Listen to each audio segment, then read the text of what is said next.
I've got to remember to do this. This has got to become a standard thing now, hasn't it? Every time we go live, mate. Hello, and welcome to Big Jet TV. I'm just putting my granny's gloves on. They do look like granny's gloves, don't they, Jimmy? Although they are not granny's gloves, they're proper gloves. Oh, and they're lovely. How's everybody doing? Hope you're well. If you're watching on playback, then keep watching, because I don't know what happens. You know better than me, mate. Yeah. Well, what was that all about? Oh, I don't like that. Something just happened there that I didn't like. Yeah, big shout out to Turkish Airlines. What's his name? The fella from they were watching apparently the other day. Very oh, okay, yeah, maybe a gentleman or a lady with the family. Hopefully tune in for more windscreen wiper action, they said. So we're at the end of 09 left, folks. So this is arrivals into London Heathrow. I just kind of wanted to get this so that we can look at it as an optional position. I know that engine noise is at a premium. In fact, it's not there at all. But it's just a good visualization, isn't it? Tell you what about these granny gloves, though, mate. They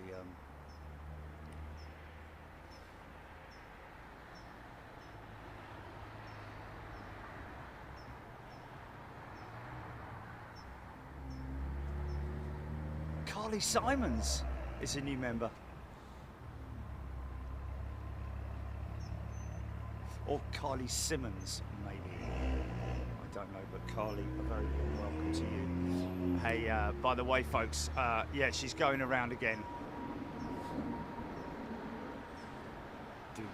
No, that's Carly Simon, singular. Is the, oh, what's going on here? I need to see, we can get a great visualization of the touchdown here. It's nearly 2 miles away, that, folks. Yeah!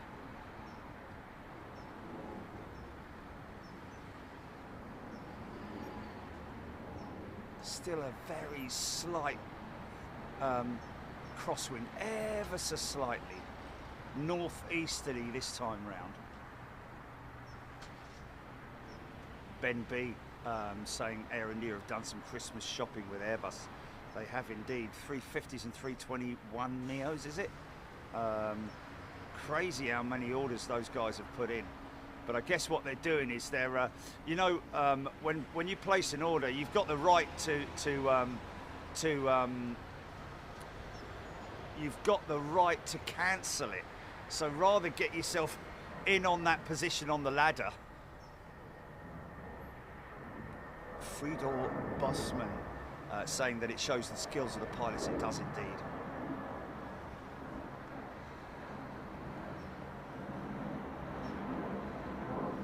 Okay, so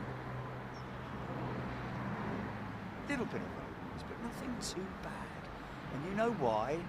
Because on this section of the road, it's very heavily governed by speed traps. Oh,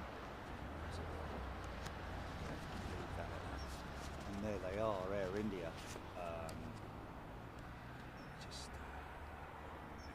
stand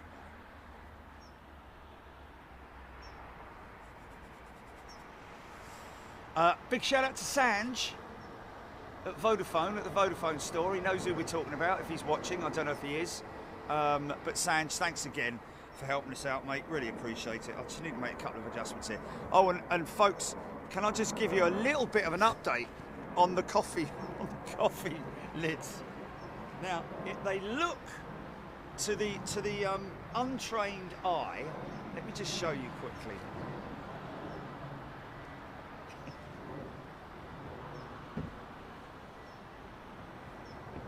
it looks to the untrained eye like they've done absolutely nothing. But I can tell you now, this section here is much narrower and therefore is much more pleasant to drink from. You don't get all that leakage that you did. And they've put these on here as well. They indicate the identifiers for what drink it is. So, and this little flip thing here, it can't go wrong. It's not the same. Okay, we'll find it. Go in the bin.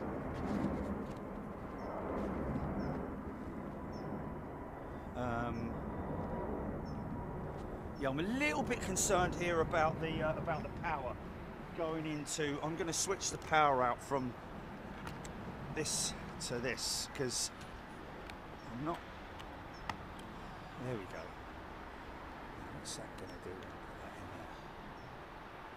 in there. Okay. Okay. That's good. I'm happy with that. Right, so how are we all doing? Hope you're well. We've also got 09 right departures as well. So if we've got anything big going out, folks, very low cloud base.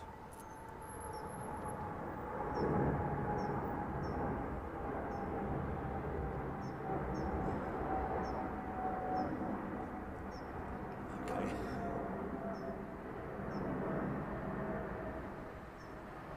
Nice. Maintenance sheds across the way, folks. Now, that Dreamliner, Julie, and you know, I know British Airways would rather I wasn't filming their maintenance area and all that, but you know, there's very little that anyone can do in terms of the fact that it's completely open to anyone. But all I just want to do is, was the one round the corner, was it Kilo Oscar? Have they moved her over here now? Also hearing this morning that apparently Rolls-Royce in Germany, one of their new MRO operations, engineering team, have received their first Trent 1000 for overhaul. And that overhaul procedure involves modifications to the hot end of the engine and also a new high pressure turbine blade, which has not yet. Oh, I think I'm going to have to put the top up, mate. Well, I don't know that. I don't know.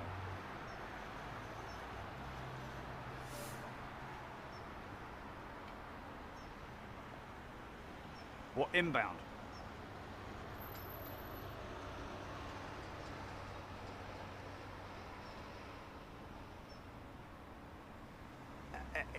Oh, it's an arrival. Okay. We've got somebody's friend who's on the. Yeah, I'm always a little bit dubious about reading those out, Julie. Just because, you know, people can make anything up, can't they? But we will be getting. Well, I'm not gonna not film it, am I?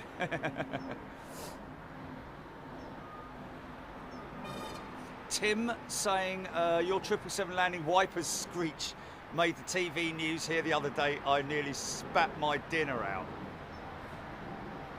Where's that then, Tim? Because it was all. We're still getting. We had ITV this morning. Was it ITV this morning or ITN? ITN news. Dun dun dun dun dun dun dun dun dun. Oh, okay. It's a documentary about the weather at the beginning of this year. So,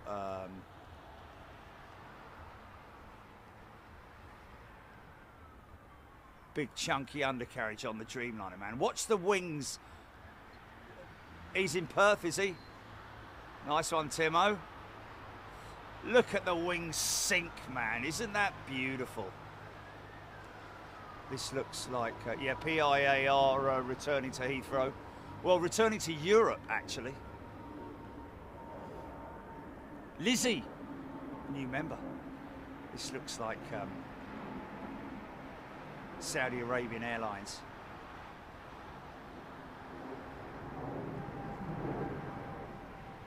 little bit on the misty side, but we're all good.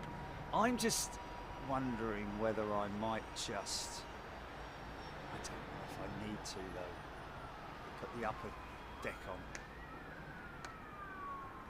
Oh, multiples.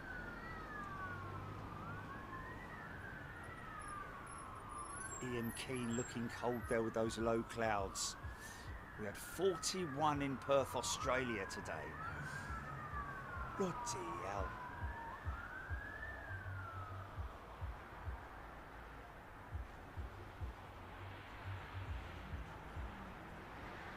Yeah, the FAA, I think, have still yet to approve the new high pressure turbine blade on the Rolls-Royce Trent 1000 engine. Still, interestingly enough, their stock continues to rocket at Rolls-Royce. And also another interesting story that's emerged is that, and I don't know if Airbus have a separate, you know, you've got Airbus space technology, Airbus military, Airbus commercial. I'm not sure if they are split into separate groups, but the news is that apparently, and it's meeting with approval from almost everybody at Boeing, is the proposal to split the company up, as in Boeing space, Boeing military, and Boeing commercial. Those, well, and whatever other ones they have, but basically so that each company can support itself, rather than the current situation where they are all doing everything in-house, you know, so it's all a little bit muddled up. Although,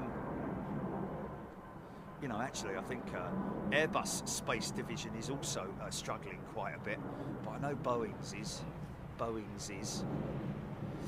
Aidan Campbell, FAA certified 321 XLR, yeah, quite some time ago now. CFM Leap 1A, well, that would be, yes, that's the Leap 1A with the Airbus variant. Yeah, well, approval for the PW1100G engine is delayed till 2025. Interesting. Okay. Andreas Betterman. There's a few people down in Perth today then, Gilly, tuning in. Did anyone take note of what that Dreamliner was around the corner there? Whether it was Kilo Oscar. Global Metal TV is a brand new member. Welcome, Global Metal. This time next week will be our second day of filming. Not literally this time, because I'll probably still be asleep in bed. But this time next week, I'll be in Miami, folks, to bring you guys a great position there.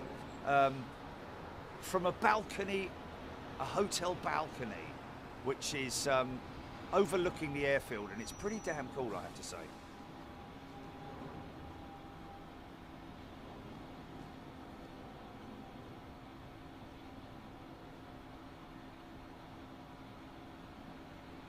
I think last time we were there, didn't we have a change of operations, I seem to recall.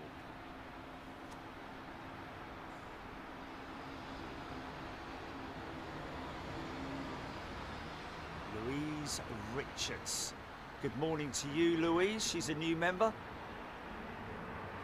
Get your questions in, folks. Get your factoids in, get your news, get your info in, anything that you want to let me or our audience know about, then please don't hesitate to come in.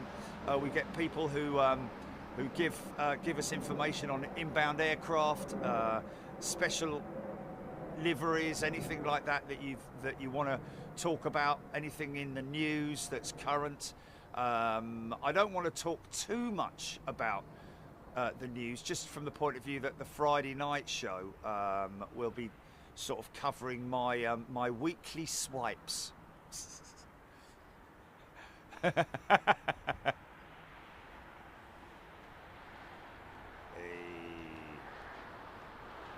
Heathrow's in the house. Suho, Tracy, Avgeek, Rab, Aidan Campbell. Flight crew's ability to view the outside of the flight deck Emergency exit, more seats than the combined maximum number of type 2 exits when the mid-cabin door is derated to type. What's that about? Oh, there you go then. So that jet, Kilo Oscar. Okay, I need to put the it's going to annoy me. This is. I'm going to go with the top deck, folks. You're going to have to. You're going to have to.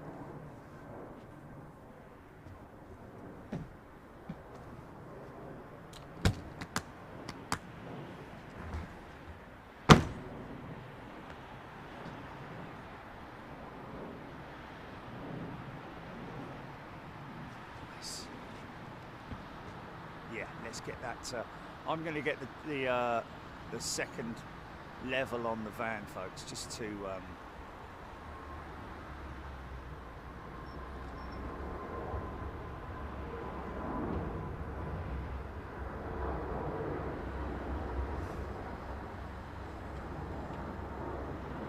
What was he talking about? The ability to look outside the cockpit and all that sort of stuff. Is that, or is that someone else talking about that?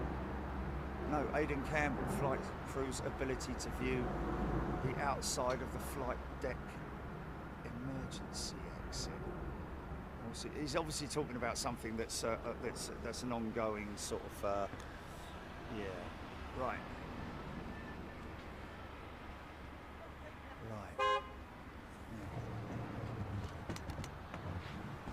Okay, bear with me, folks.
All buses and high-sided vehicles can now sod off. A couple more to put on, but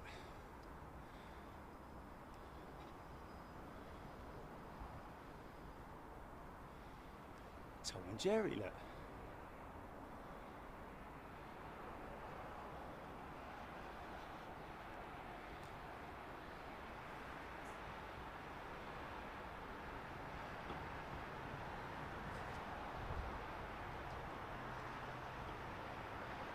Yeah. Right. Okay, I'm going to leave it right on that shot there, folks. Because I've just got to put a couple of other bits and bobs on.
It's a 380 Jilly.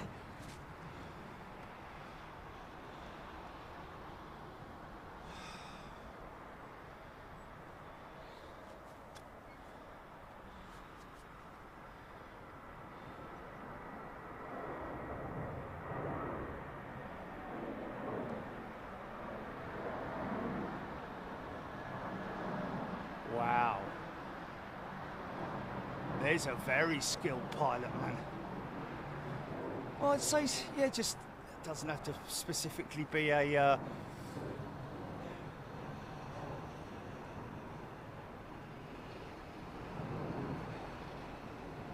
blimey, look at that, two special liveries, GP. Look at that, sorry. Look at that, two special liveries.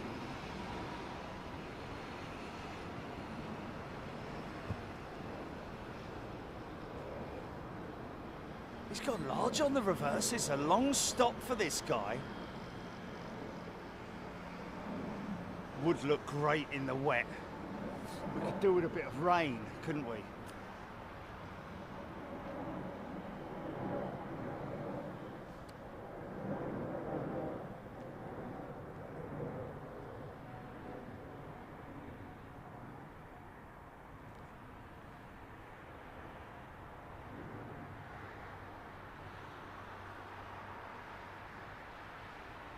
Quite a lot of people are liking these head-on arrivals, man. That's good news.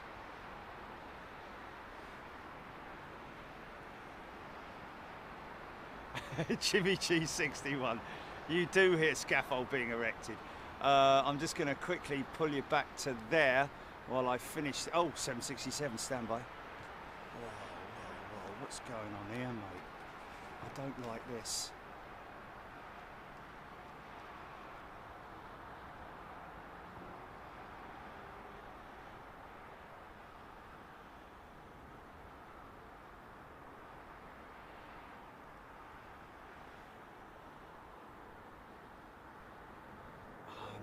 This,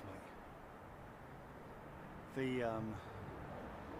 The power light is on the camera, but the battery light is on the battery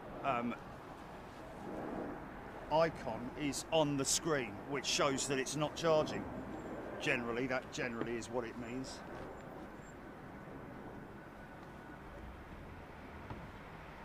Let me just take that out of there and put this in direct. Because these, I think these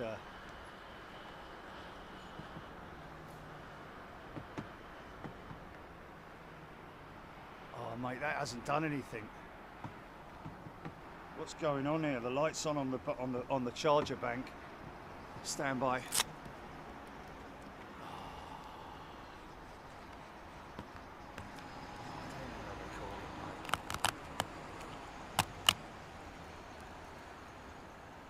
If this doesn't work, I'm in a bit of trouble, mate.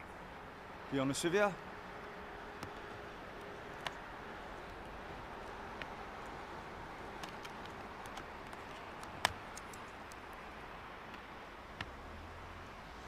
There we go. There we go. Okay, stand by, folks, stand by. I shall continue erecting my scaffolding tower.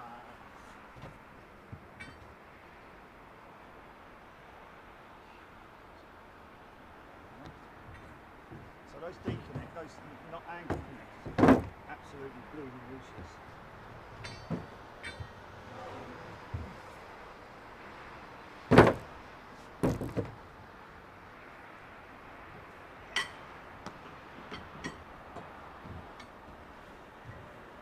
Now that one in there like that. You put that one in there like that.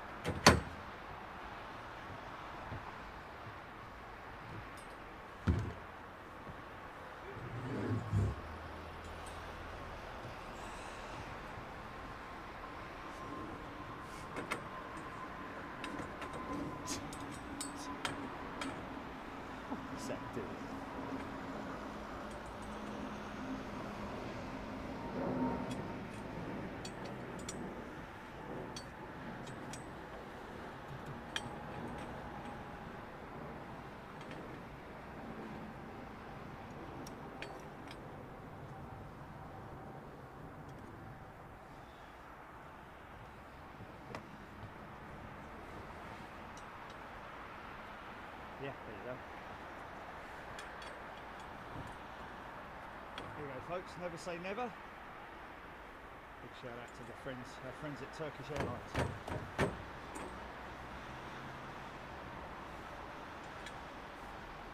Have a look online. Go Google it, mate. Google it.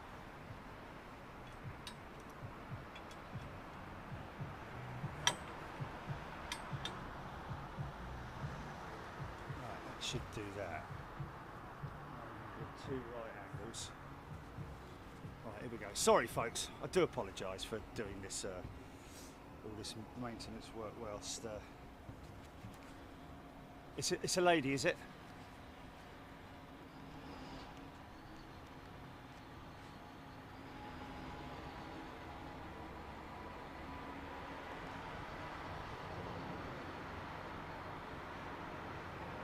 Well, we should catch a Turkish jet at least one point today, GP.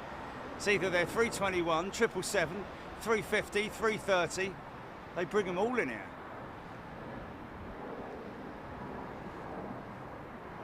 It's great. You kind of need to look closely, but when the aircraft, all the lift is lost, basically. And the aircraft becomes, you know, all the weight is transferred onto the wheels. And you see them collapse literally onto the oleos. And of course, those two big inboard ground spoilers that you see there, either side of the fuselage on the wing, those two big ground spoilers are also designed to maximize the weight being pushed down. They're pushing the wing down onto the main gear, so adding even more force to the braking, as well as the outboard units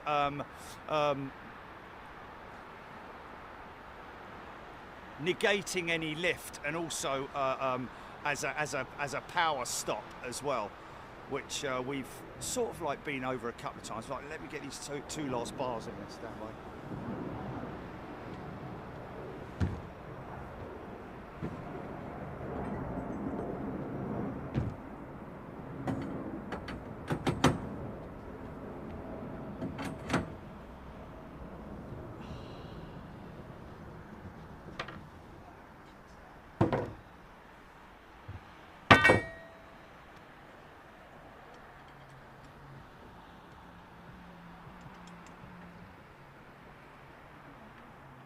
Really? It's probably Vodafone or something like that.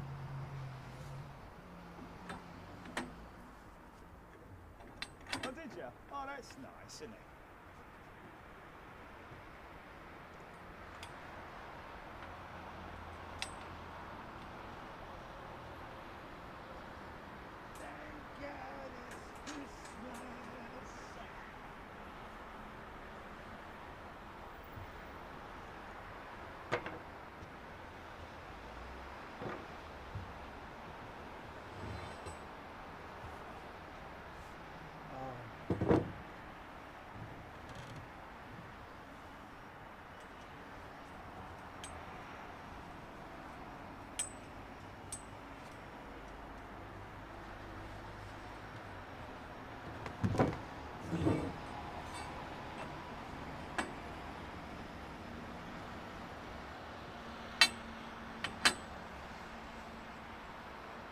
What's that?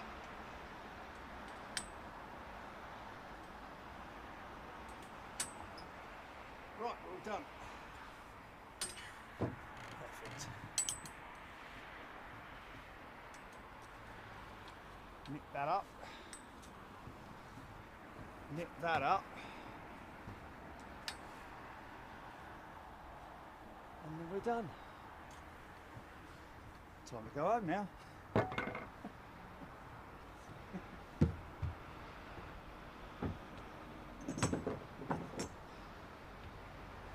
So how are we all doing?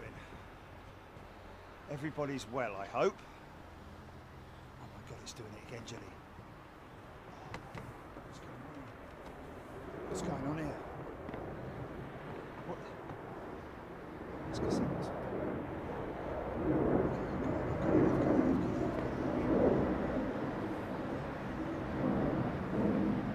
Wow, 7-6.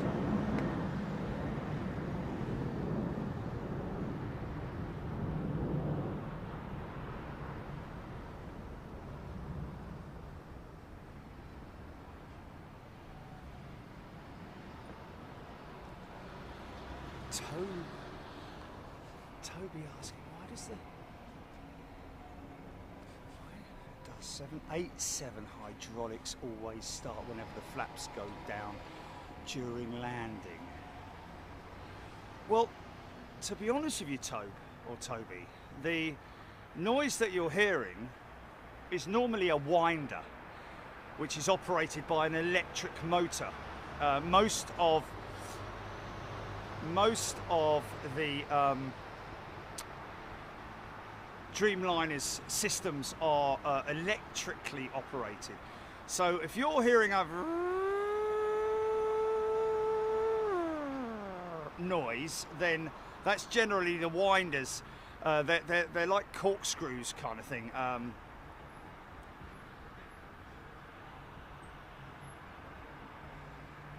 But they are that's the flaps being extended as the screws unscrew using the winders, the winding mechanism. It's a very common system that's been used for, well, since the very early days of aviation in terms of designing systems that move. Obviously, oh mate, still not high enough. Mind you, that was an extremely high-sided vehicle, I have to say. Yeah, obviously the rudder and the rudder and the flaps and the rudder and the elevators they use actuators, which obviously have to be far quicker in their response, whereas the winders for the flaps and also the leading edge slats as well, which have a couple of settings on them, I believe, depending on which aircraft type it is and which airframer.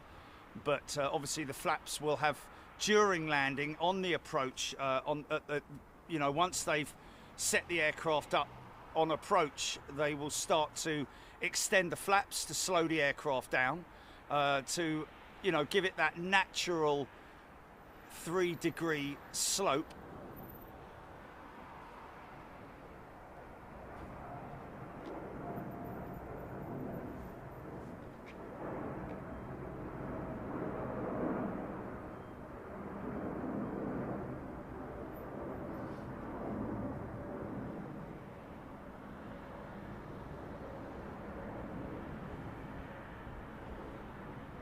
Aidan Campbell, American Airlines 777 from Miami, 8 minutes out.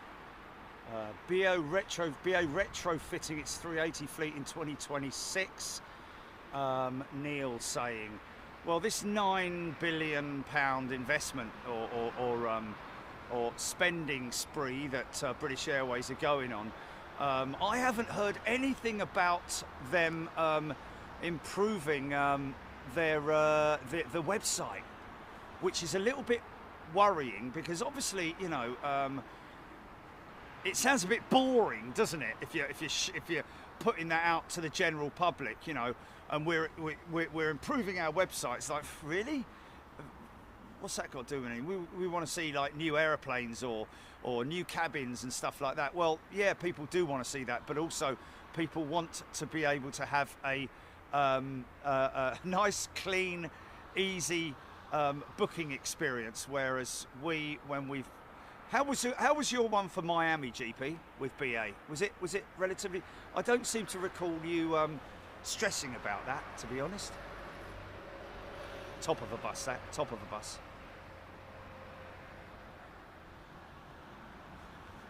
Okay, interesting. So, fair enough. BA's, well, it's not exactly the height of the holiday season, is it? So, it's probably half the reason why, I'd imagine. Well, you know, hopefully they are making some transitions and changes and stuff like that. Afterburner, and this is Pratt & Whitney, folks. We test our engines heavy for crosswind, fan flutter and performance. Wow. We use a giant C130 engine and prop to hit the engine with prop wash. Wow. How cool is... Oh, I'd love to film something like that, man. I would so love to film something like that. That's incredible, man.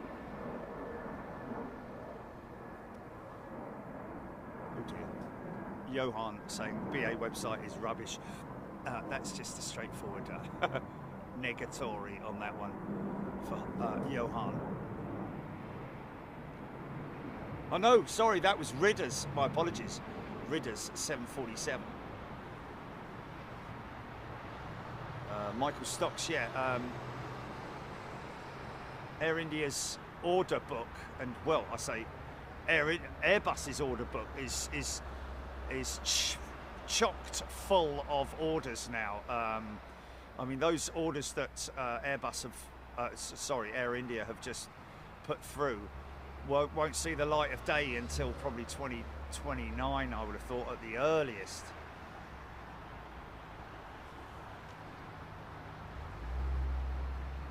Aidan Campbell, prop wash, the force or wind generated behind a propeller.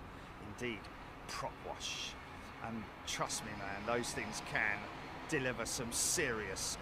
well, just imagine, I mean, really, to be honest with you, engine manufacturers like Pratt & Whitney, General Electric, Rolls-Royce, etc., are all looking at open fan technology as being one of the new type of propulsion units for short-haul jets at this stage.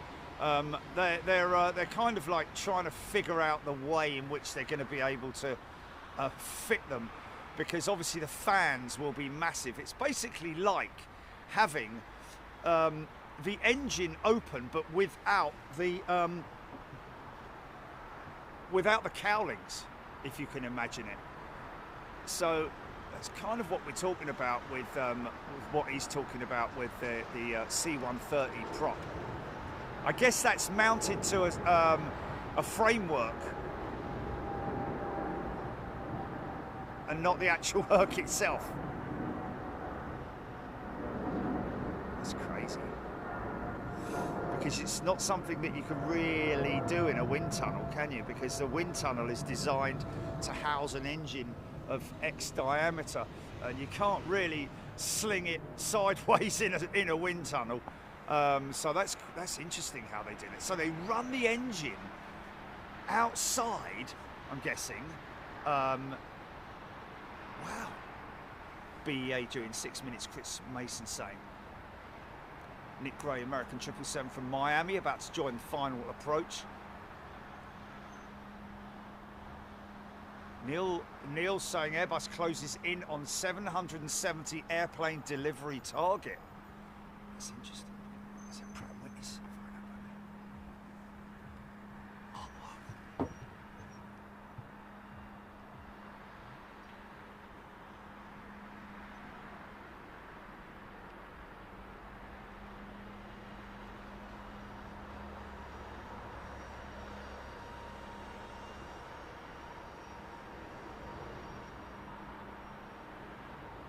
It's going left. He's going Look at that.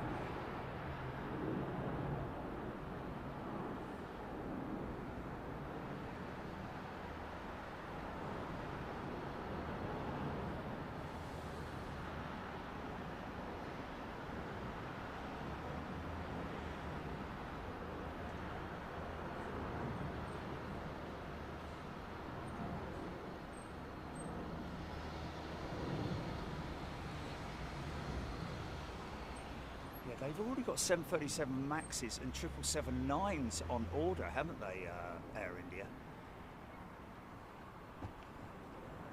But who knows? They may be hedging their bets to see which aircraft they get first, if you know what I mean. 320 Boeing's or Airbus. Thanks, Mank, Red, Sarah Barrett, beautiful Sandy Humby, off to San Francisco. Afterburner, yes, Jerry. We use tugs to pull it up and then direct prop wash towards the fan. If you have a trained ear, you can hear the flutter in the fan. Wow. I can kind of understand what that would... okay, so that changes the... well, I'm guessing it doesn't change the performance of the engine. It's just something that they can look at in terms of fan blade design technology and any adjustments they might need to make in terms of, you know, revising the fan blade to minimise that flutter, I'm guessing. Aidan Campbell, Q400 sometimes turns left where there is a bit of power because of the asymmetric prop wash. Both propellers turn in the same direction, which creates an asymmetric flow field. Yeah, and requiring rudder trim. Of course, I remember what he's talking about there is that basically because of the direction of the props turning, it means that you get a pull. So I remember that the Halifax and the, well, more so the Halifaxes, I don't know about the Lancasters, they probably do, to be honest with you, but the old bombers of the old days, that the bomber pilots used to have to allow for the aircraft that would for the reason of the prop direction, it would pull, I think, to the right, and so they had to allow that in the takeoff sequence, and it's not much fun when you're full of 20 tons of ordnance in the bomb bay.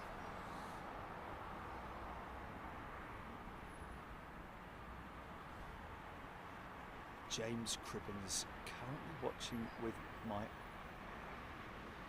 cat Phoebe by the looks of that. Floof cat Phoebe, there we go. I think it is. Good morning. Hillary Butterbeans, plus the Vistara planes they've inherited, not sure what. I think they're mostly, there's a lot of Dreamliner. Well, there is a number of Dreamliners. Let's just have a little look at that, shall we?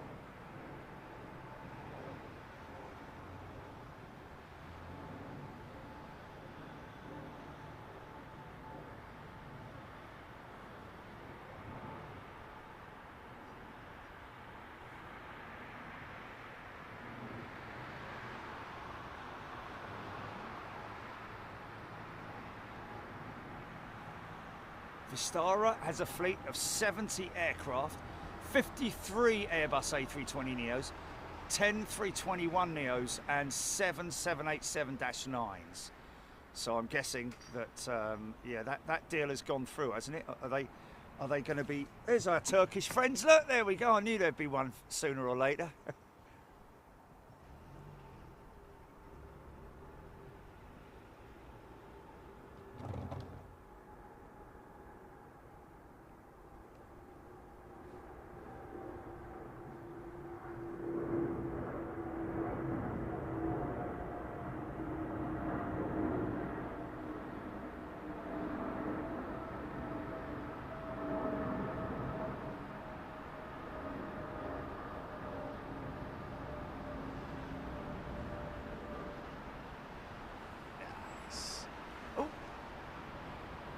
Wash.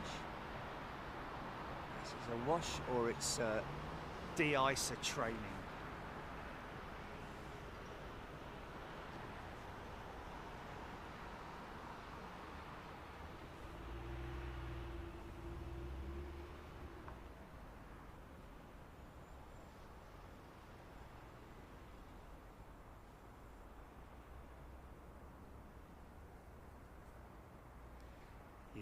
That's the one thing with filming in, you know, engine manufacturers and all that. Yeah, I mean, if you arrange it, you could get in there as media and probably do photography but that would have to be pre-cleared by the media department and probably their managers as well before it goes to print or before it gets released, because obviously there's a lot of very sensitive stuff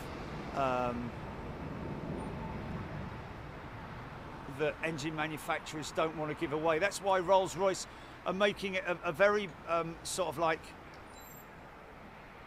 hot end of the engine improvements is basically what they're saying.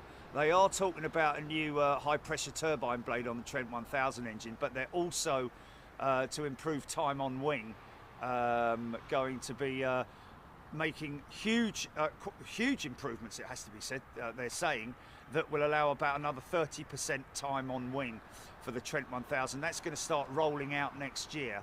But exactly what it is they're doing, whether it's coatings, whether it's sometimes it can be firmware, it can be, you know, adjustments on the fuel delivery nozzles, all that kind of stuff. When it's all put together, they've obviously been they've probably ripped a Trent 1000 apart, literally, to test it down to the bone, literally, so that they can offer their customers more time on wing, because that's a big thing that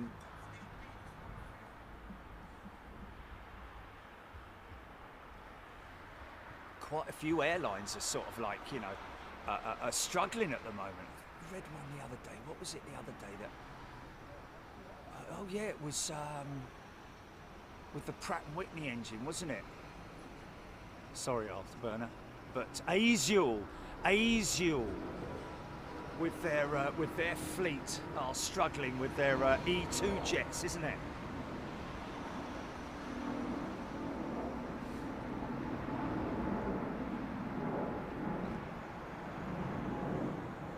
With who?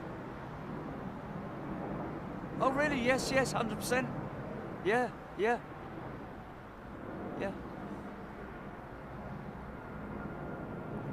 Tim, we've already been to Australia. We're coming back there in March. We're at Perth this time. We were in Sydney the first time, and Perth this next time, and the next time after that will probably be Melbourne, I would imagine.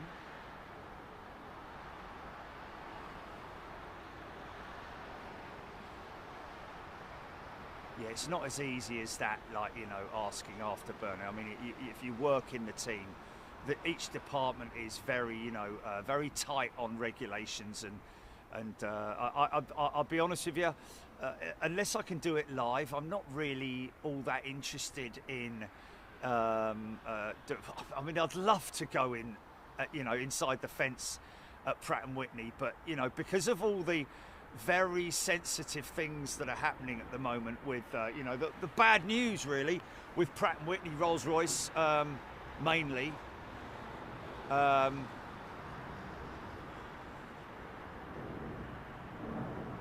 They would probably rather somebody didn't come in there shoving a camera in where it doesn't belong and asking questions that are...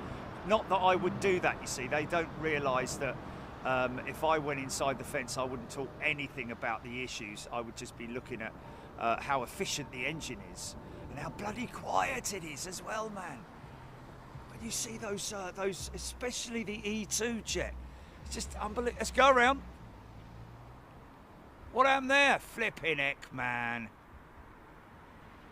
Go around. That's a bit odd. That was literally on the deck, GP. That wasn't wind shear. That was just unstable, I think.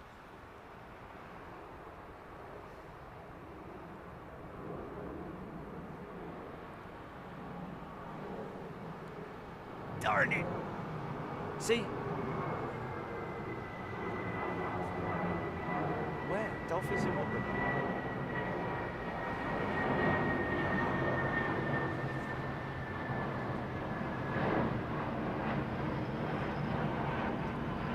get that over here, mate. Definitely wouldn't get.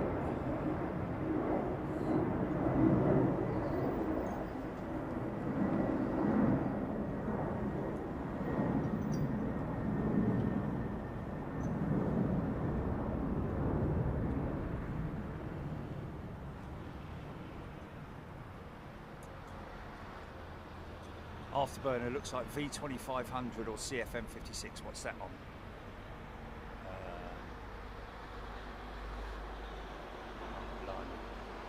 Okay, at least it's once in a blue moon.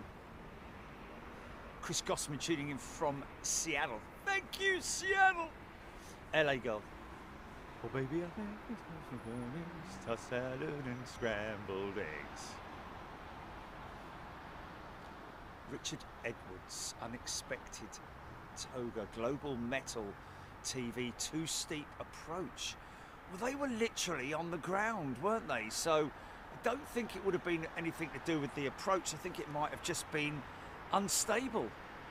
It's all I can put it down to, because they were, when I came, or it was too long, maybe they were just too fast. And so they,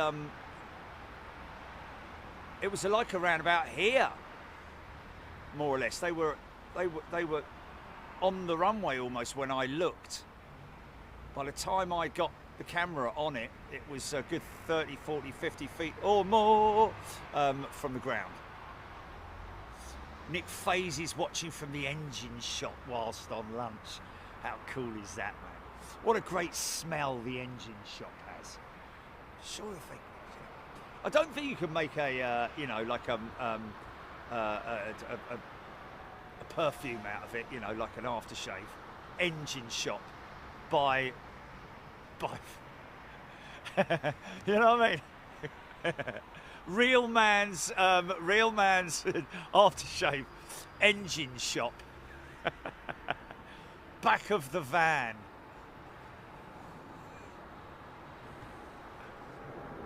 Cement. Freshly odor cement. Because he's worth it. Little Joey on his way off to Australia, all the way down to Perth, non-stop.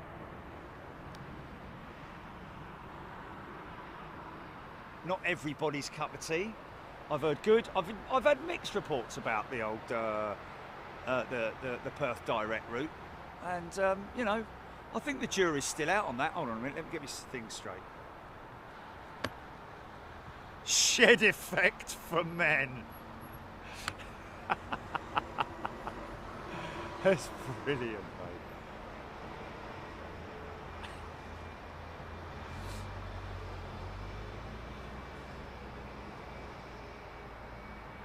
Creosote. Yeah, I do like the smell of creosote, I have to be honest with you. Not in great amounts, the wafting smell of creosote. A freshly painted fence panel.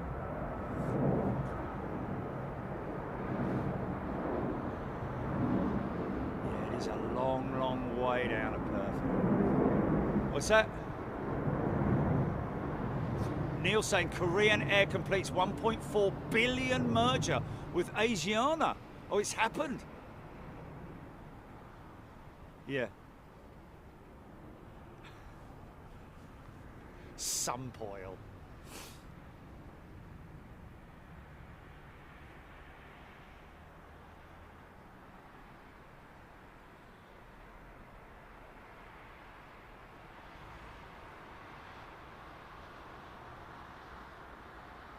Andy the Valley Woodturner. Good day to you, sir.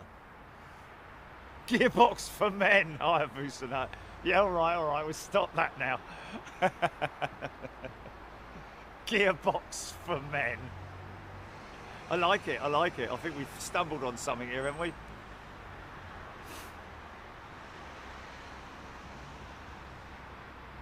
Nick Gray, engine oil perfume is actually available. Well, yeah, but it's probably just called engine oil. I don't think it's probably has the the perfume of engine oil. Castrol GTX 2-stroke. That's the exhaust smell.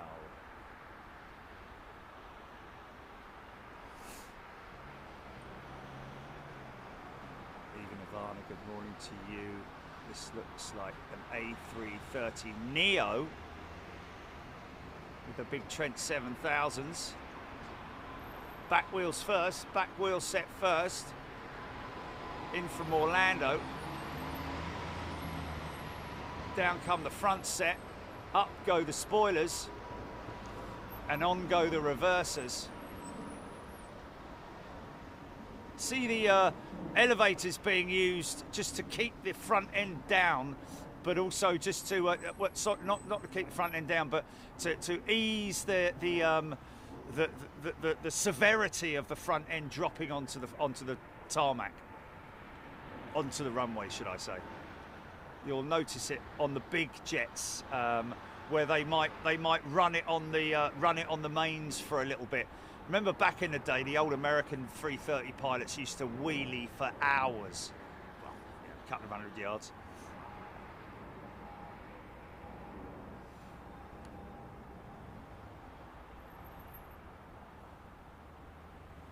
Aidan Campbell, this jet delivered in April 2023. Seems ages ago now, doesn't it?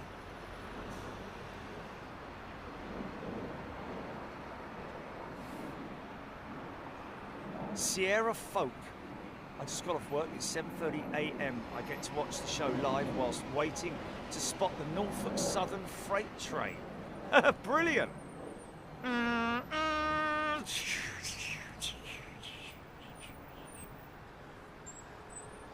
Actually, a freight train won't be that, would we? Big old diesel.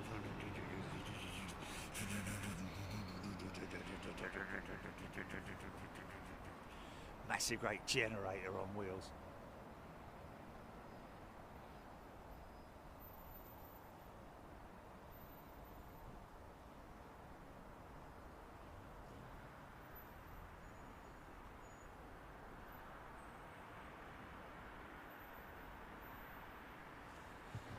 So again, do, do, do.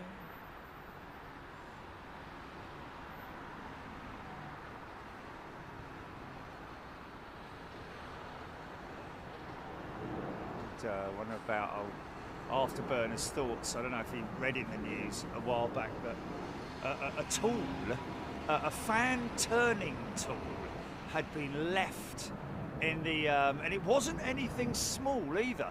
I think the position of where it had been left was behind the stator blades on one of the A380 engines. It was Qantas, wasn't it? So that would have been either a Rolls-Royce engine or.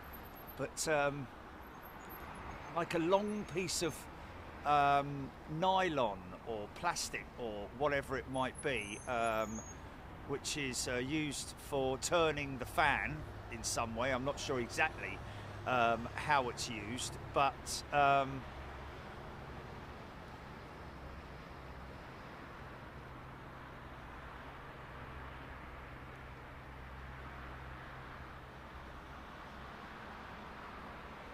but it does, you know, obviously it would be a risk to the integrity of the engine, most definitely, if it were to be ingested into the core of the engine. Kaylee Sommers, hello to you. Gillian Sankey, Niklas Twist, Graham Mead. The sound FX are worth the admission alone. Oh, sound effects. Oh, big chest soap on the road. Go around joining the stack now, Niklas Twist. Number 5 out. Okay, so that's going to be one of these next few, isn't it?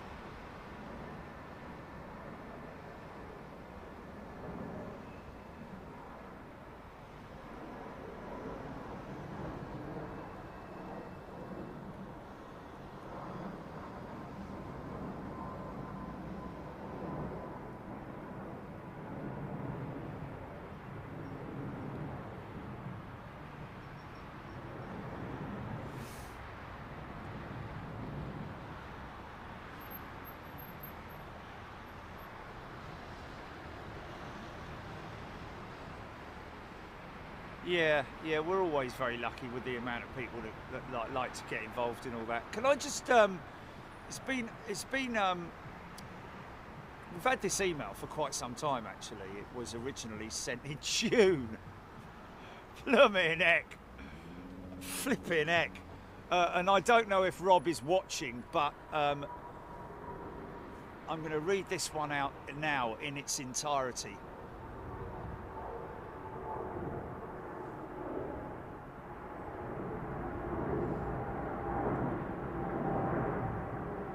So this was written on June 3rd to myself and Jilly.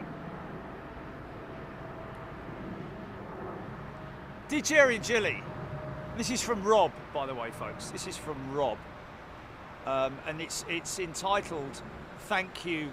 Just thank you, isn't it? I think it's just thank you. Oh no, thank you, Jerry and Jilly.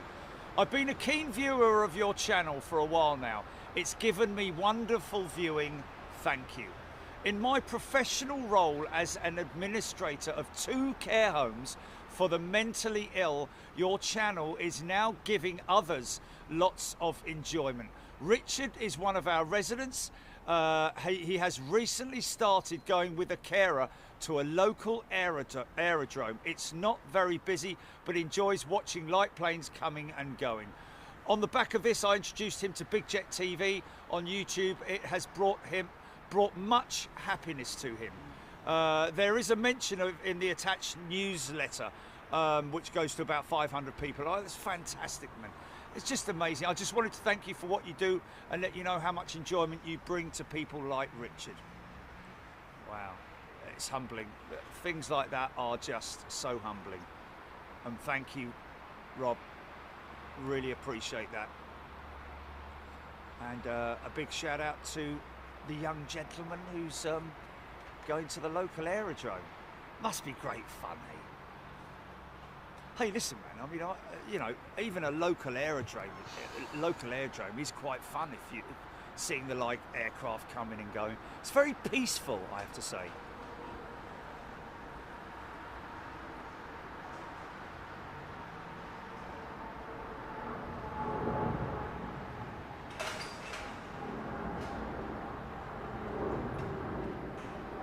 We do get offers from time to time, I've got to say. We do get messages from people like, you know, I've got some old scrap this or old scrap that. I'll tell you what, one we had the other day was most, it's brilliant. I tell you, I'm really, and I believe it or not, I've accepted it. He hasn't come back yet. And this is from Tony, I think it is. Yeah. Tony. Hey Tony, how you doing? He's basically is offering, he's got a load of, the main reason for content is that over the years I have been collecting aviation bits and bobs, don't we all? And he's having a bit of a sort out in the shed, yeah, the shed, okay, and he says I have a main wheel tyre from a Boeing 747-100 SB, like you do, he says. Well, there you go. And he's asked if I would like to, if I'd like it. And to be honest with you, as you know from seeing my garden, I have a concrete little tiny pond in my garden, and I think that pond would probably sit nicely. Not completely, but partially in that tyre. So I've accepted it. I haven't heard anything back from him. Maybe it's gone into his spam box. I don't know. But and can I just say a big shout out to John? Just mention his name, John, and he's a senior first officer on the A380 with British Airways. Thank you, sir. He's basically talking about reversers on the A380, and he says, hi Jerry, you're absolutely correct about the A380. I've been flying them as a senior first officer for 11 years with BA. In fact, you caught us landing from San Francisco yesterday afternoon, 3.5 hours late. Well, there we go, Julie. You see, didn't even read that, did I? Airbus didn't want or need reversers due to the large number of 16 powerful wheel brakes. The performance impact is minimal in the dry and only really makes a difference in the wet. But even then, most runways we operate to, we can stop without reversers if necessary.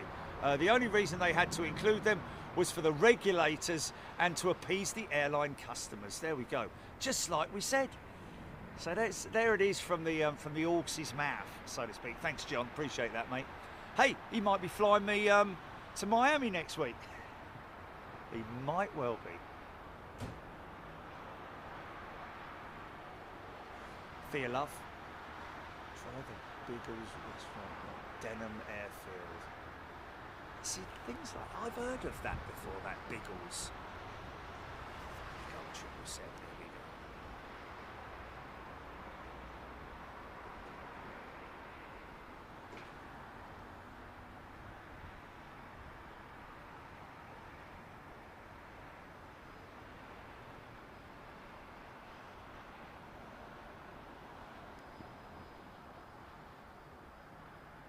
Look at the rudder input, man. See, there is quite a decent crosswind, and that really is a high-sided vehicle, that, folks. Afterburner 119 has gifted a channel membership. Thanks, mate.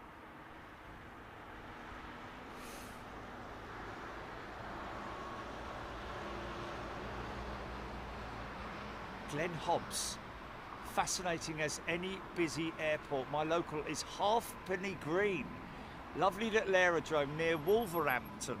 Sounds great, doesn't it? Halfpenny Green, I like the sound of that.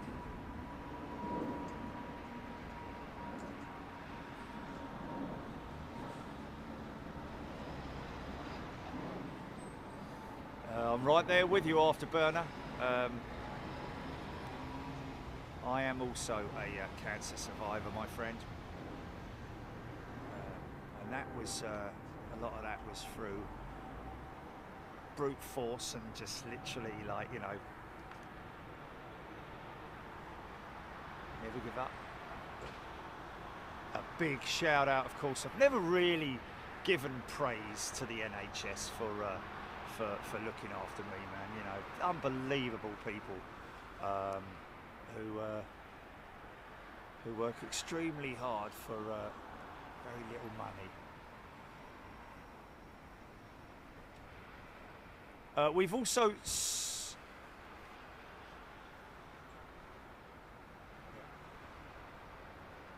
no, absolutely, I wouldn't be here, mate. I wouldn't be here. Wouldn't be here. I would not be here. Yeah. There you go. Yeah, absolutely. There you go. Chile as well.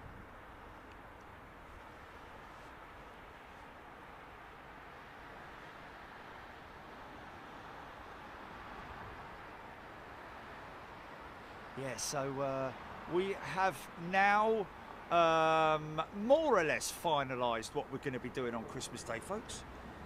Take another sip of my coffee, which has now turned cold. So it's going to be the Red Cross, ladies and gents. So, you know, if you're thinking of gifting, as in channel membership, this coming next couple of weeks, why not think, and I'm only suggesting, maybe hold on to your money and let's donate it to the Red Cross and its disaster relief around the world, folks. I was very insistent on knowing exactly how much money, how much of your donation goes to the Red Cross. And it transpires to be about 99, near enough 99%, something like that. They basically take £1 for admin and 0.0 something percent for the procurement fee, which you can't help but you have to do it with you know, through PayPal and all that kind of thing. But even so, you know, I think 99% or thereabouts of your... it's funny how they go left, isn't it? But that is what it is. It's going up towards Norfolk, that plane, isn't it? Or going across to Norfolk. And then straight across the channel into Holland, which is very, very short, that crossover there. Enemy coast ahead, Skip.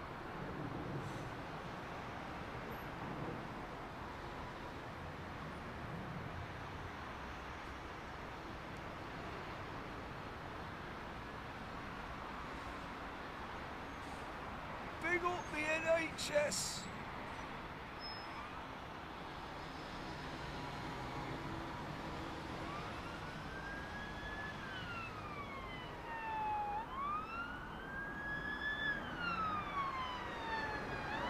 Nice. Look at the elevators. Fluttering the elevators just to bring that front end down nice and smooth so that it doesn't go bang straight down onto the deck. Look at all the buses I'm missing, folks. All the buses I'm missing. It's only the really high-sided 40-footers where I'm getting any grief.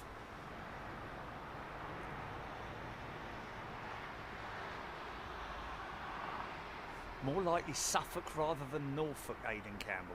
Yeah, you're probably right, mate. Yeah, you're probably not up that far, I wouldn't have thought. Yeah, he's probably right. Suffolk rather than Norfolk. Or even North Kent.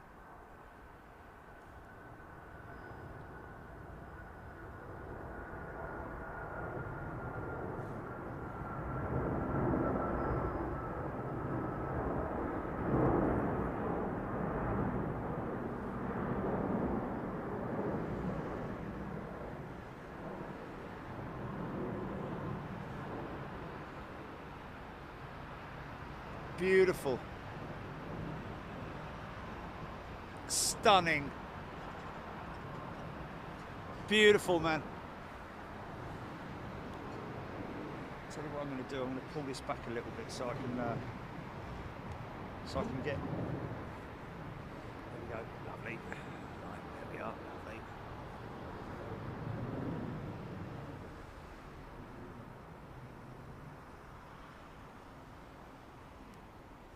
So yeah, I'm kind of keeping the. I tell you what, I am gonna. Oh, beautiful tie.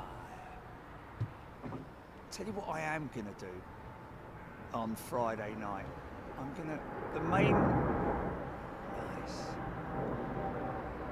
The main topic slash theme.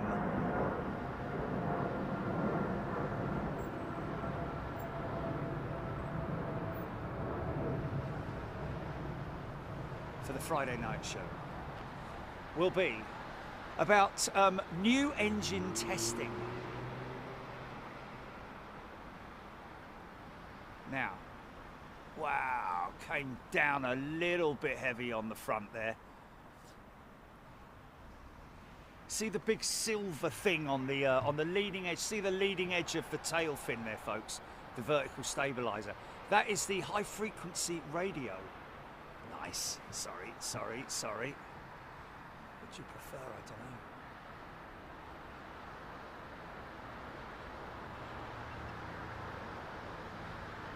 That's a Pratt & Whitney engine, isn't it?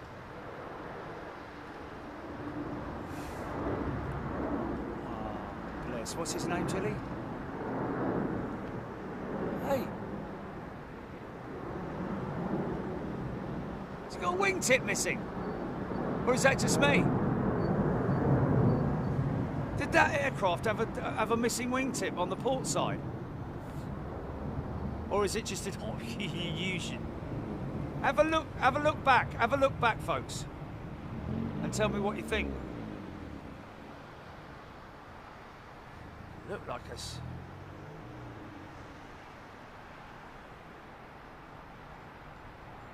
Wow. So that'll cause drag and burn more fuel. They would have had to allow for more fuel in the when they were doing their calculations, might burn another couple of tons. I don't know how much drag that will cause during flight, but wow, that's crazy. I mean, don't get me wrong, there are aircraft that have no winglets or wingtip, you know, rake tips or anything like that. In fact, this might even be one of them with, no, she's got the raked wingtip, you can see. Mind you, I don't know, hold on a minute, I think so, yeah, especially if it's a 300. Yes, it's affirmative, it is missing.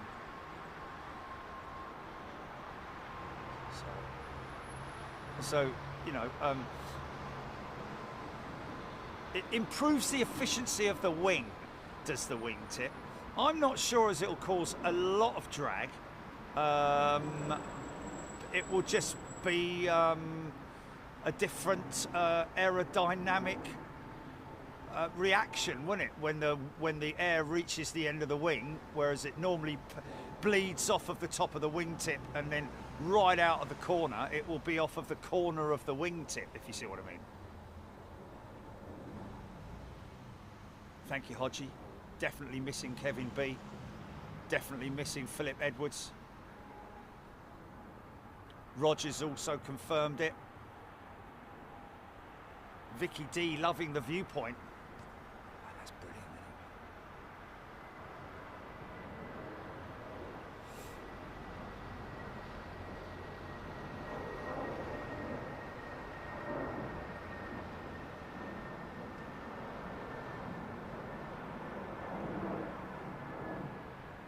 Is it?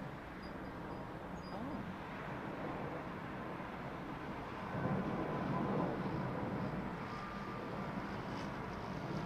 Looks like a 220 this.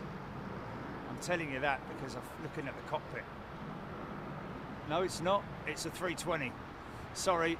There you go, you see. That's funny, isn't it?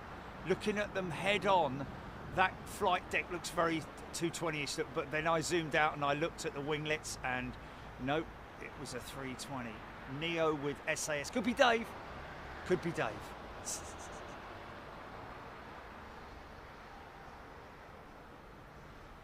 BBLLB is in the house, folks. One of our resident pilots flying with American Airlines on the 737.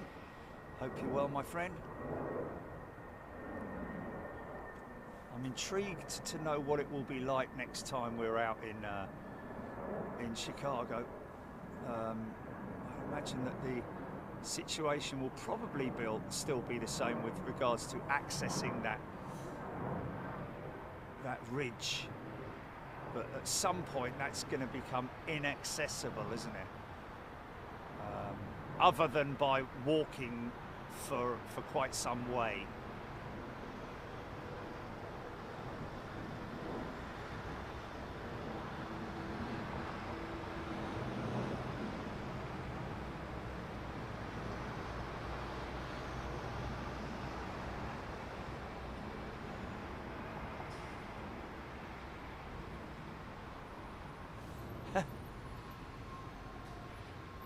Just stay where you are, mate, I would.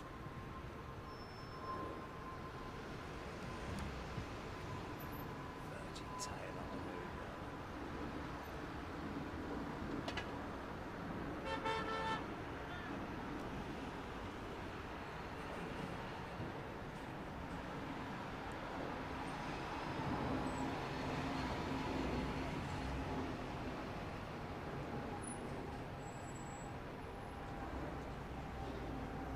So I wonder if Virgin will possibly delay the return of their A330s, because that was supposed to end, A330 CEOs that is. Look at that beautiful engine, man.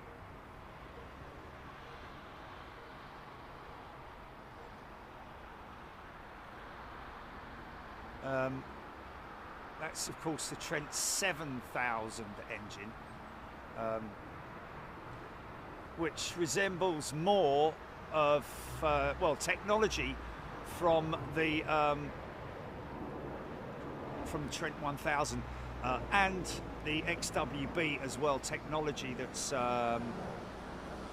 obviously being carried across. But they were originally, by the end of 2024, going to have disposed of all of their, or returned all of their 330 CEOs back to the lease company, because they don't need them anymore, apparently. Nick Gray, that was VJazz.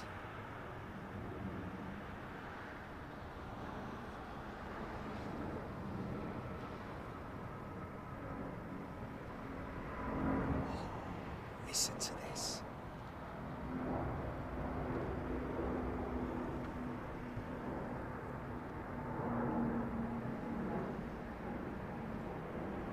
Monitor, GP.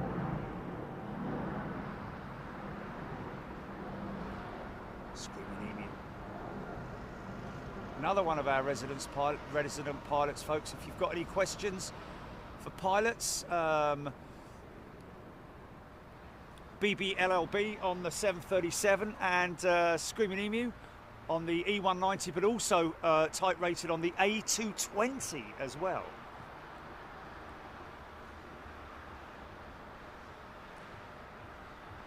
Stephen McGuigan, Stephen McGuigan is a brand new member. Welcome, Stephen. Good to see you here. Hope you're well.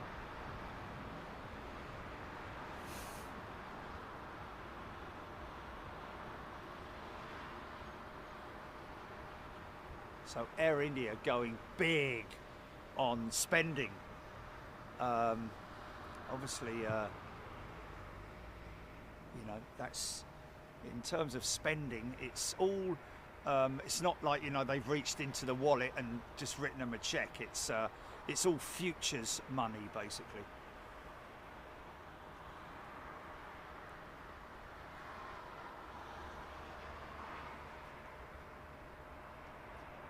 Oh. Screaming Emu's mate, Mrs. Not happy with the 787 BA 787?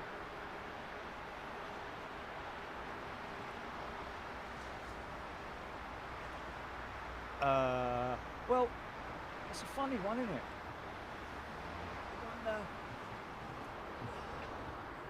There's one for Screaming Emu. He flies for this company.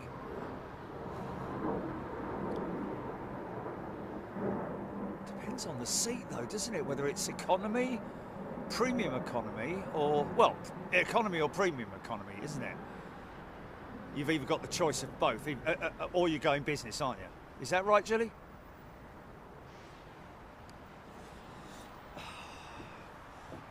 BA is either premium economy or premium economy, and that's it. They're the two options. There's World Traveller Plus, and Business. Okay, so World Traveller is economy, basically, is what you're saying, yeah? World Traveller is economy, is what you're saying, yeah? Okay, so it's just a posh way of saying it. Right, yeah. The seat without the seat with the solid sides on it, where if you drop something, it doesn't fall down the seat and then behind you, and you have to disturb everybody.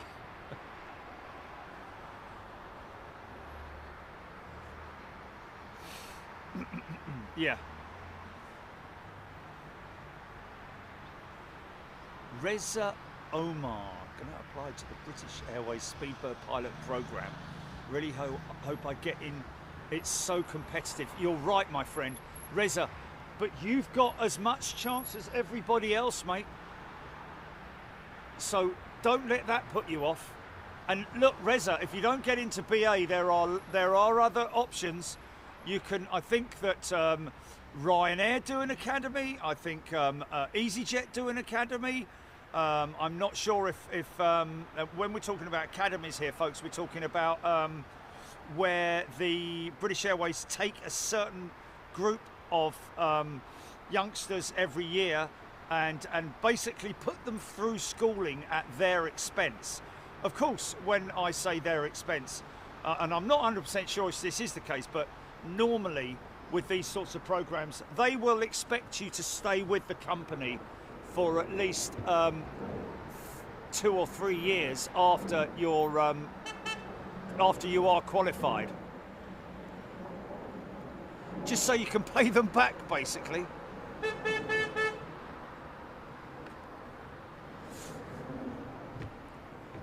It's fair enough, isn't it? You know, if they're spending like, what, 100 grand on you, something like that.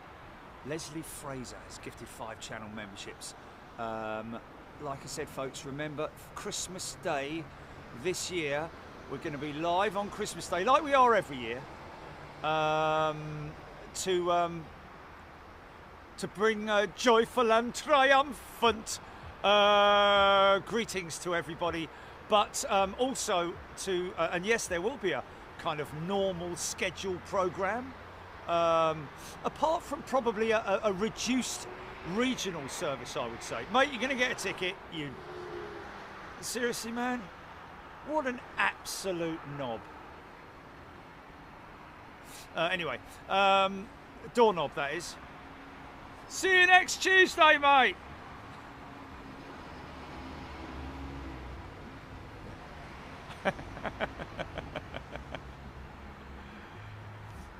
Aaron Thomas being premium economy on Virgin 747, it was the best ever. There we go, look.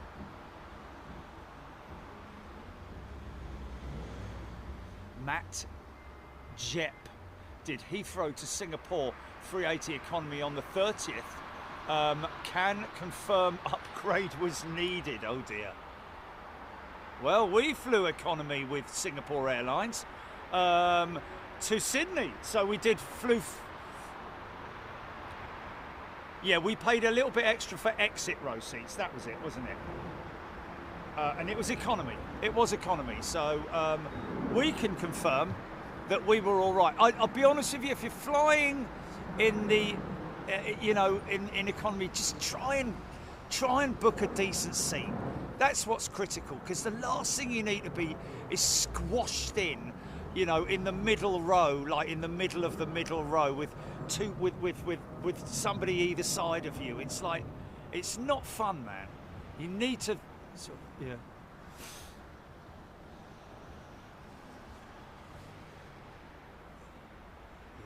Yes, we did. Yes, we did. Yes.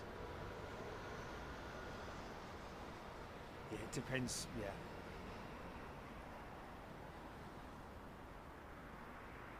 Oh, there we go, Screaming Emu talking to Afterburner, whose Afterburner is with Pratt & Whitney, folks.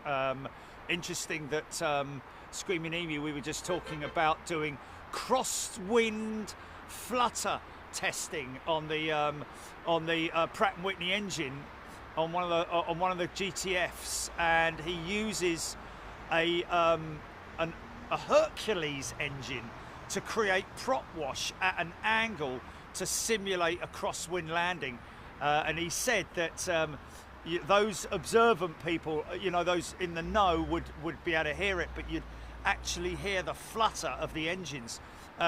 Screaming Emu, is there any sort of like, I'm guessing not, because when you're on approach in crosswind landings, I'm guessing you're using the throttles manually, and you're speeding up and slowing down respectively depending on what's going on at the time. But I'm guessing that if you're caught by a heavy crosswind, that is just something that is aerodynamically noticeable and not on the engines, if you see what I mean. You don't hear you don't feel a surge in the engine or anything like that. But it is very interesting to talk about that, isn't it, eh? Ellis Chernoff, another of our internal pilots, folks.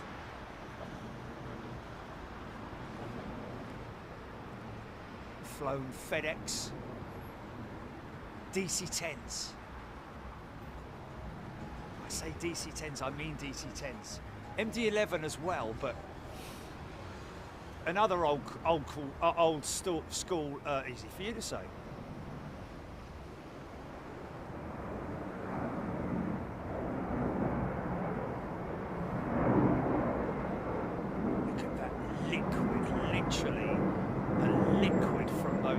reversers, man.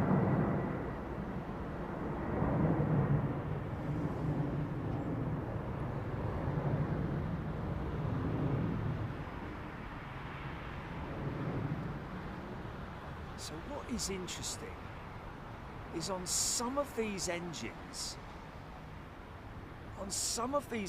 folks, there are the reverser system that they use on this is literally like a door which closes and redirects the air forward, sideways and out of the side of the engines, which is literally like a wall of a blast, almost like a bomb shock wave, which sometimes, especially on the GEs, I think I've seen, where you see the doors, because you can see right through the engines. Some of them. You won't be able to see right through the engine on this one, I don't think. Now watch the elevators, There. Just to slow that descent down a little bit. This is British Airways, so they'll be using all brakes and spoilers. Very little reverse going on here, probably, as you can see. Look, you can just see the heat from the engine exhaust, but nothing really coming out the side. That's where the sliders have been opened but haven't really been used. Idle thrust, literally, which is still enough to rip a house off its flipping. What's that, GP?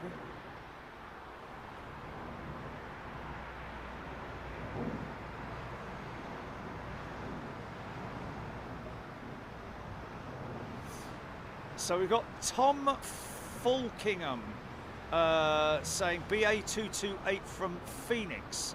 His mate George is the first officer at the controls of a 350. Would be good for a shout out. Well, you know, sometimes these are, you know, these folks who come in here and ask for shout outs for pilots and all that.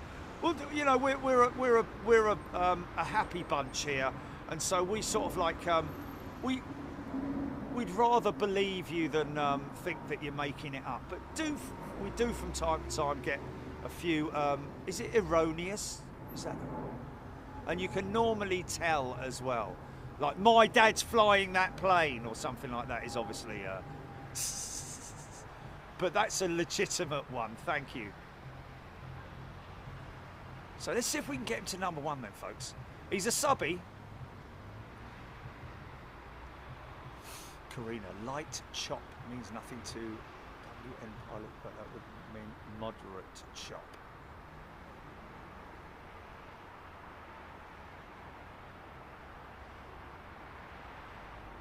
Yeah, we don't like that auction for upgrade. We were going to do it on Etihad, and it just kept going up, £500 a time.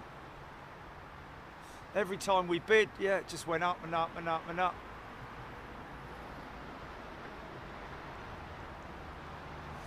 Jay Thompson. Yes, we did. Jay Thompson, Big Jet TV, do the maintenance buildings give any issues when the winds are strong? Yes, Jay Thompson. It's what's commonly known as mechanical turbulence. So these big sheds that are to my left, when they're landing on westerlies on this runway and the wind is blowing from the south to the north, they will be affected quite heavily by these big sheds because they cause obviously the wind to whip up over the top and create what we have termed shed effect. We've just called it shed effect because I call those maintenance sheds. So I've called it the shed effect. Been doing that for a long time. It's been adopted by some pilots, but in general, yes. Joe, was it Joe? Luke Hartley is a brand new member. Welcome, Luke. Get involved if you want to get involved, folks. Please don't be shy. Come in, ask questions, give us information.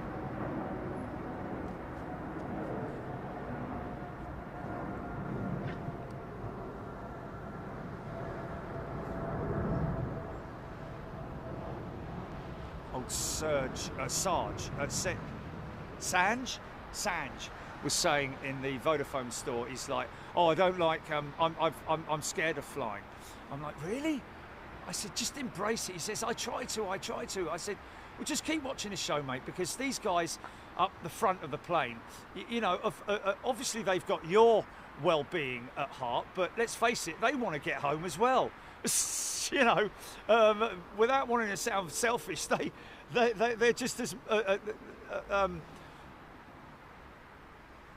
they want to get you home just as much. They want to get themselves home just as much as they want to get you home, all in one piece and happy. So they will. But he said, yeah, I was going to Spain or something like that. It was obviously EasyJet. So I know exactly what he was describing. He said we were climbing and we were climbing and we were climbing, and then all of a sudden we dropped by like 6 feet. And I'm like, yeah, that's when they power off the engines. So you go.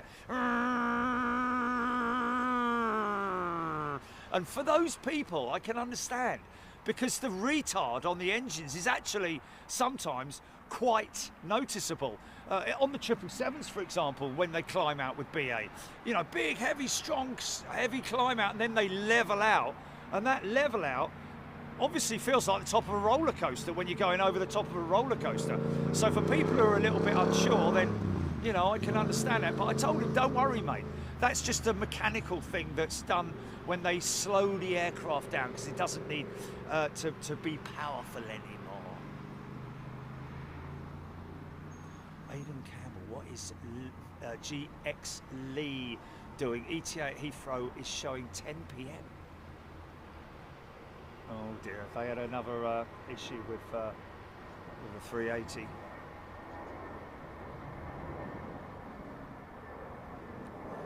Carol's son is flying the ATR 72 due into Heathrow from the Isle of Man today. Well, that's one we know for sure. Carol's son flies the ATR. Where's this guy? Carmen 2020. The drop used to be worse in the 70s and 80s when they used to do noise abatement climb out of places like Hong Kong, like reaching the top of a roller coaster. Right, there you go. 2 out. Okay, 2 out.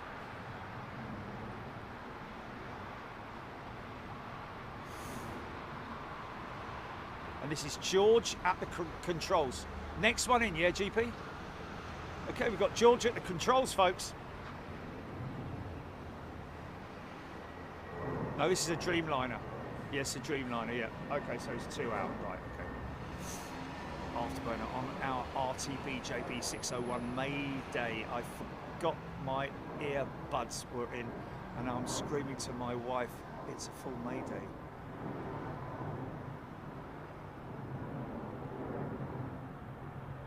Oh my goodness me, it's crazy.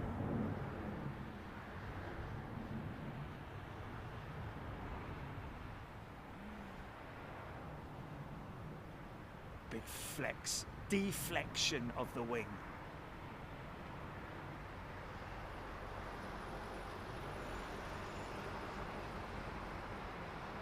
Eagle Atlanta flying out of Orange County John Wayne Airport is a roller coaster due to noise abatement requirements. There we go. Wow.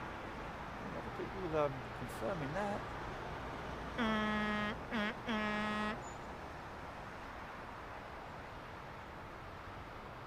Oh, his next one in.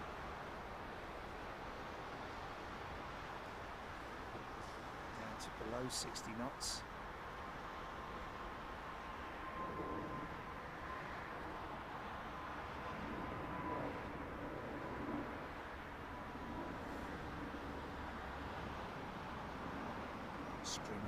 Well done on the crosswind correction. So the winds are hitting this plane from its right, its left, our right. Sorry. That's why there's a slight crab in it.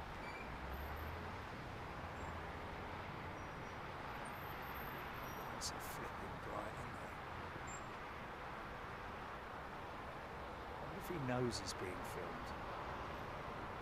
Probably not, I'd imagine.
little bit of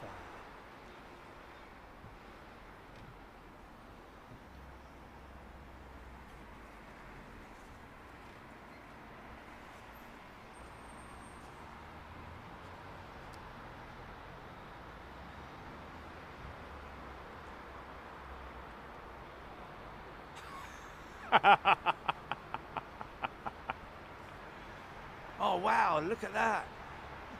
Glenn's watching from the ISS and his dog's in command of the next A380 that's coming in. Fantastic, wow.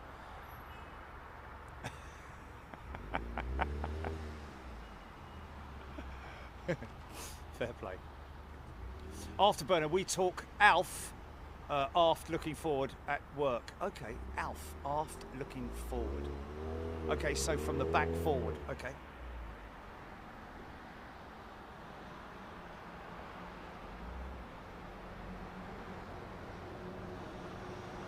Even if I learned jargon from, I always remember my old man when he was on the phone. He'd say, or just having a word with someone, he'd always use the word affirmative, you know, affirm.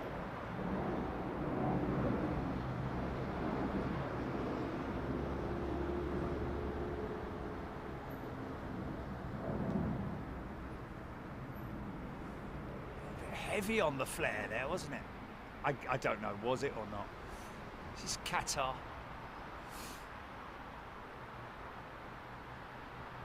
I mean, the other thing that obviously people on mainly on the Airbus single aisle jets, the 320 family, will notice a lot of the time is the there's a hydraulic pump in the undercarriage bay, which sounds very much like a barking dog. As it's recharging, or somebody sawing a piece of timber, which to some people would probably get a little bit freaked out about that. But it's perfectly all right. The only thing is I've noticed sometimes is that the recharge continues.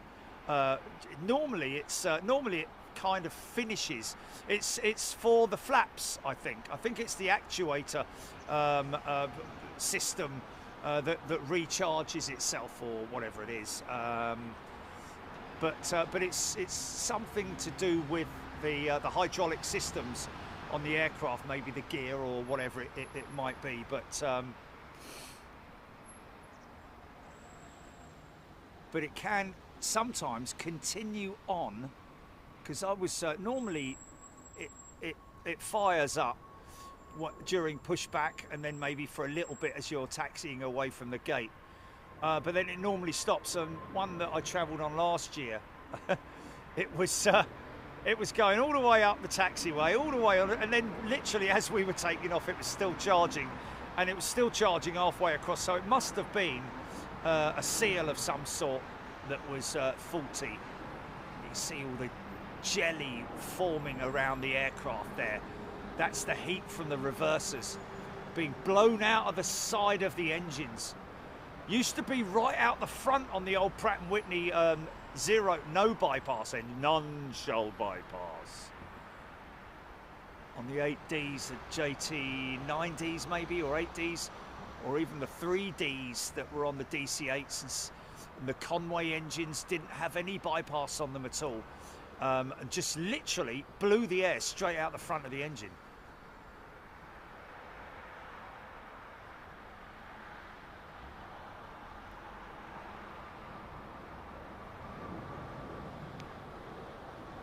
Oh, she's blurry.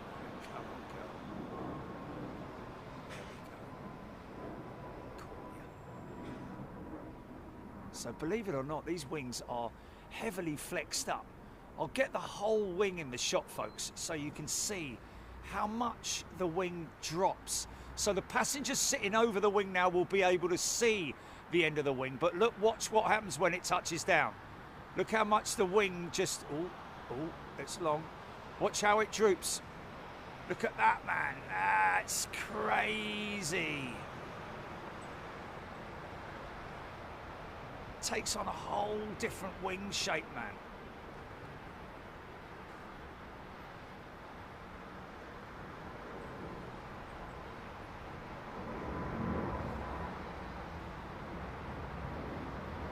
Afterburner. Oh, JT80 used bucket reversers. Part of the fuselage. JT80s were on the 737s, weren't they?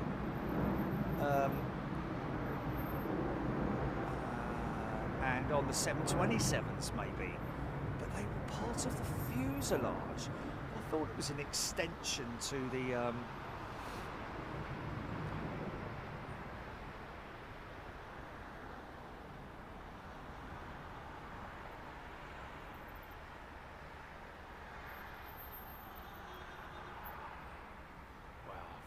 People noticing so much stuff here. That's brilliant, mate. Great position.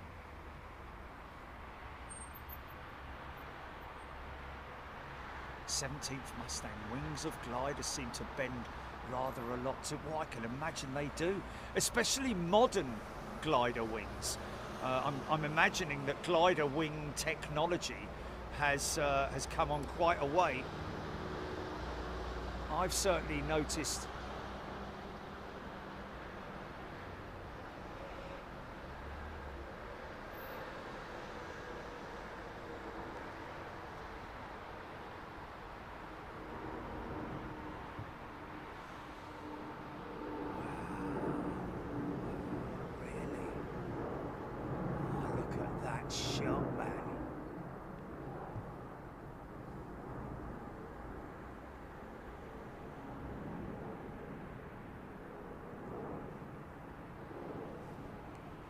That kind of blows our whole theory out of the water then, doesn't it, Chile? In a funny sort of way, which is a good thing, don't get me wrong. Exceptional, yeah. Aidan Campbell, Boeing 727, 737-100, 200, McDonnell Douglas DC-9, yes indeed. Of course. I'm talking about the, I think that was the... A380s or 8Ds. But anyway, the non-bucket reverser type I'm talking about, which is on the 707, I think Convair as well ran it on their Coronados, didn't it? And the DC-8, wow, look how quick he's gone up, mate. Oh, that's got to be a Brussels freight run, mate. Is that going to Brussels, that jet?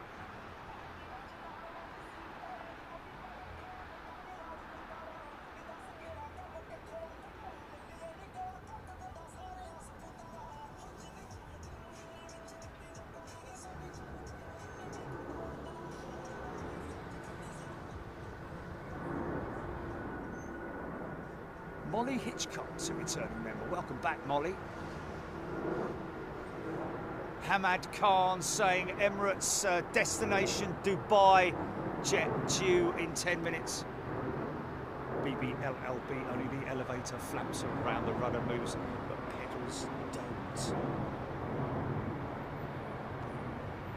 JT8D were a family from -1 to -17, a larger fan for the Dash 200 series on the MD-80s and Volsan converted 727s. Wow, Ellis really laying it on thick there, man. That's, wow. That's crazy.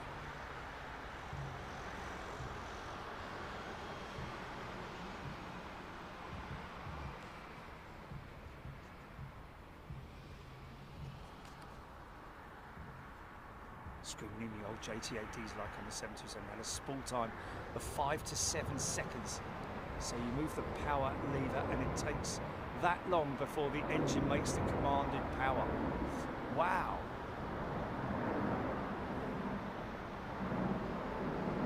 Hold on, are we talking about lag there in like turbo lag sort of thing? Old JT8 had a spool time of 5 to 7 seconds, so you move the power lever. So in other words, what you're saying is that thrust levers go forward, and then you'd wait for 5 to 7 seconds before the reaction, so to speak.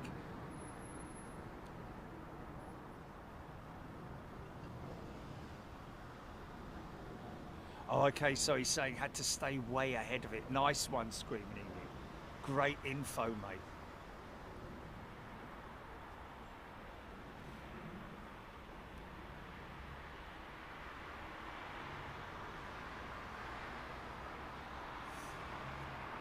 Neil Guy, we have Qatar 777, Emirates 380 and another Qatar 777-200 freighter inbound shortly. It's currently over North Land. Lovely old trip.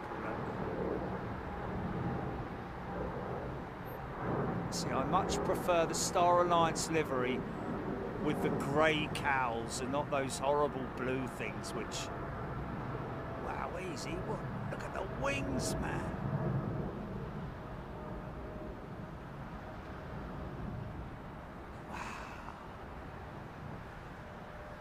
Crazy, man.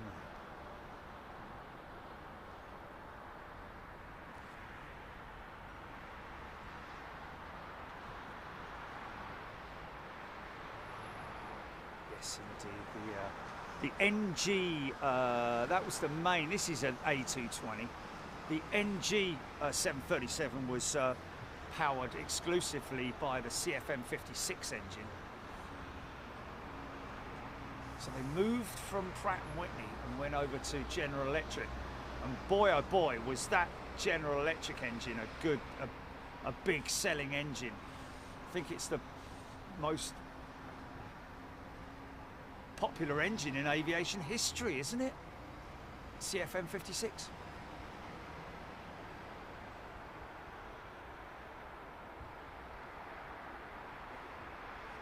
The afterburner, he's talking about the technology that we have today with the injectors and everything's computer controlled, whereas back in the old days it was all very mechanical, cables and things like that, literally.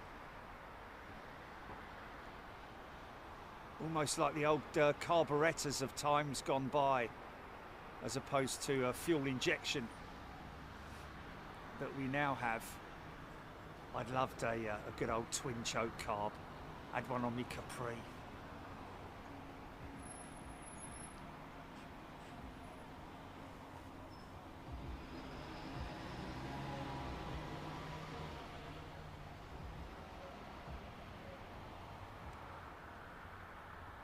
Did anyone confirm, and I'm going to have to look myself, now you can see the bypass on those engines. Look, you can see right through them, folks. How impressive is that? Tiny little core. That's the Pratt & Whitney engine right there.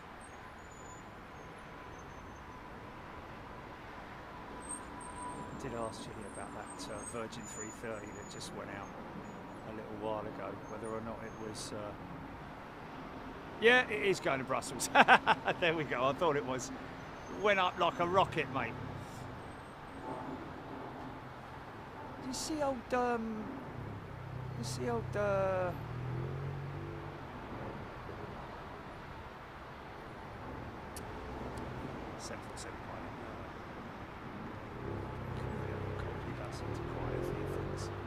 Miami Rick talking last night about Hamad Khan. Welcome back, Hamad. He's a returning member. Good to see you, mate.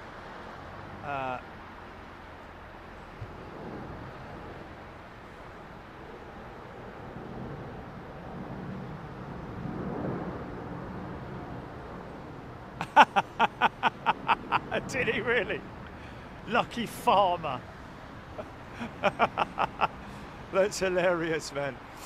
Yeah, 9,000 feet a minute though, flipping heck. I mean, I know they went up good and quick, but you know, he was mentioning about the jumbo jet, and he's sitting there waiting for the little guy to go out in front of him, and he said that he'd be up at cruise altitude before that guy gets anywhere near it, because those 747s can climb, man.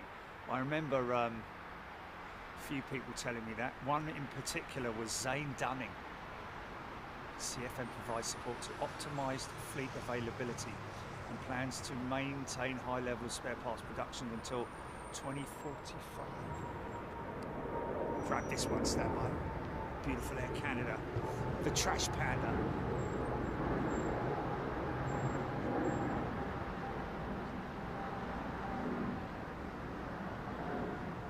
shot there. Look at that beautiful profile of the triple. Better when they go, even better when they go steeper than that. Awesome.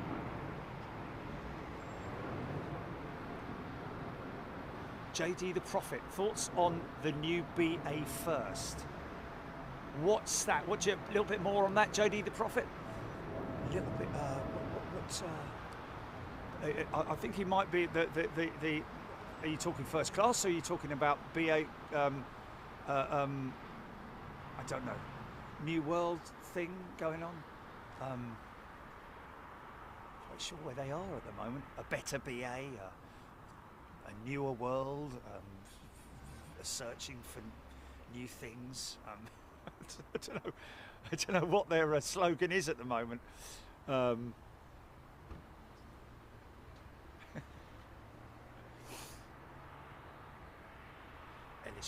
Early JT9 was not so great either. Yeah, they had tremendous overheating problems, didn't they? I mean, the Purple Times is a new member. Welcome, Purple Times. The engine that was on the original 747s, the launch 747s, was that the 9D? Had huge overheating problems, even though it had partially bypass on it, didn't it? Had partial bypass with those big front cowls on it, and also the vents that you could see, the breathers or whatever they were. Oh,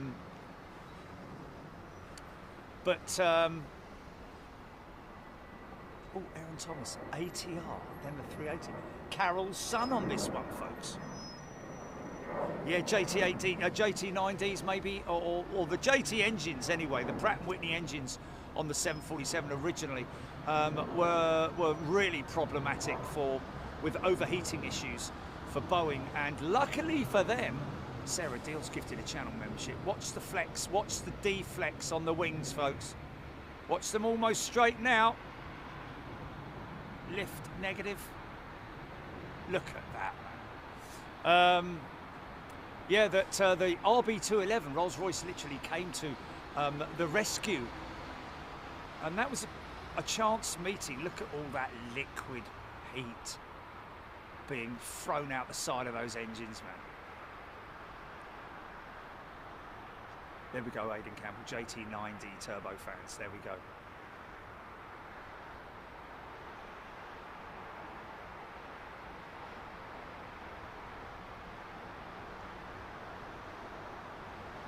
Interesting.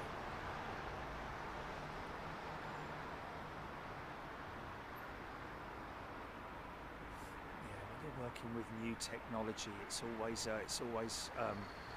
you know, you can test it up to a certain degree, can't you? You have to, I guess, a certification on an engine is much the same as certification on an aircraft, really, and modifications to such engine as well have to go through.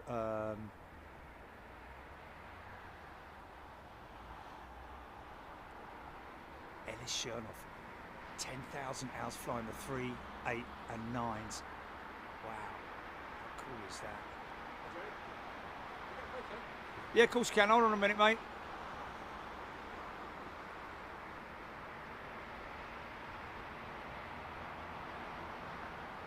Nice.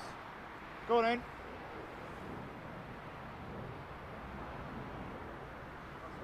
Thanks, mate. Thank you. Do you want a sticker, fella? I've got some in my pocket. Oh, yeah. He's with Heathrow.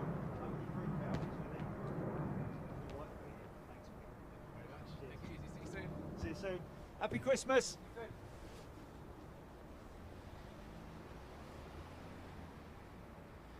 Got a Heathrow jacket on. Heathrow identification badge. Wow, Ellis Chernoff, wow, you've flown some classics, my friend. JT3s, 8s, 9s, and CF6 obviously is the most up-to-date one. And he's never had one fail. There we go. Afterburner, there's a good bit of feedback that you can give to the team. Chernoff, 10,000 hours flying 4 different variants of engines, including the very early JT3s. Wow.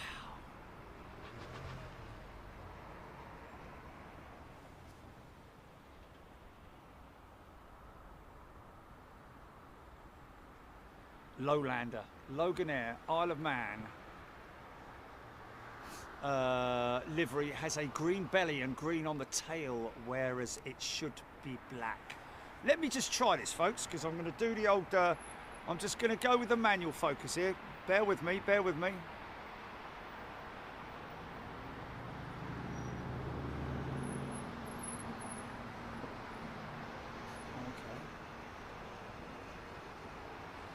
I'm going to go with this one that's on approach.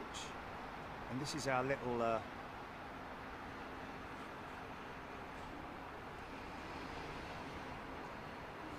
we go, that's out.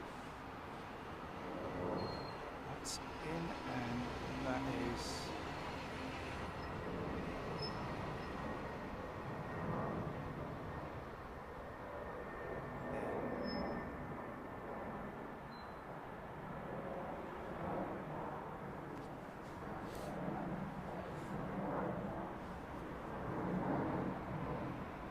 Look at that shot, man.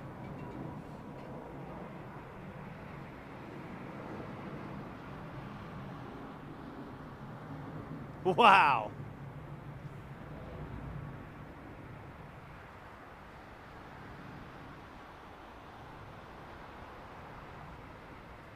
Take your time on the runway, mate. Fancy a little sort of like continuation on the runway? We'll be more than happy with that.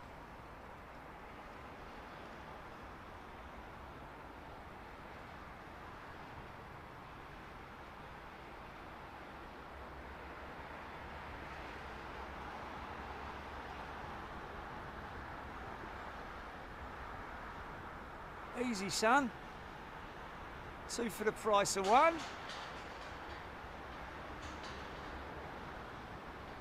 Maybe a bit fast, I don't know. I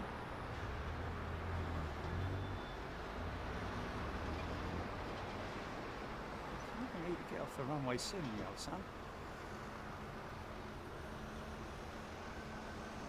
Okay, okay. Are we going? Are we going? Off you go, mate. Off you go. Keep going if you want.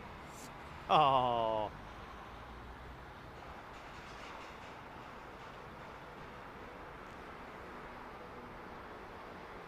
EK29 caution wake turbulence. Brilliant. What's up, GP?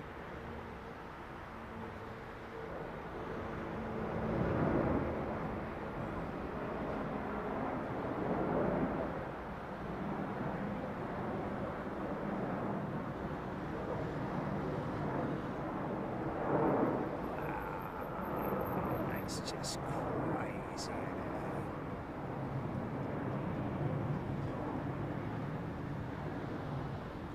Forward momentum now.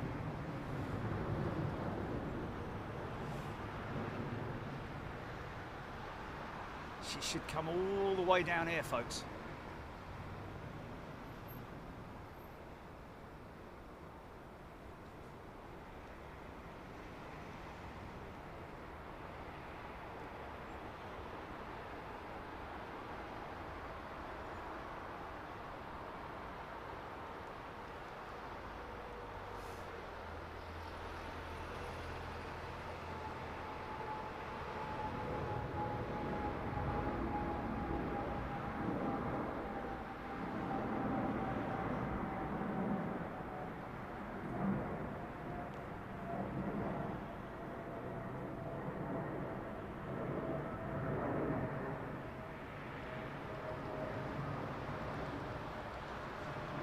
PW 6000.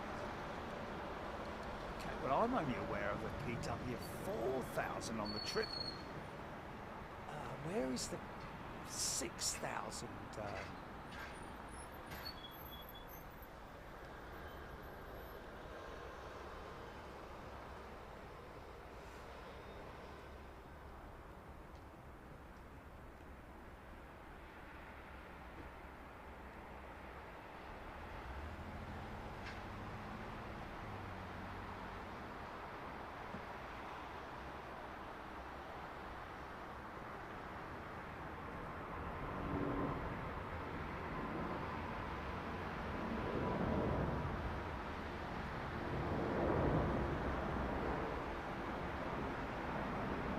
Neil saying some of the EK cabin crew do a lot of vlogging via YouTube, and a revelation with a few of them saying they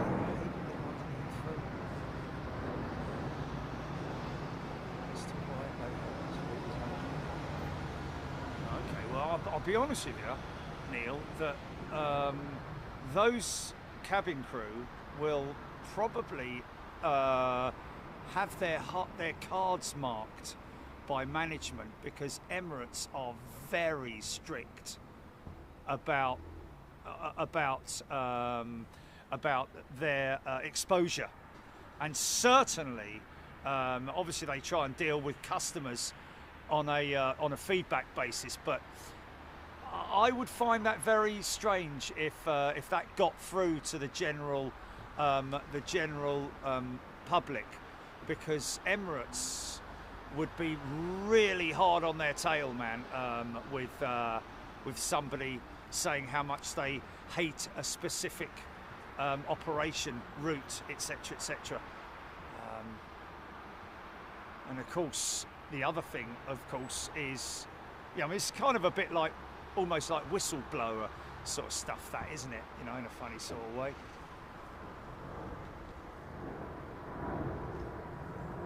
Yeah, but is that official, Jilly?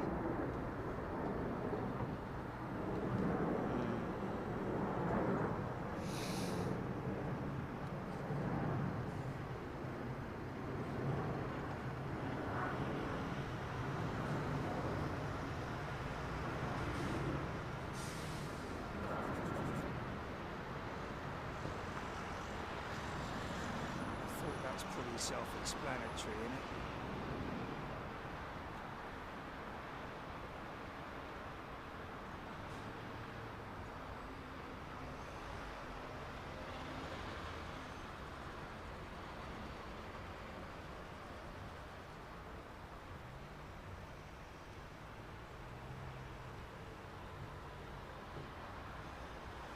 Aidan Campbell, the first working pulse jet was patented in 1906 by Russian engineer V.V. Karavodin, who completed a working model in 1907. Oh, freighter. See the freight door there. Pulse jet is what powered the V1 Doodlebug, isn't it? The pulse jet, I think, in fact, before the V2 rocket was. Can hardly see where the cargo door is, but it's a big old thing. He's happy though. Aviation Stapes first visit to Aviation Retail Direct on Saturday. What place that is, picked up a Negus 747 and Landor Concorde, in the words of the Terminator. I'll be back, yeah. You definitely will be, mate, I can assure you. Pulse jet. Paul Skilling, that's nothing new, to be honest with you, mate. The Air India jet is from time to time, not every day, but from time to time they'll put her on a remote stand. It might not be there for very long, I don't know, because they do turn them around, don't they? So, I don't know, actually. Has been seen on. It's not rare to see it on remote, but I kind of know why you're questioning it.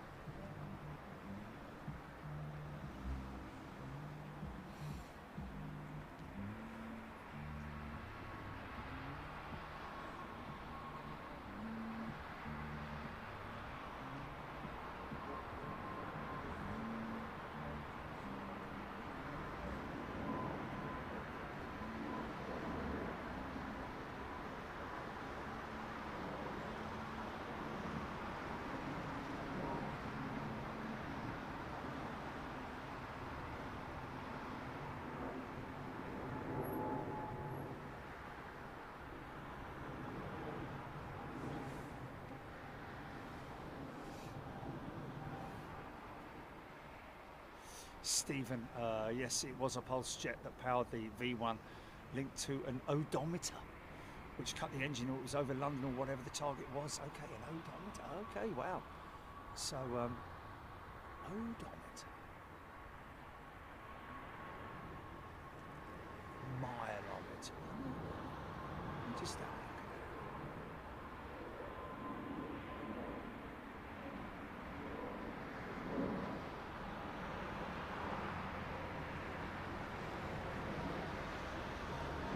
Odometer is a device that measures how far a vehicle has travelled. So there we go. So yeah, there we go, mileage. So as soon as it reached a distance, then bang, engine cut. And what a horrible noise that was. The buzz bomb, the doodle bug.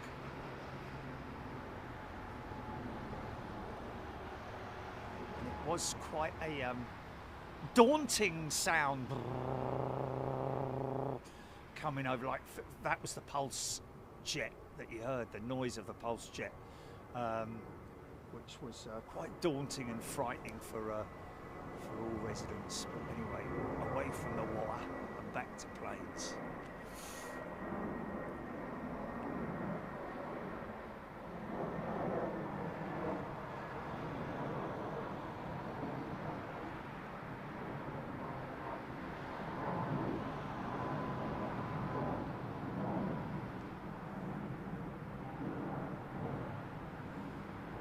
Just reading an article yesterday with Azul, showed a picture of one of their E190 jets, which is powered by the Pratt & Whitney geared turbofan. Lowlanders gifted a channel membership, thank you.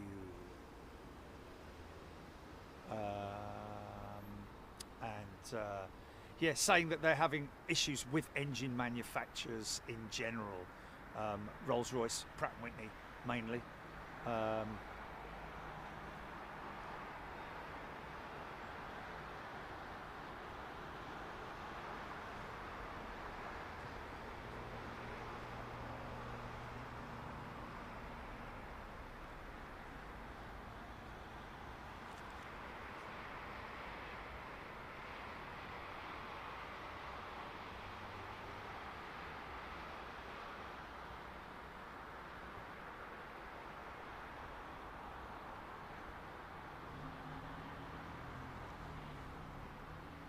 Wow, Carmen 2020's dad flew Meteors in the 50s. Wow. I remember that was like one of my favourite. It was a twin engine jet, wasn't it? A bit like the ME262 in a funny sort of way, but a very obviously a more advanced one. But yes, the Meteor, the Gloucester Meteor, and the Vampire, which were a couple of jet aircraft which used to do the rounds at the air shows back in the 70s and 80s. Wow, the Gloucester Meteor.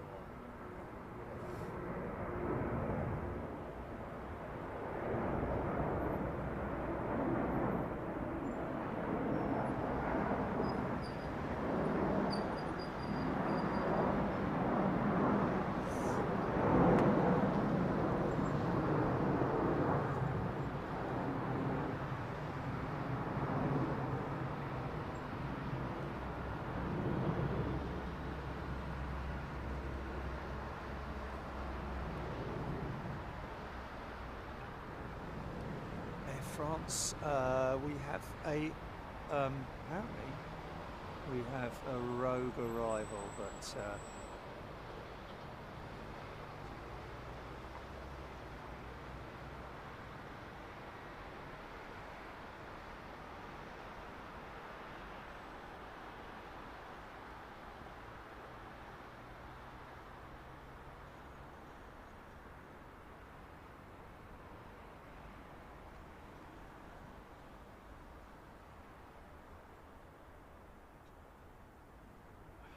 time through the sound barrier was in a Hunter, Hawker Hunter.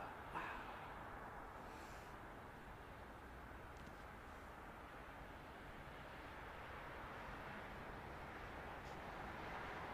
The Meteor flew before the 262, Overlord say. Really? Did it? Wow. Well, I would have never, wow. Skilling's gifted a channel membership. The Meteor flew before the 262. Just didn't have enough time to put it into production to. Wow, probably didn't. It's crazy.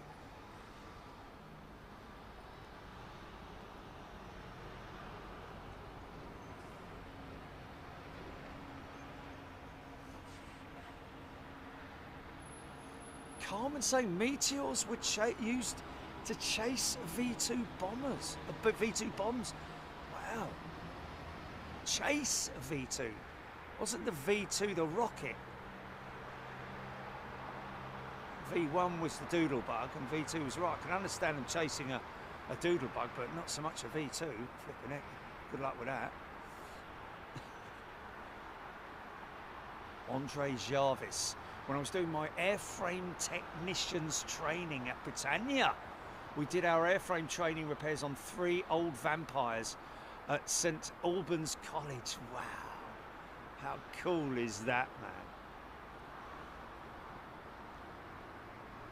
Overlord, first flight 1943, 262 was 44. Wow, that's crazy. I never knew that. Thank you, Overlord.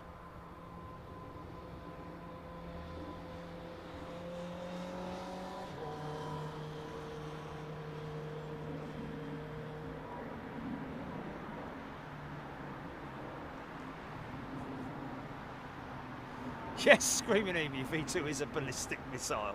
You ain't chasing that, mate. You have to pedal really hard. Hold on, let me put me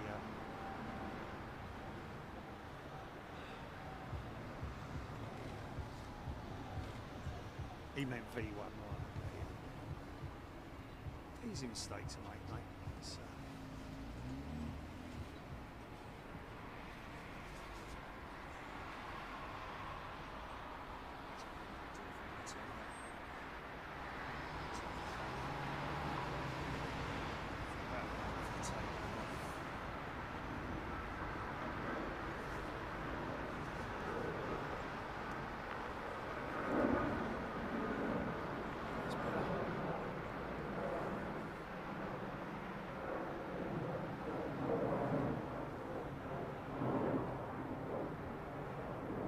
It's, Meteor was used to shoot down.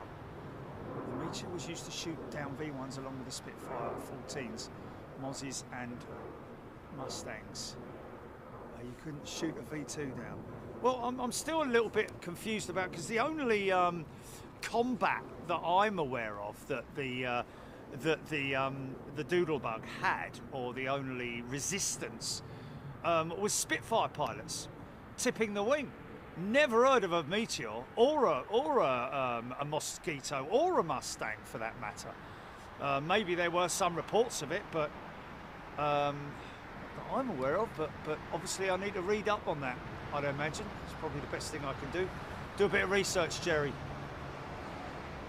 Taparay in love with the 767-300. Classic. B2 or 737.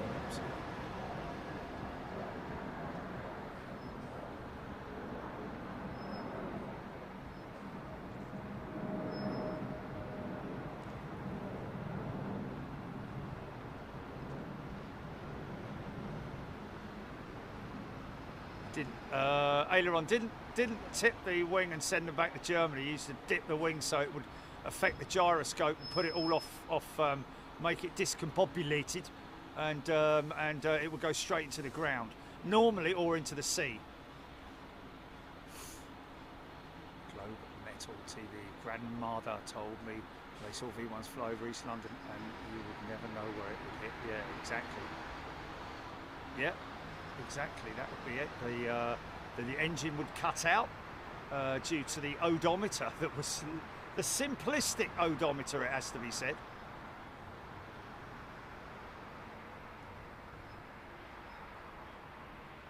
Simon Pugh, Tempests, yes. The Tempest, what a great aircraft that was. Heavy duty thing, rocket launcher, really, the Tempest. Was specialist for strafing railway yards and stuff like that, wasn't it?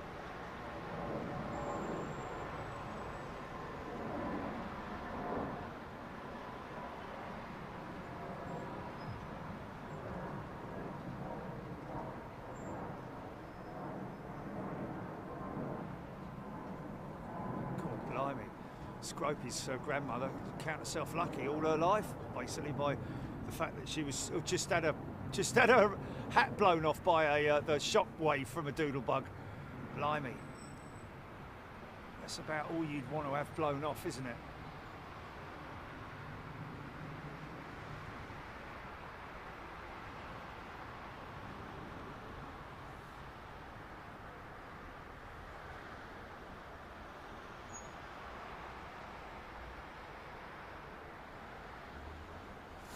LA girl liking the livery on the Etihad jet. No plans for any sort of like changes with Etihad on the livery front. I think it's quite well typecasted and should remain as it is, I think. Want to make the logo a little bit bigger, you know, the lettering. If they want to make that a little bit bigger, then I don't think anybody would complain about that. Other than that, I think people like it. Don't need to change it.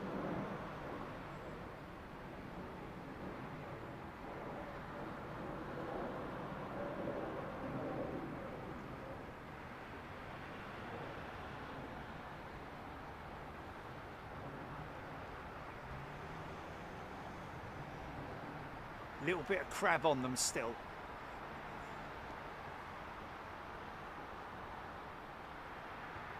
Northeasterly, here comes the swing, there it is.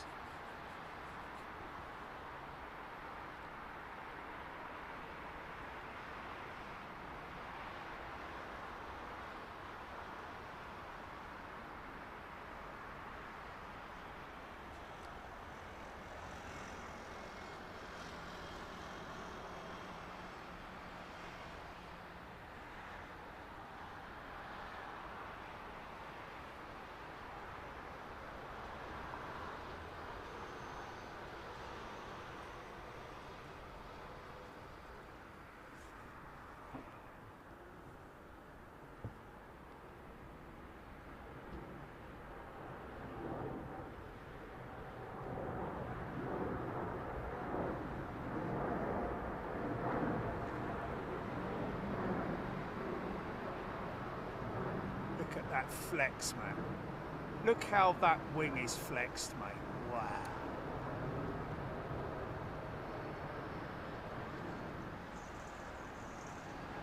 Beautiful. So, did anyone keep a note of which Dreamliner it is that's around the other side? I'm wondering whether that is the same one that's been moved round here. That is Kilo Oscar.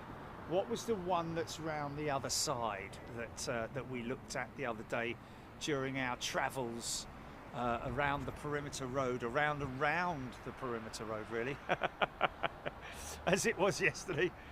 Blimey, I got a few people dizzy, I think, throwing up yesterday, weren't they?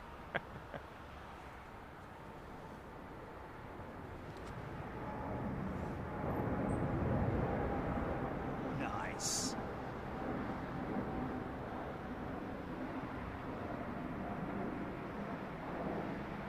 Bosh!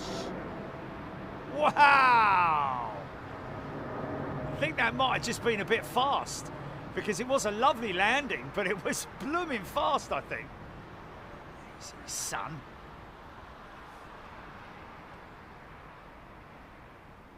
John Grimman liking the old Air Canada livery against the skies.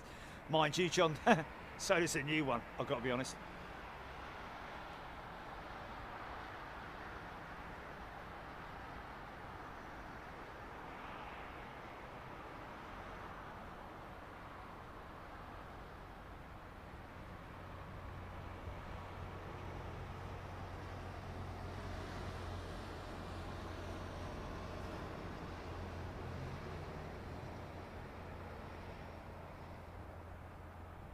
Oh, it was Lima Delta.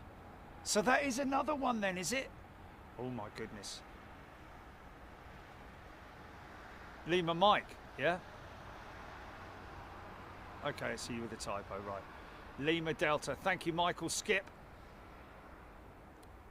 Screaming Emu, you just didn't flare, yeah, just drove it in. That was pretty cool, man.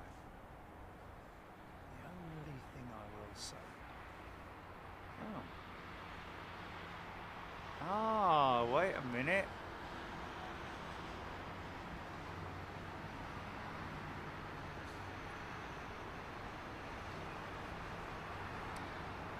Wait a minute.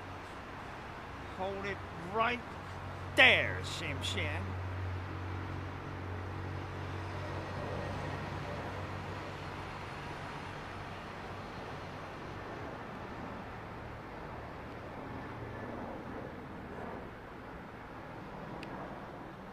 Sorry, folks.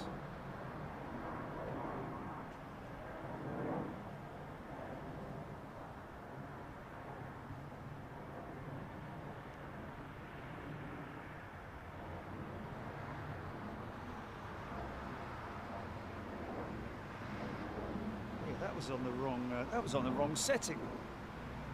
Yeah, wise guy here.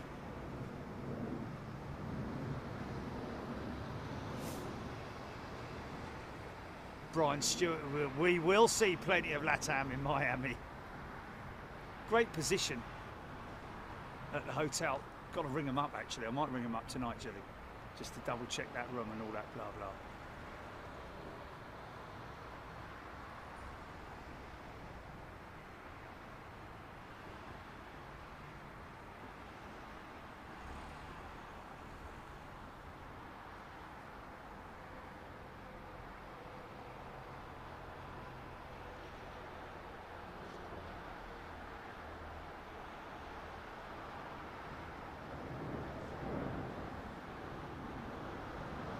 Very nicely done.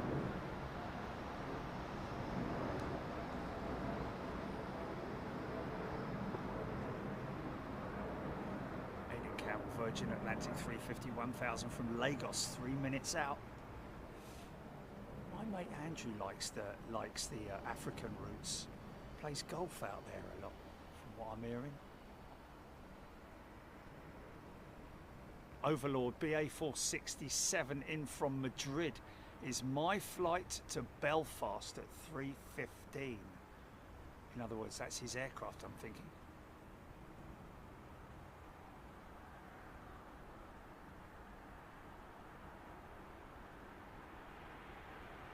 Neil, we will be doing a Christmas Day, as we always do, to be honest with you.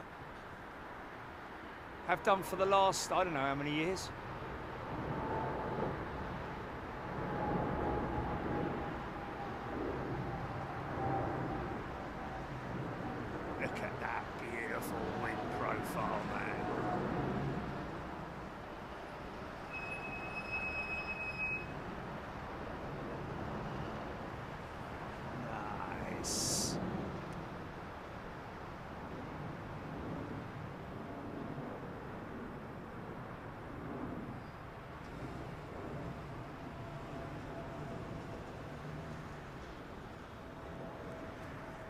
That LATAM jet may be coming in a little bit too fast. Was that the reason for the just slam it down? I don't know.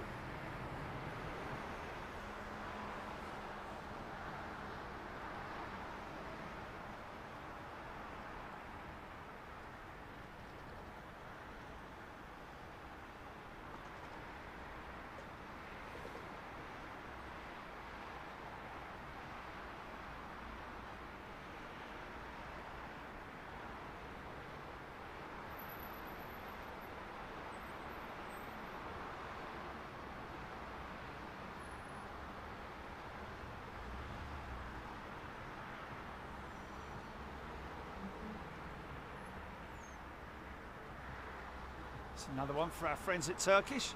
So 777 so far, 777 and Dreamliner so far. All we're missing is the 321 and the 330, and then we got the full set. And the 350, yes, my apologies, yeah.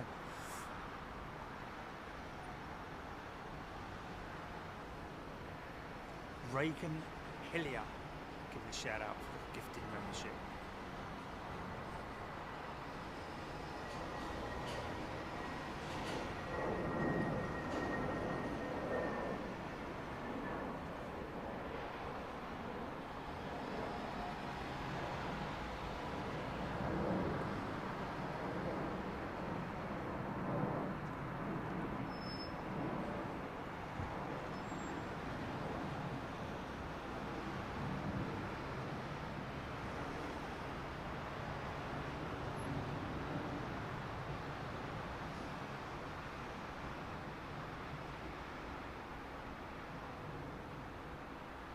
Tapare liking Turkish's livery.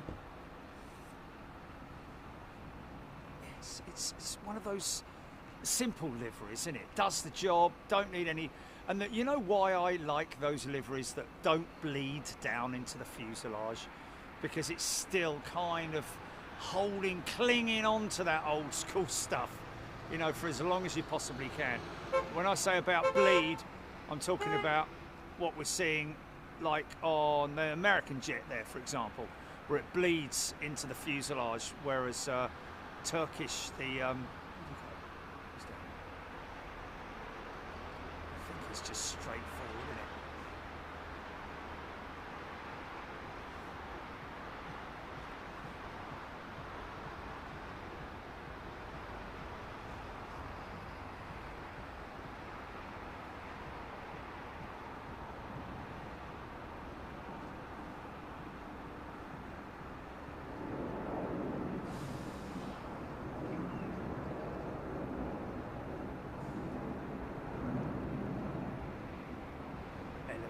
Elevators, nice and smooth. There we are. Oh, this is no idea who this is.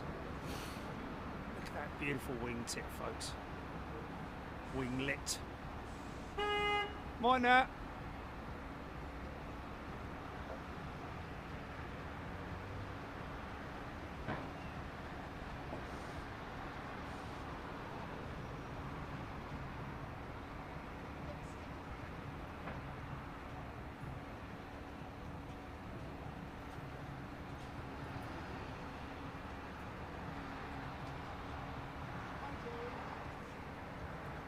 Hello, mate. Yeah, go on in. Hold on. Two more people who've got official.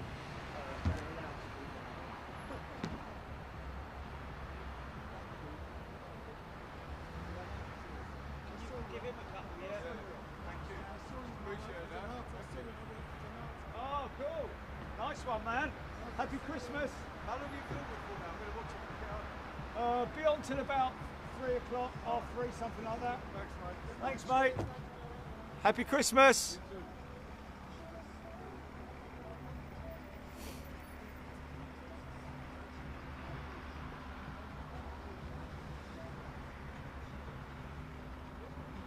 What was that, Chilly, that Ollie the Oxpecker was, no, the chip man.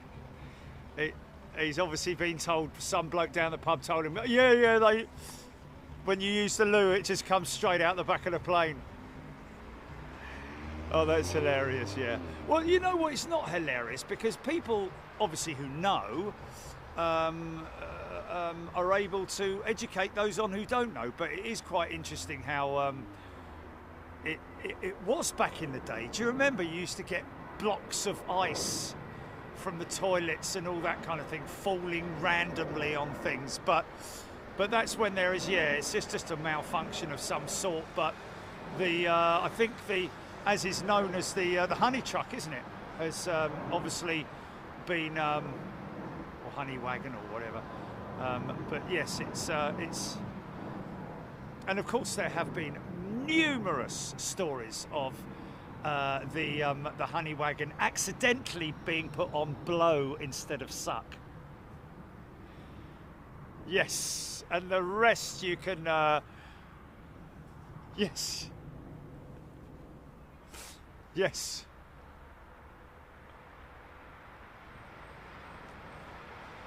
See the ground through the loo.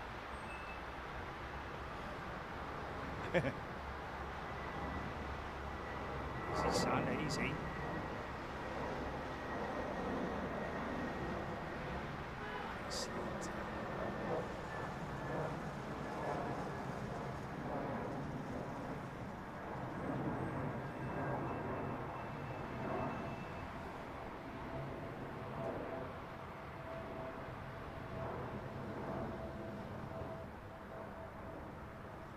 Yeah, poor old Trevline, sorry mate.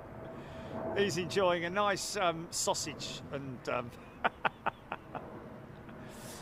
sausage with mashed potato and gravy. Obviously not, but you know, just as an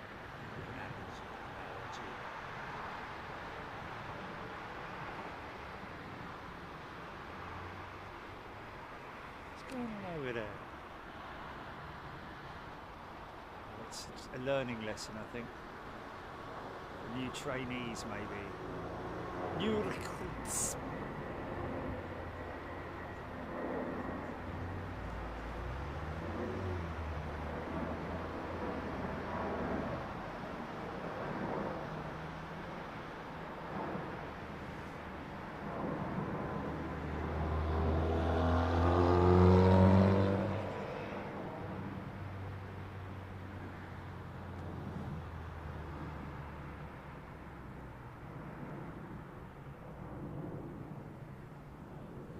Discriminating, no one correcting for the crosswinds today.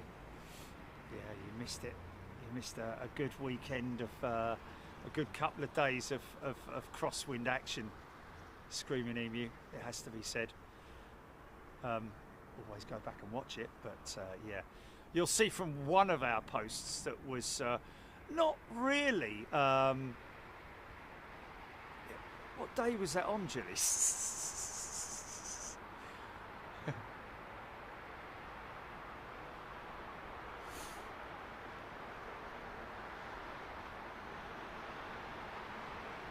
What the 777, the crazy 777 go around, the windscreen wiper.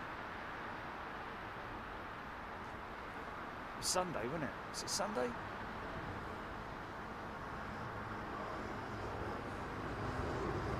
Yes.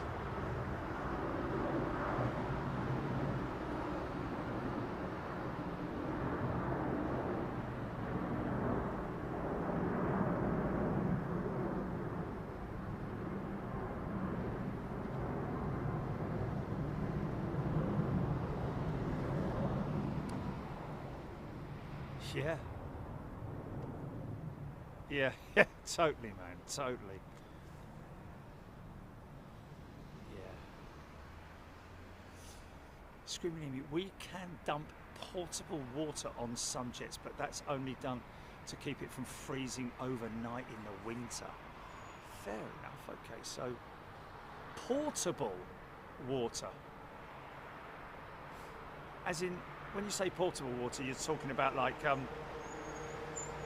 you have a waste, like almost like a sink, I'm guessing, that you can dump.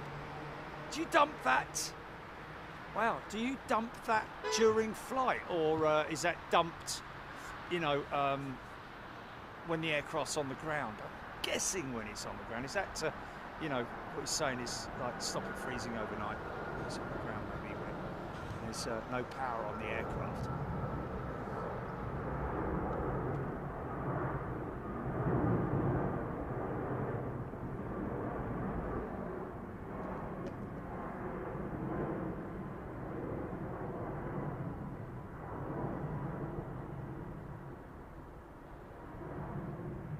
Oh, potable.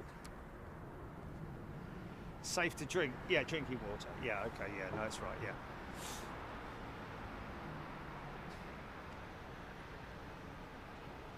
Yeah, I've never heard of the word potable. Never heard of it. Is that as it you can pour it into a pot? I don't know. Other than that, I can't think of what it would mean.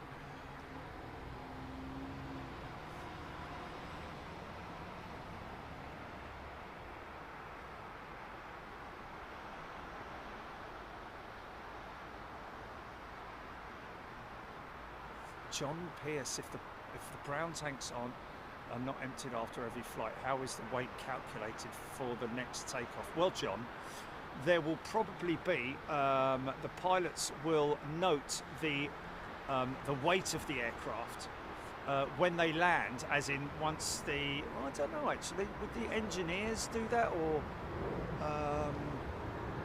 I know what you're saying, you know, because obviously it alters the weight of the aircraft, but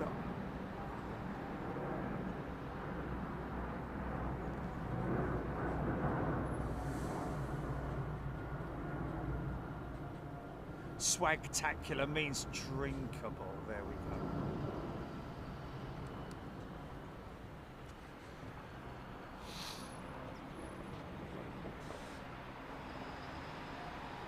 Right, yeah.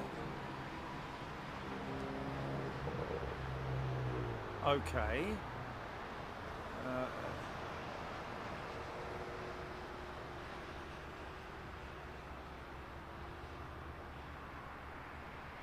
Well, you have a listen to it then and see what you think.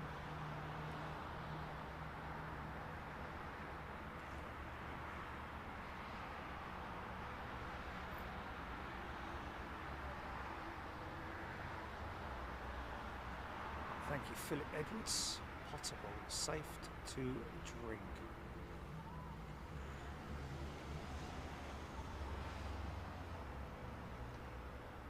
That was smooth.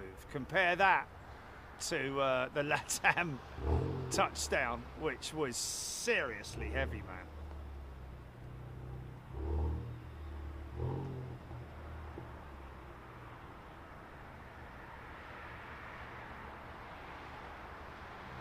Okay, well, let me just check the receiver. Stand by.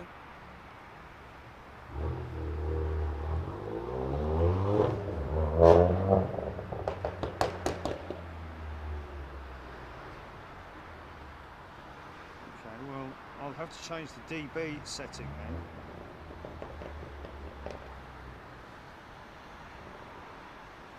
Yeah, but louder is a lower dB, isn't it? Louder is a lower dB, or is it higher? It's a lower, isn't it?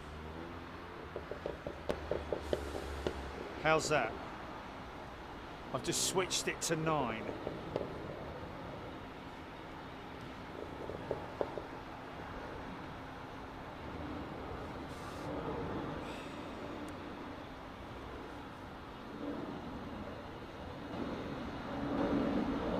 Okay, it's on 3 now.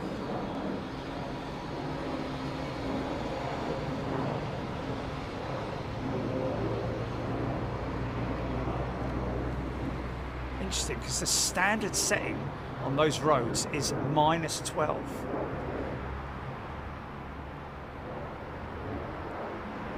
Kevin saying he remembers on a flight he was on, a pilot had to go back to the gate and unload just 1 ton of pineapples because he missed his takeoff slot and the wind had dropped.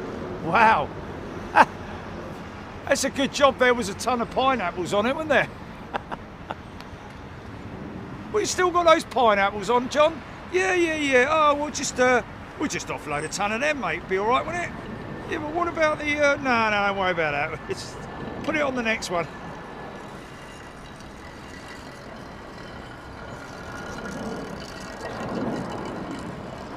Ton of pineapples.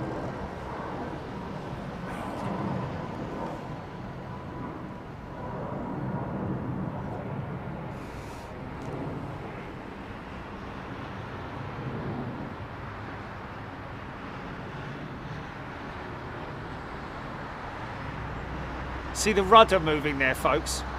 That's because the rudder below 60 knots connects to the front wheel nose steering.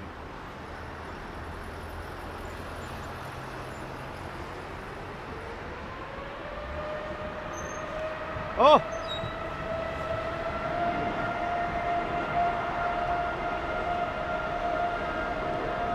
Who's that? Well, that was a quick start up. I think it's this one here. I think it's that one there.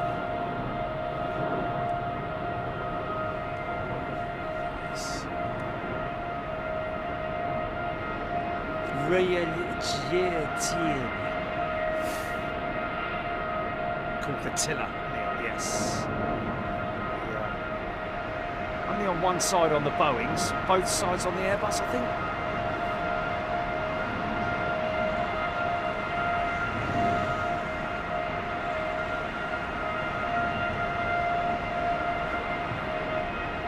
It's difficult to see which one it is they're running up. Look for some engine, some heat, exhaust heat.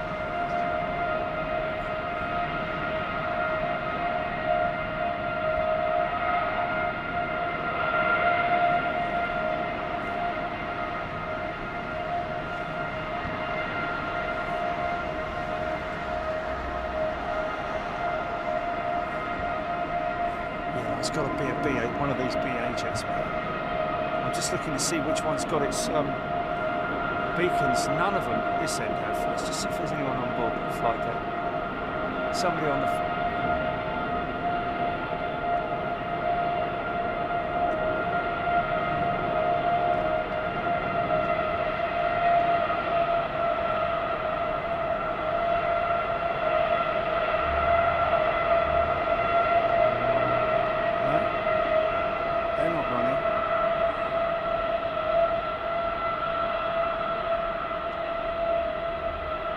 I see a bit of heat there.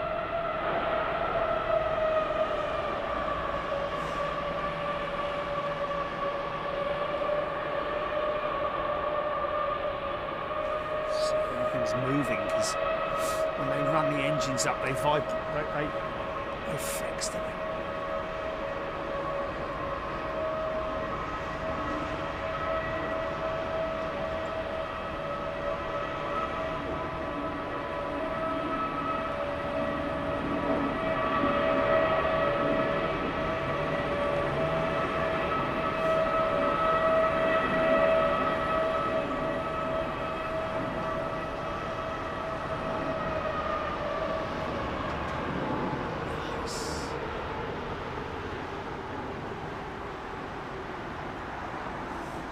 Nice, what a beautiful sound, man. What a beautiful sound.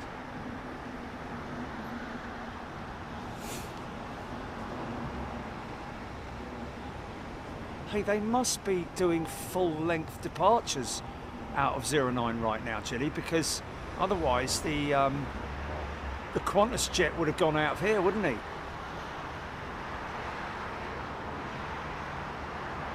Olivier Oxpecker, South Africa has 3 A380s commuting to Joburg.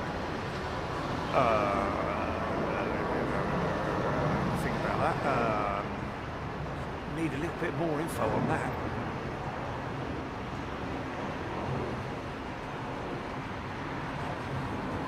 Yeah.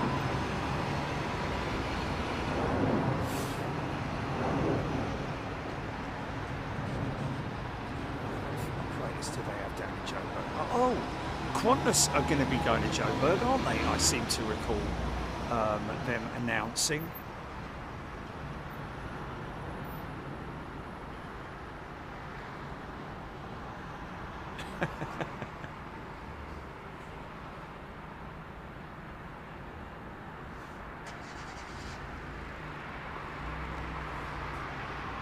Pete J, air raid siren. It was like an air raid siren, wasn't it?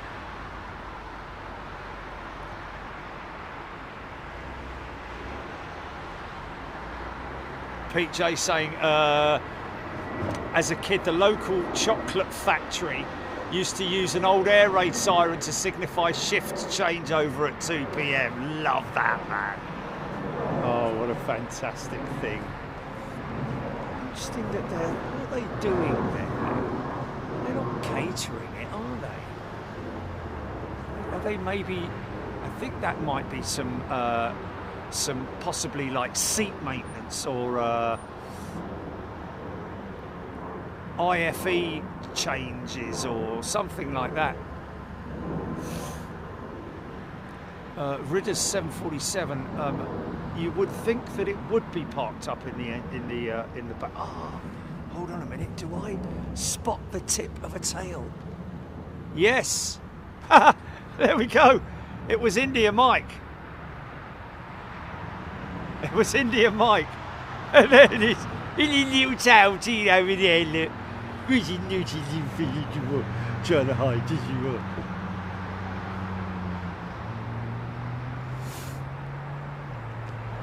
You would have thought that it would be in the, but at initial glance, I thought that might have been a sort of like a tower in the background or something. But no, he's right. He's right.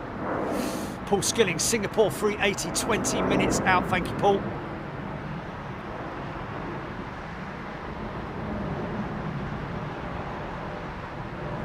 Lufthansa, Olivier Oxpecker saying. Lufthansa fly their 380 down there, do they? Oh. Boeing 747 and A350.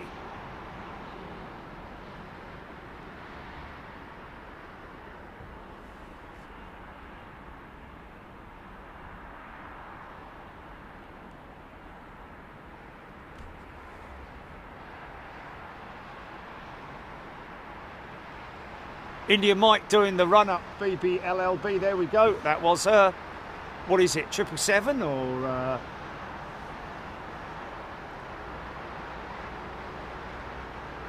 Bronner Smith tuning in from Northwest Oregon. What a beautiful part of the world. Amazing view of the night sky in Northern Oregon. Very little light pollution if you're out in the sticks.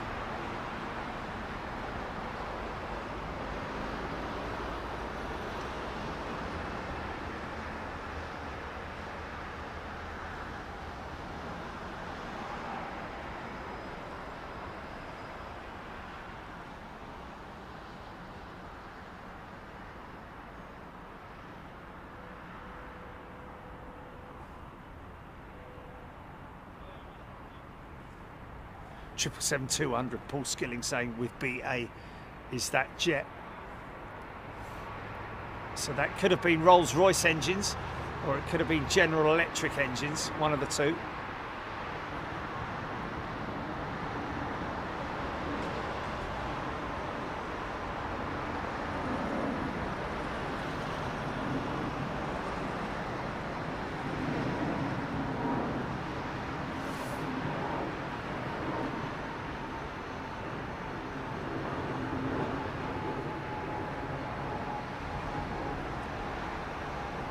Yeah, well, I kind of see what you're saying, Roger Breaker. It's going to be interesting to see the 777, the 797 when it eventually sort of like really starts to gather pace. But Boeing, as it stands at the moment, like I was saying earlier, there is talk of the company breaking up. When I say breaking up, I mean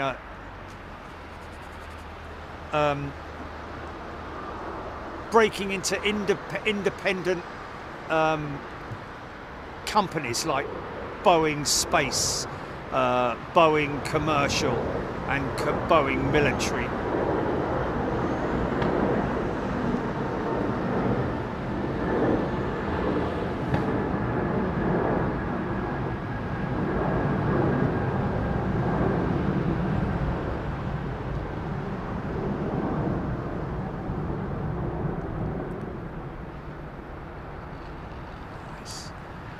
Which I have to say doesn't sound like such a bad idea, to be honest with you.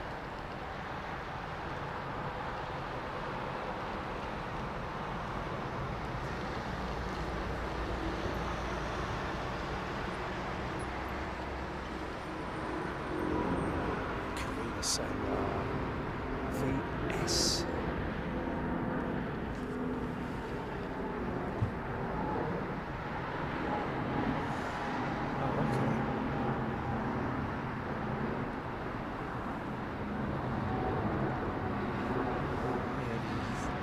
Visible in the other test cell at the moment. Maybe because that wall is so high that the aircraft that is in it is not visible.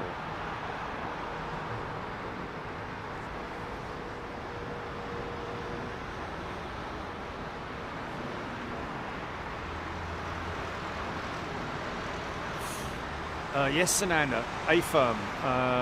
That is the word I'm hearing that is being proposed by people within Boeing, is to break the company up so that it has, I mean, I know that it has a space division, and but they're talking about physically, you know, incorporating different, like Boeing,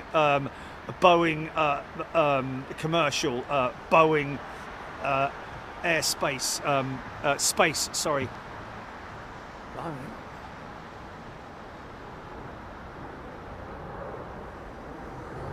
It's moving up so quick in here.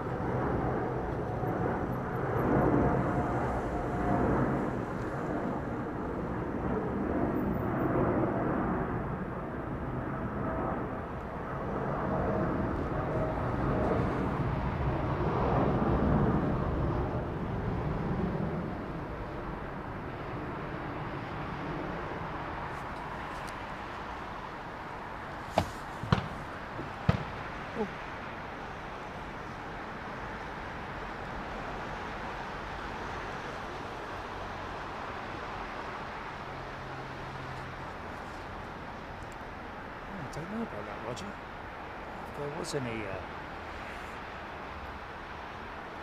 best thing to do in a situation like that is look up the aircraft that had the problem, and then see when it last flew.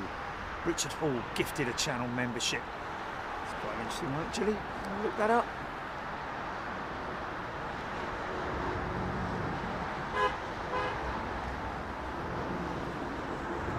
The 350 that had the engine issue that returned the other day, with the obviously need to know what its reg is in order to look at its history since it came back. Richard Hall has gifted a channel membership. Give Richard Hall a shout. I don't know if I did.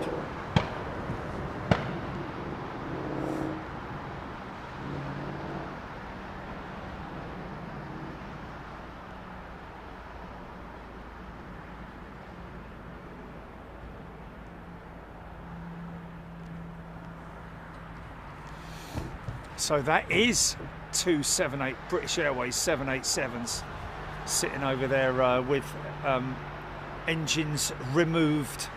I don't know if both the engines are missing off this one here, but wow. Yeah, British Airways have warned, and obviously they've had to make adjustments to their services as a result of those Rolls-Royce issues with the Trent 1000. And yet Rolls-Royce's share price continues to balloon.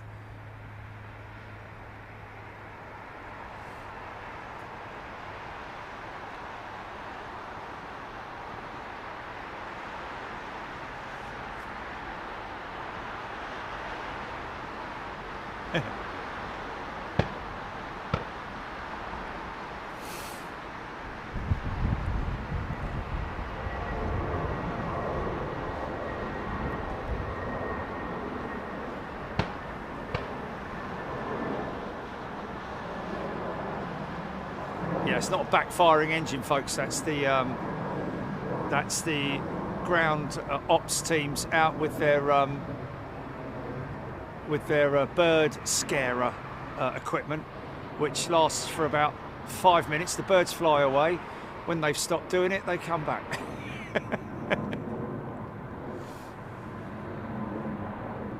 Sean Pascal, yes, indeed, Airbus does have a space division. And Airbus has a military division, much like what Boeing has, and I'm not sure if it's all in-house with Airbus or whether it is separate.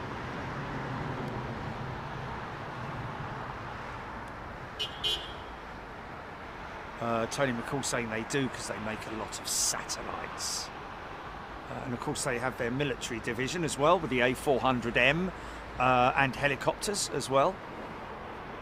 Successful, and of course the MRTT division, but that is taken care of in Toulouse. The A330 MRTTs are assembled in Toulouse, I think.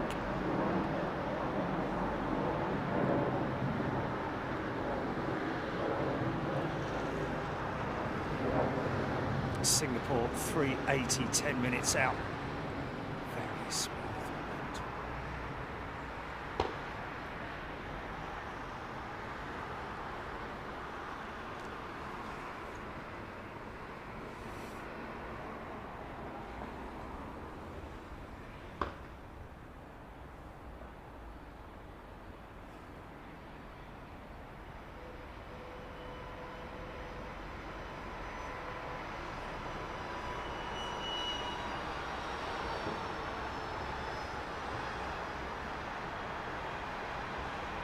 Where they're possibly teaching them on the they're teaching them on the firing over there, aren't they? Shelley Ashton, welcome back, Shelley. God, it's like a flipping rifle, isn't it? Look at that. Paul! That's right, mate. Do it right behind that post so I can't see you. Thanks. Thanks. Yeah, that's it. Couldn't have crawled, could step any further forward or any. Now see that bloke on the van over there? Aim it at him.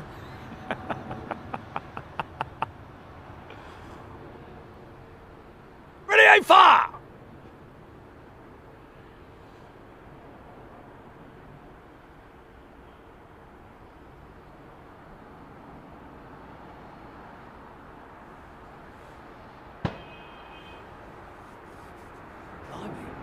It's a proper rifle though, isn't it? I thought they used little sort of like flare guns. It's a bleeding sawn-off shotgun, isn't it? If you can come and mess with us at Heathrow, mate, you can see what happens.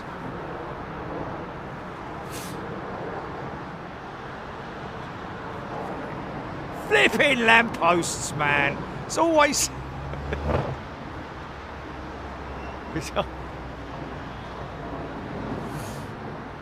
Shotgun training.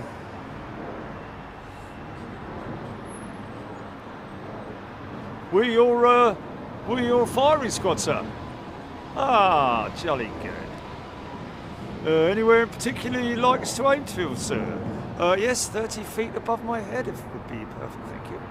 Ah, always the funny guy, sir.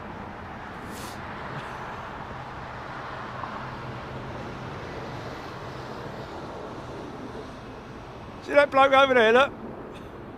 See if you can reach him. Or that geezer over there, look. Move away from the...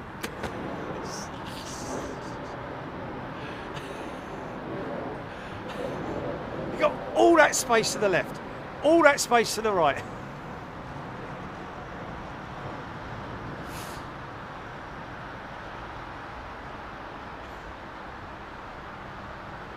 It's just brilliant, isn't it?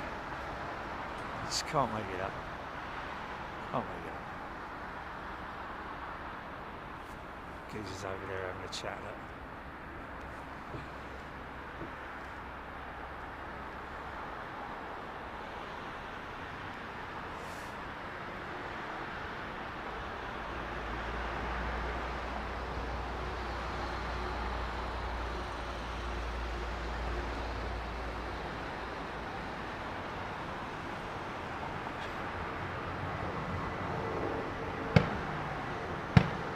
I'm not watching, mate. I'm not watching anymore.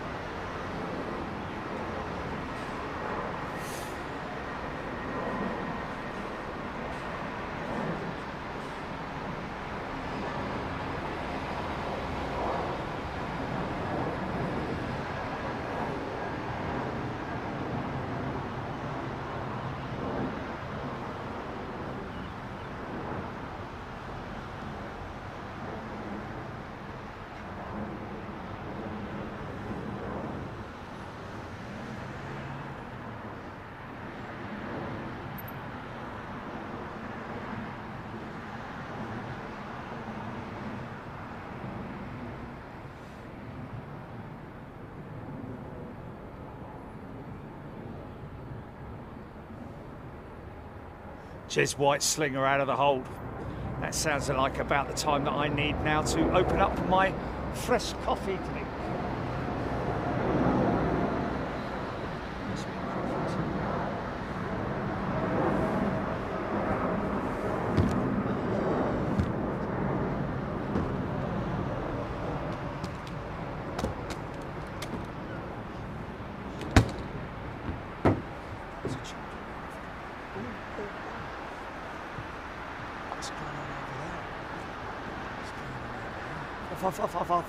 Fire up.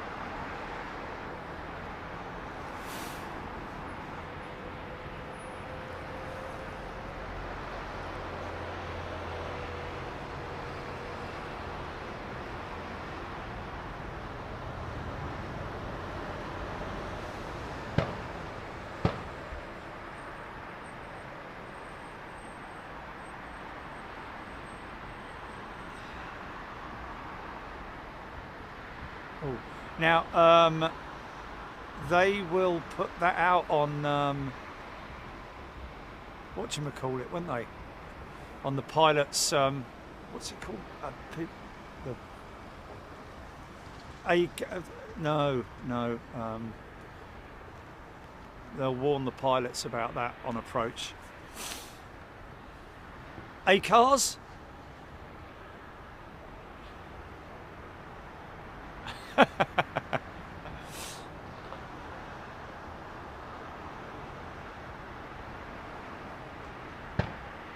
Penny Haskins, good day to you. Yeah. Yeah, but you were gonna say ACAS, and then you went ACAR. Oh, yes. No TAMS, Graham C saying no TAMS. Notice of traffic or whatever. Yeah, something like that. Notice to all. Yeah, ACARS is on the plane, isn't it? Or, yeah, but no TAMS, that's correct. He doubts it though. Aidan Campbell, aircraft communications addressing and reporting system. Right you are, sir. It's definitely drifting across runway now, isn't it? Like. Thank you, Simon Twitchett.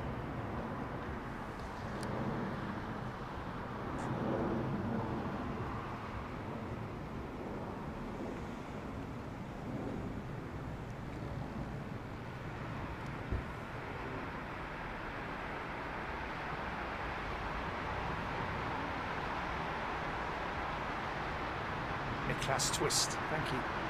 Notice to airmen. That's it, yeah. Mind that.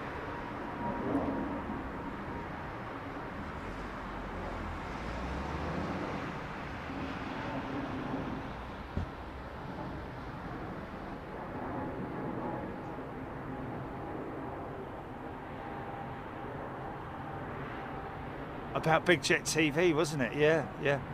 We had an ACARS message being sent to a Virgin Jet, wasn't it?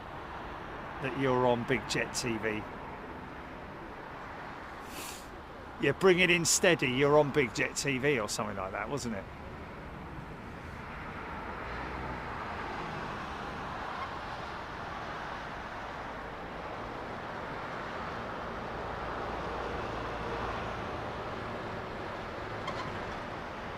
It's being dealt with.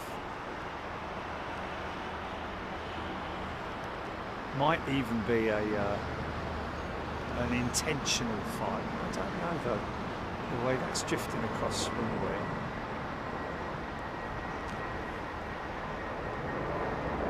Any great definition of no TAMS, but not how it actually is. Well, very well.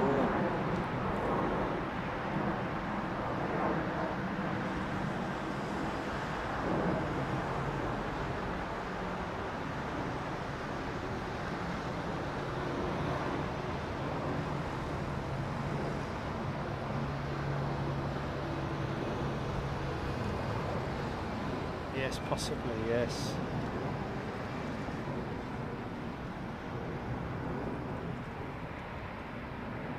Brian Stewart Slinger in the back of the stack. Thank you, Aaron Thomas.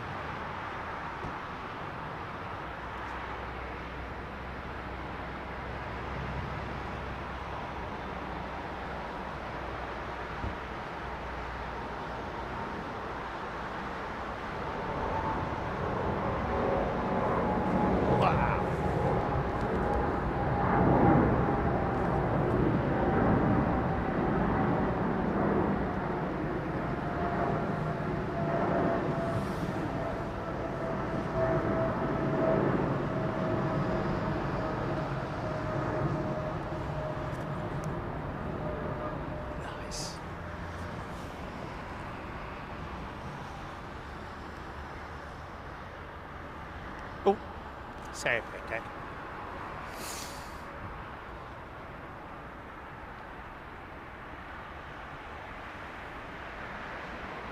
Jen Niffer worked at an airport for many years, missed the bird mitigation and the engine run-ups and all the day-to-day stuff. Thanks for covering all the activities, Jen. That's my absolute pleasure. If I was able to have my own little you know, a system to run around the airport and film things, I would. There are so many things I'd love to film. So many things.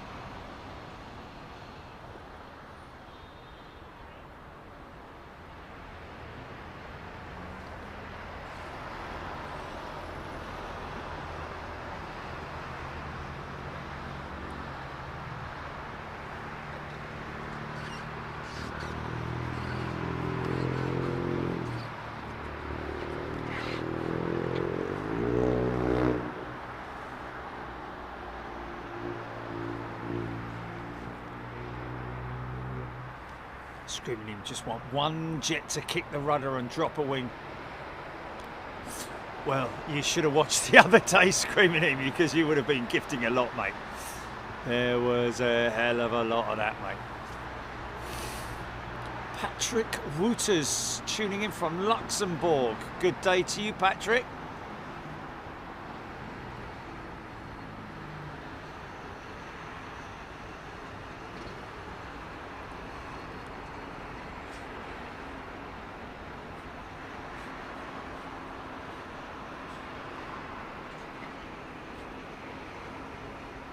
Yeah, I don't know if Phil Adams is referring to the Dreamliner, but yes,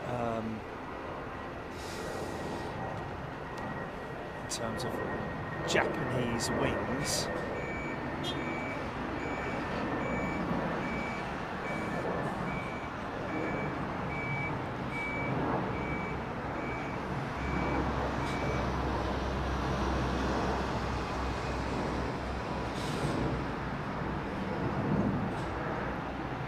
I blame me dad, asking how far do the 787's wings flex. Well, upwards of 7, 10, 11 feet. I think it's a total flex of somewhere in the region of is it 4 meters, something crazy like that, isn't it? It's an unbelievable number. All you have to do is look at the negative side of it when it's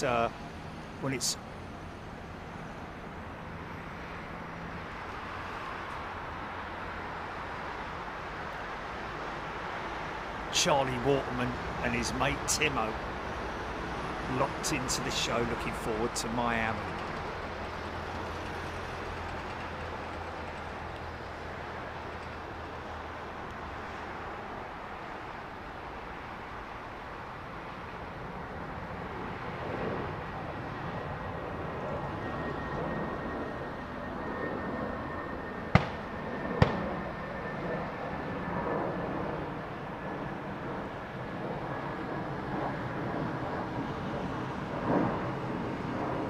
Easy, easy. Whoa! I tell you what, come on in, pilots. Walk us through that one. Flipping heck. Went for the flare, caught a bit of air underneath it, and it just literally floated and then went down. I mean, not an unusual landing, but sort of like, you know, preferred not to do it that way, if you know what I mean.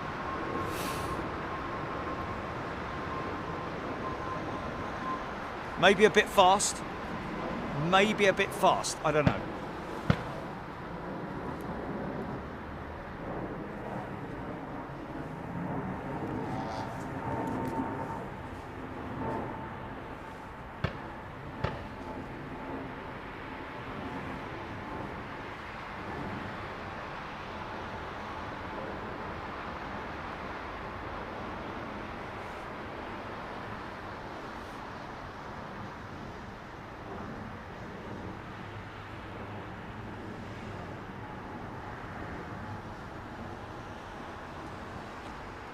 You load that one up for replay, Chili, or not?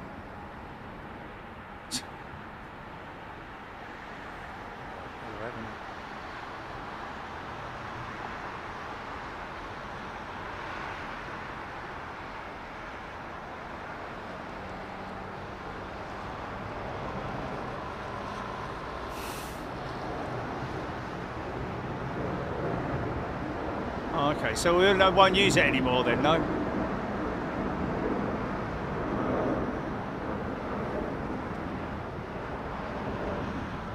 thought you said that it records everything.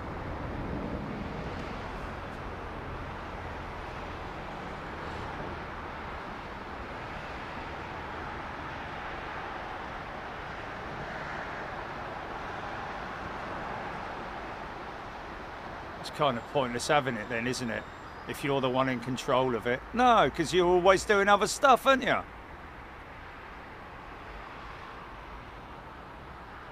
Yeah, but Chili, we went through this the other day, mate. We don't know whether it's going to be anything that we need to do we? I can't. Okay, I'll tell you then. Every single landing I'm about to film, be ready to film, but do VAR on it then. Case apart from that Singapore slinger that just landed. Yeah? No, because you didn't see it. No. Exactly. Oh, God, really? Really? Okay, all right. All right. Yeah, all right.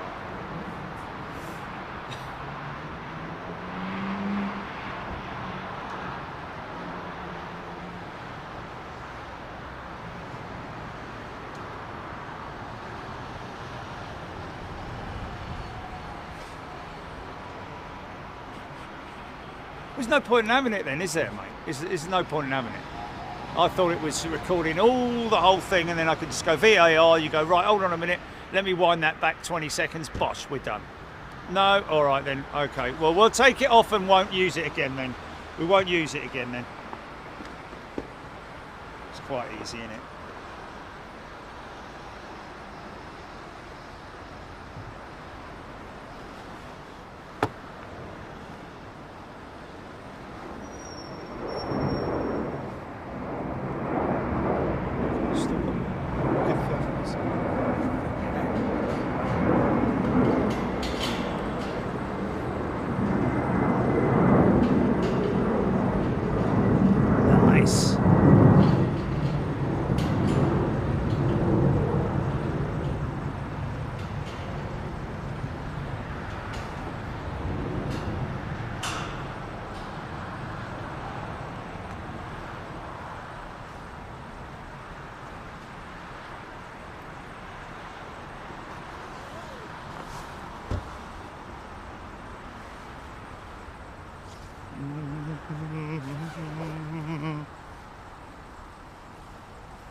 Sorry folks, just filling and farting around with me.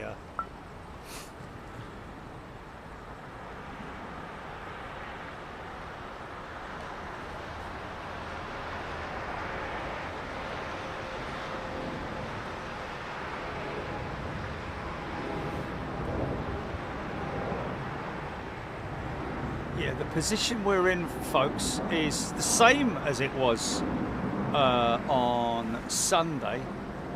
I think. Yeah, it was Sunday. But obviously they're on different operations. So they're on 09s on easterlies today, which means they're coming towards us opposed to going over the top of us. Cynthia Hazel, the Alan, the truck going up the runway. I don't know. It was sitting there. It was sitting there anyway. So it was preparing to do some kind of a runway inspection. And let's face it, at around about this time of the day is normally when they carry out the runway inspection. So it may have just been a coincidence. What's the D-flex on this thing, man? Look at that. Isn't that crazy?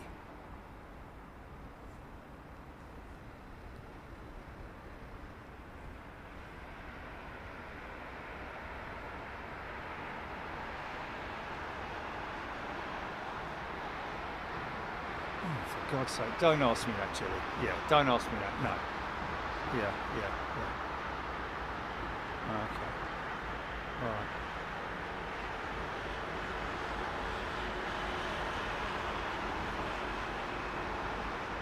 Yeah. Well, didn't you hear me go blooming heck, flipping heck, blimey, whatever it was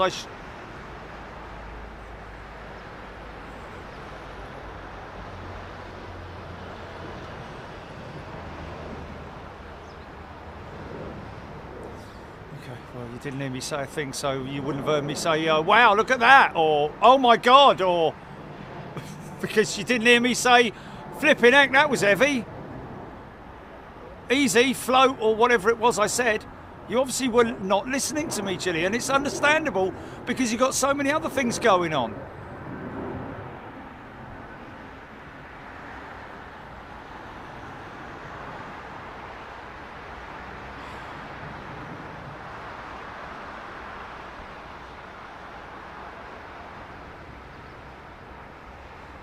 So I've got, it's my prompt, it's me, I have to do it then, is it? Okay.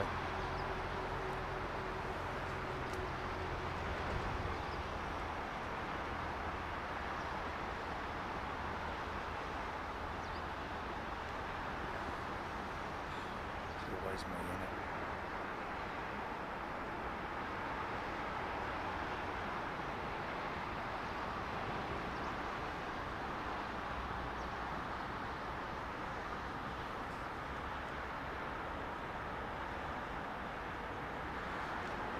So you want to run VAR on that 350 then?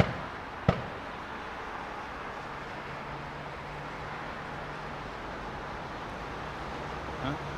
Yeah. Yeah. Right. You only need it. You don't need it on. You don't need it on the approach. Just the touchdown itself, or 2 seconds before the touchdown. I just want to see this.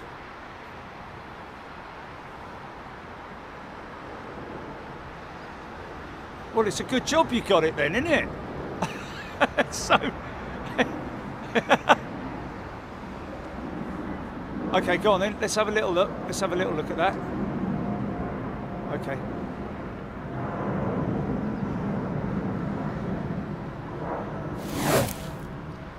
Just an experiment.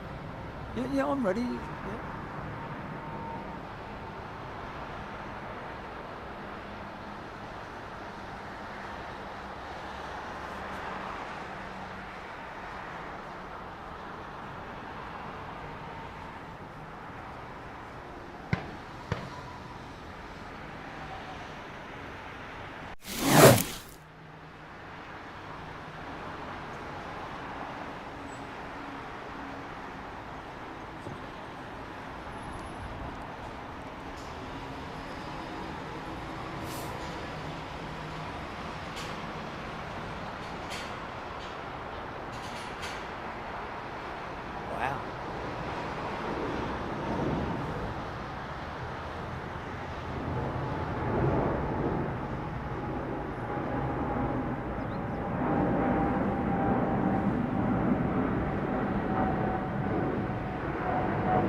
Tom's got LL 787, sorry, on finals.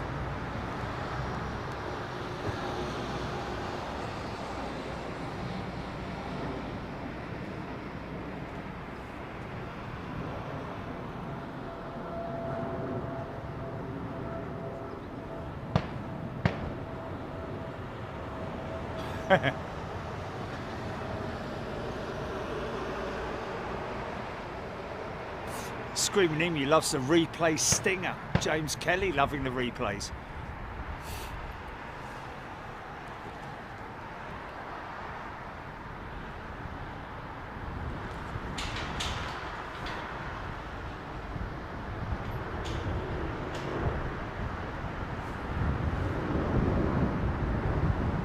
Crazy, man.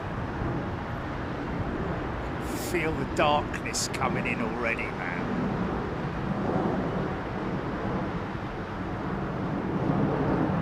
Look at that wing, man. Look at that wing profile. I'm still not 100% sure. Still not 100%. No, no, you're right. Don't want to replay, no. Flipping it.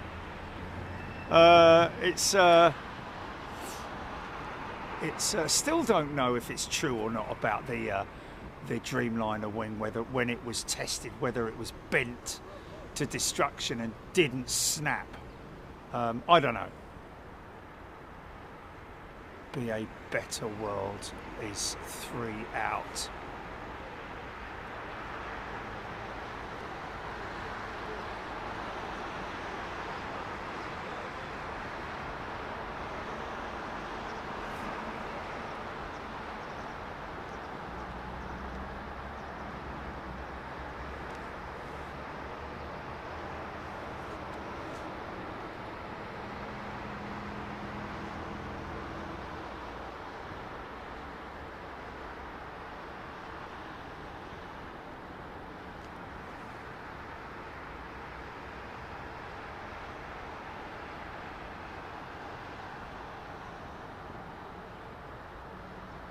How long after the incident, Gilly, have I got before I have to say replay?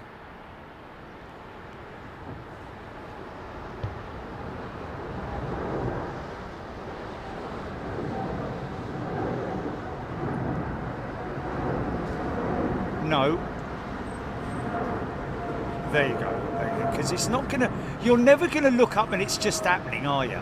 I'm only gonna prompt you when it's happened. It's going to be after the event, isn't it? It's not going to be before it. Exactly. So my question to you is, how long do I have before I can say replay?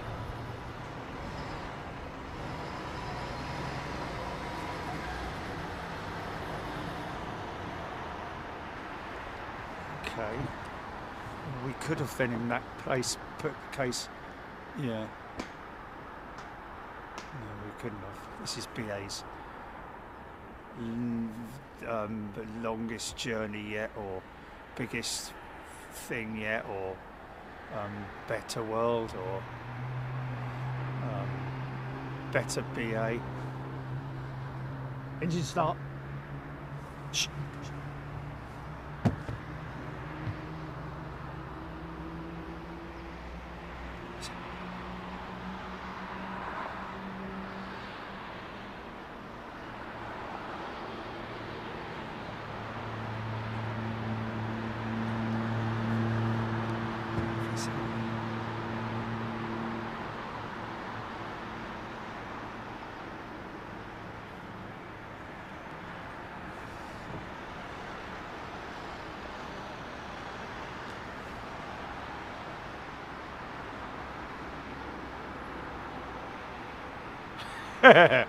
Give him the replay button. I wish I did have it. Wish I could. Let me just count 15 seconds. You say 15 seconds, yeah? So 1, 2, 3, 4, 5, 6, 7, 8, 9, 10, 11, 12, 13, 14, 15. Right, okay, so about, yeah. Right, okay, so now if you, right. So now it should be about 20 feet from touchdown. And 24 hours from Tulsa.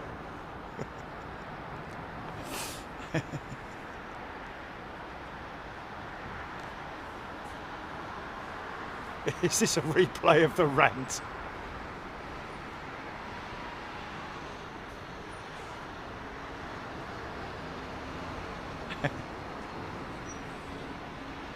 It cut off at 11, did it? Interesting. Okay, so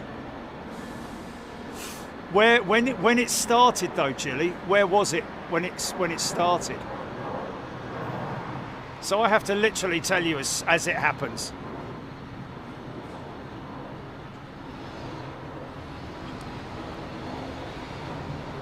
There we go, yeah.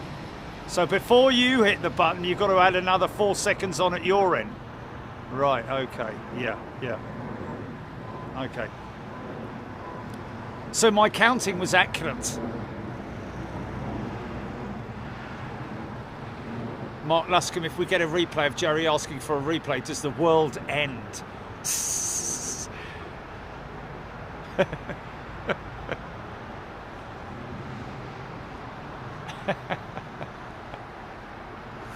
The Anxious Traveller.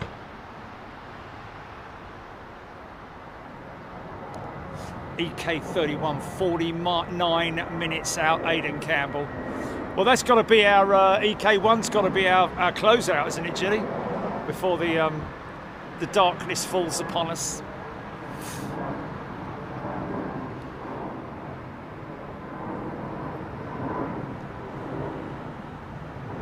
Alpha Bravo, the Japan Airlines 350 about to land, is the one you saw in Toulouse with the 350-1000 on the side. Okay, that must be her. Is that her? Oh, it's a Dreamliner, isn't it? Big, massive, great big clod-hopping undercarriage on it.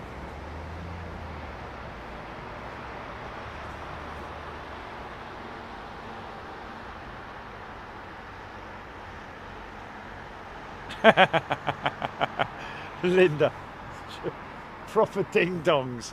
Ding ding, second out, round 4.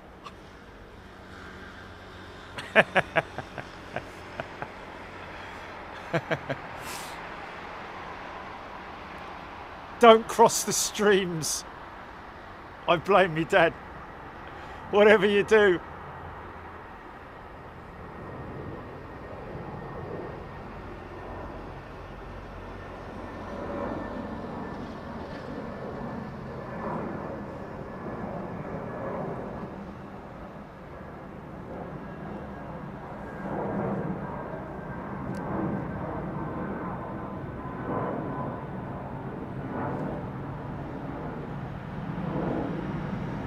Yeah, VAR during Eunice would have been difficult, wouldn't it?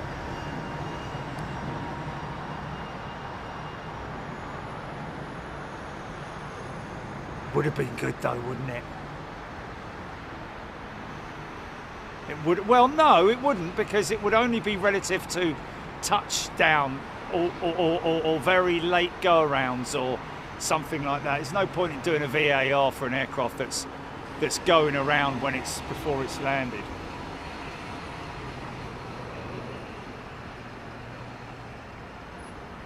Rick Neufeld, good day to you, Rick.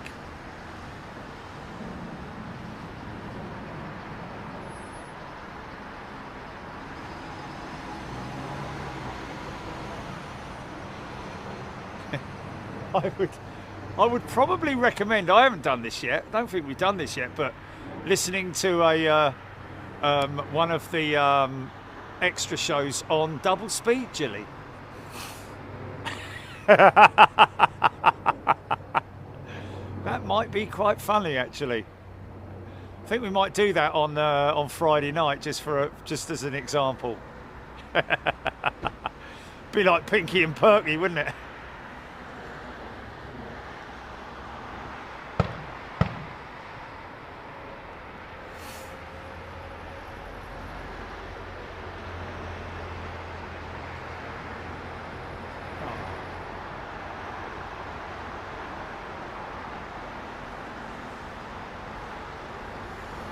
Always good to know that we can be there for some people, to bring them a little bit of happiness and joy in their lives, entertainment, etc., etc.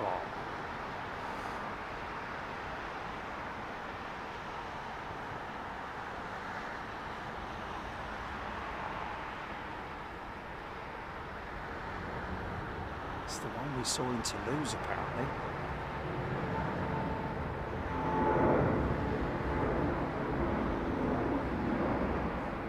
It's quite funny at normal speed, Celtic Mel. Hello, mother. Hello, father.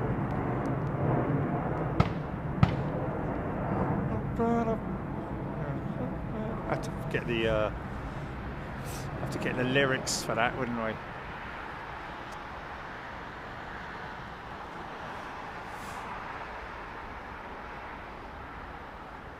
No, no, that's the wrong one.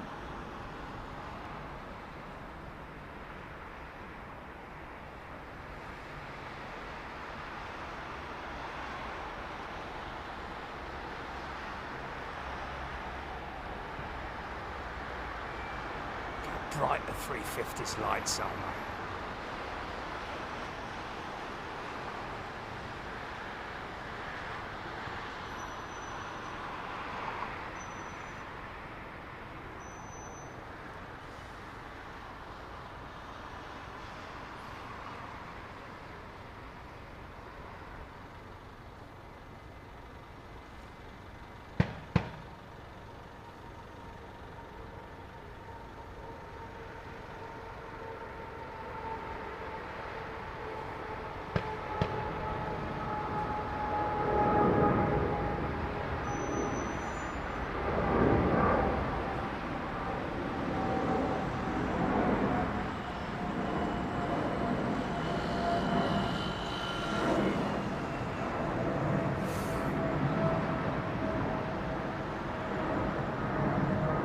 She is, folks.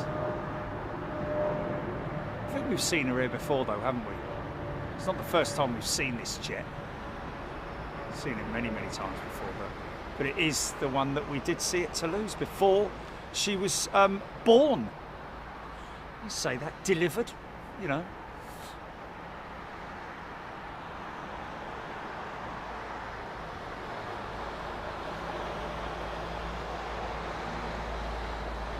Zoe B. Yeah, we didn't make a firm plan for Chicago de-icing, but we've still got January, February, and March, haven't we? To maybe go back there. My concern, in hindsight, with the whole Chicago de-icing thingamajig, would obviously be the fact that we would, because of the depth of the snow, getting up on that high, that bank, and the access to it would probably be very, very difficult,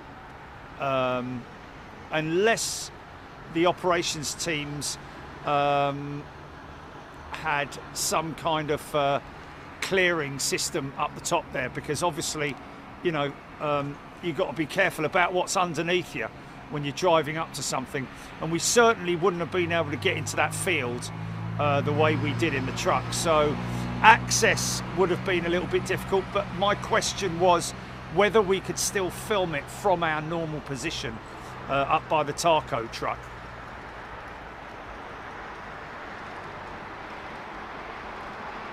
Ellis Chernoff.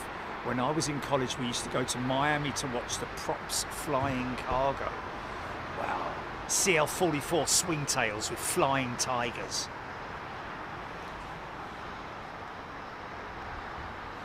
DC-6s probably. Maybe late on DC-3s even. Of course, the Lockheed Electra, amongst others.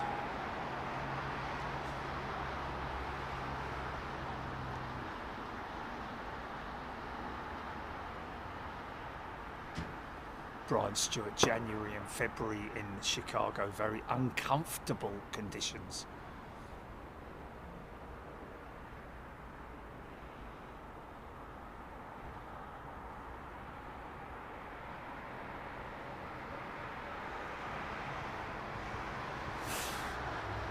Yeah, there's no way that we'd be able to scale that hill, that bank, because it was hard enough. It was hard enough.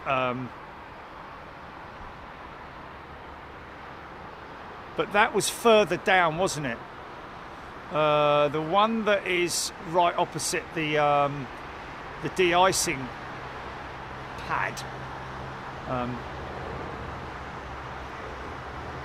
To be honest with you, I think we get more of a chance going to Frankfurt and just plop ourselves in that position and see what happens, because I can almost guarantee that if we keep an eye on that, we can do a very short noticed flight out there, can't we, Jilly?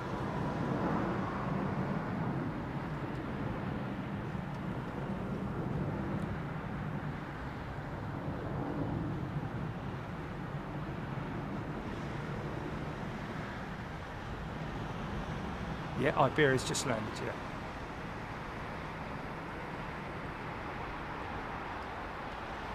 Look how you can see right through those engines, ladies and gentlemen. Isn't that amazing?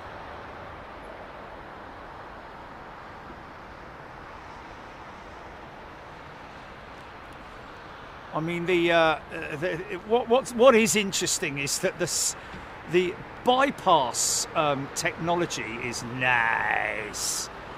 Yeah, I know it's nice. No, the bypass technology is a relatively simplistic solution when you think about it.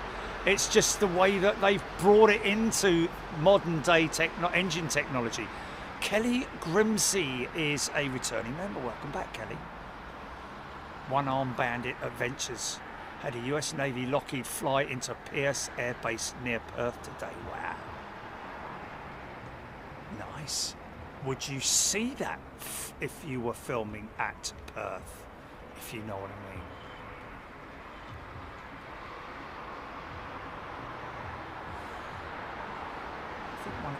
I think to be honest with you, I think that Madrid was probably,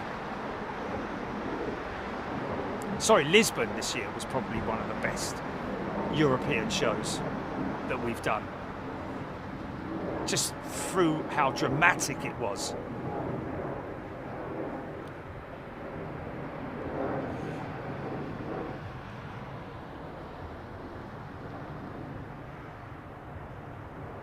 Really?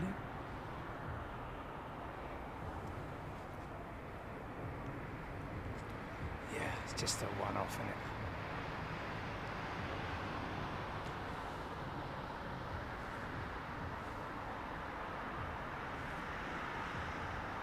Hello, mother.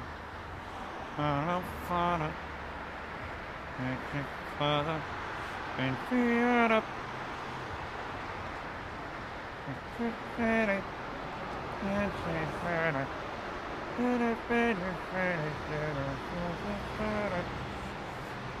Nice. Your de-icing was because Ord has new de-icing operations. Indeed, Zoe B, they do.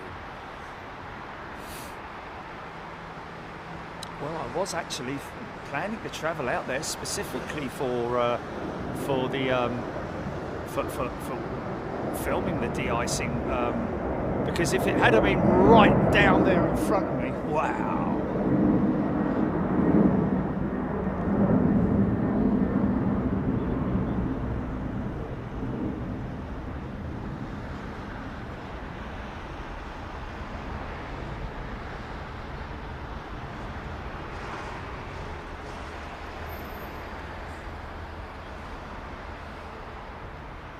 Sorry about that.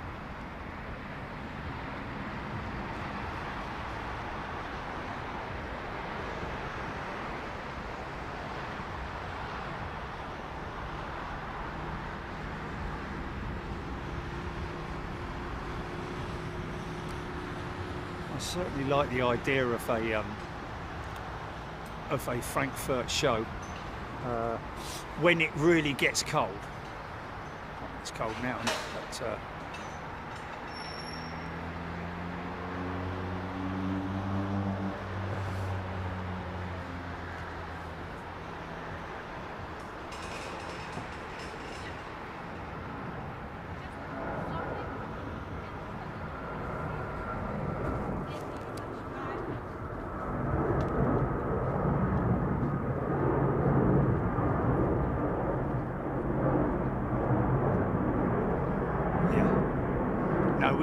we need it, wow.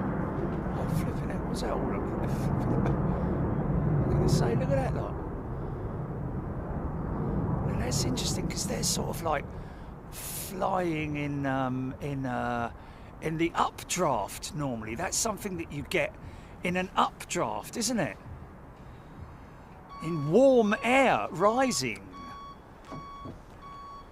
That's kind of crazy, man. No, I think they're all right. I know where they're going.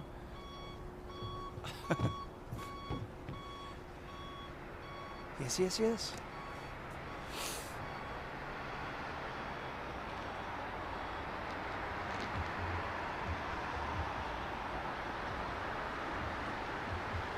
Ellis Chernoff, you got it, mate. You got it.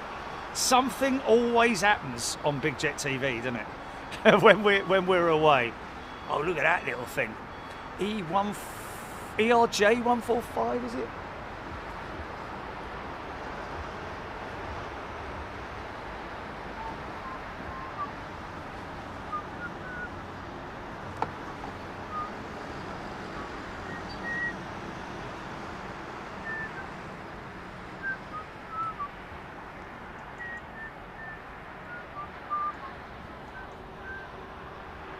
Very funny song, that.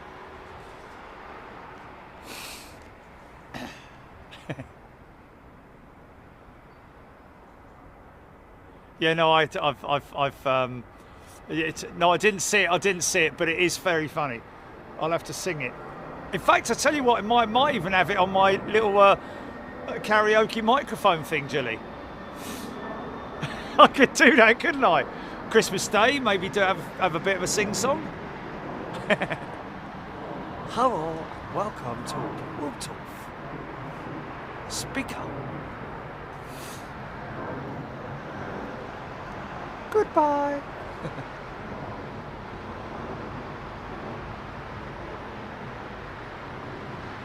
Bob Walters, composer, maybe watching the stream in replay. Hello to everybody who's watching in replay, but is hearing my voice in the current stream. Because Bob has just put Aircraft Communications Addressing and Reporting System, ACARS. Hey, Turkish number 3, Jilly. Turkish number 3, please. All we need now is the 350 and the 330, isn't it? What did we have earlier on? I'm trying to think now. 777 and 320, wasn't it? Yeah, so we had two 321s. Two 321s, yeah.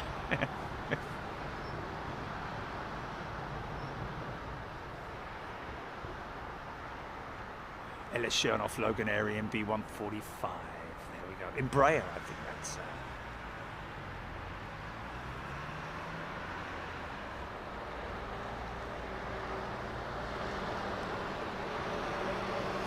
Big chunky undercarriage on the Dreamliner, isn't it? Same undercarriage, I'm led to believe. Or was that the 767? No, it's the 767 where the B2 Spirit has the same undercarriage as the 767, I believe.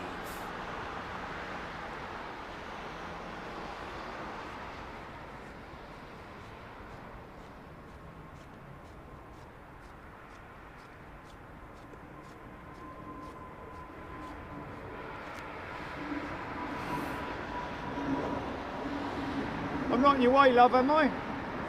I'm not in your way.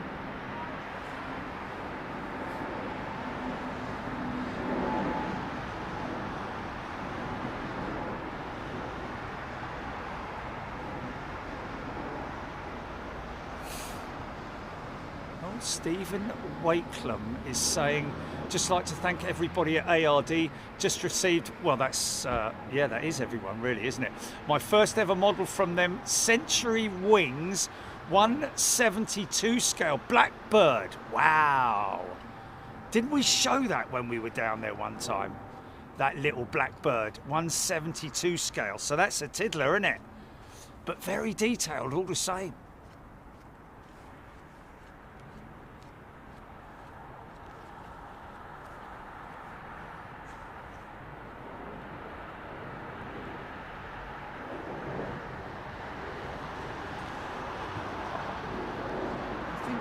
Paul mentioning about that Air India jet being on remote was, I think he was right in saying that, you know.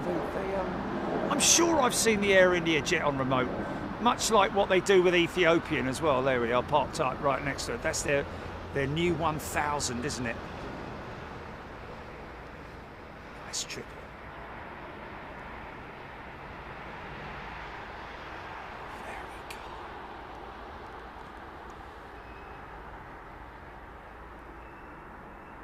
Very calm. Beautifully executed, sir or madam. Aidan Campbell. The elephant is on finals.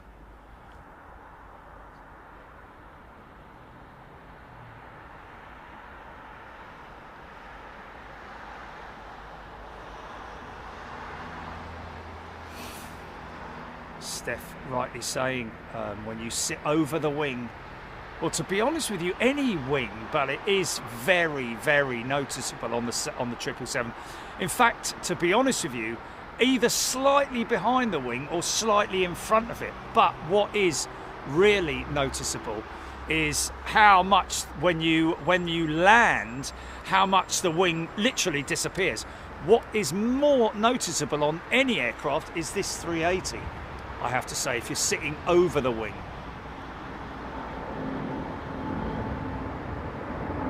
Because that wing will deflect by somewhere in the region of 15 feet.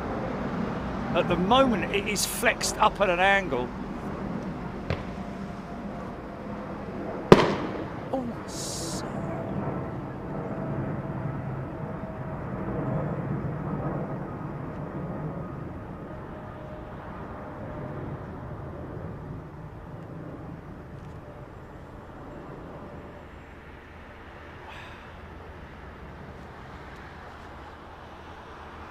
Oh, totally nailed that.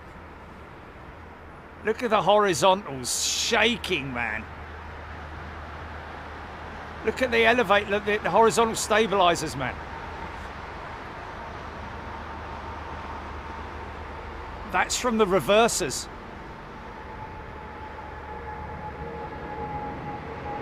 And also the brakes. That's insane, man. Look at all that hardware, man. Look at it.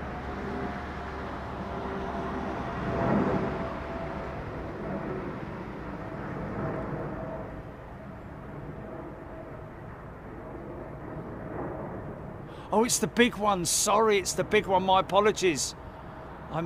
Yeah. It's the big one. Yeah. Oh yeah, 1200, 172. Yeah, I'm thinking 1720. Yeah, no, he's right. 72 scale. Yeah, very big. And that is the one that I showed, isn't it? Amazing detailing on it. My apologies. What was his name? Is he still there? The fella that just received his model. Wow, what a great ornament to have in your lounge or wherever. Stephen Wakeland, there we go. Just even if it is one model that you have. I mean, I know you're saying you bought your first one, but blimey, I tell you, that's a great one to have, isn't it? Make a little diorama out of it. I think that's big enough to get a... see if you can Google or eBay 1/72nd scale spaceman, and then buy that, and then paint it yellow. Because they look like spacemen, don't they? The fellas that, obviously not the big suit, but they have a spaceman's helmet.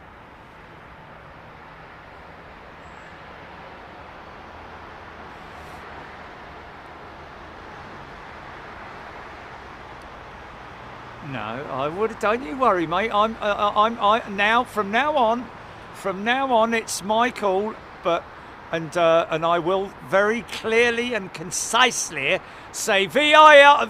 Easy for you to say. By the time I've said it, VI what? VAR. I haven't got any VIR. What are you talking about?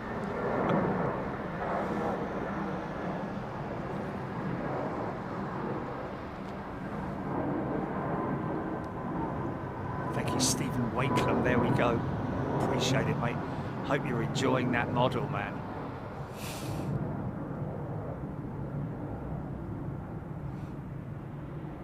Well, probably the Concorde, I'd imagine. About 10 feet long, isn't it? Yeah, there's nothing else worth. Priceless though, isn't it? You're never going to sell something like that, are you? You're selling out if you do.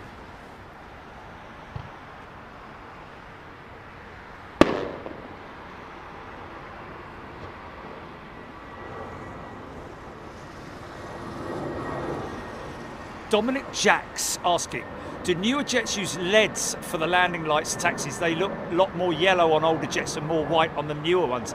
Dominic, A-firm, you have just answered your own. You've just answered it yourself. So I'm imagining that this first jet that we're seeing here is a CEO variant, and the one behind it is possibly a Neo. Let me just have a look on flight radar and see if I can confirm that either way. Let's have a look. Let's bring them in. Okay, so first one is an A320, BA320-200. And the following one is indeed an A320 Neo. So this will be British Airways, and it will be powered by the V2500 engine, another very big selling engine. Not as big selling as the CFM56, but all the same.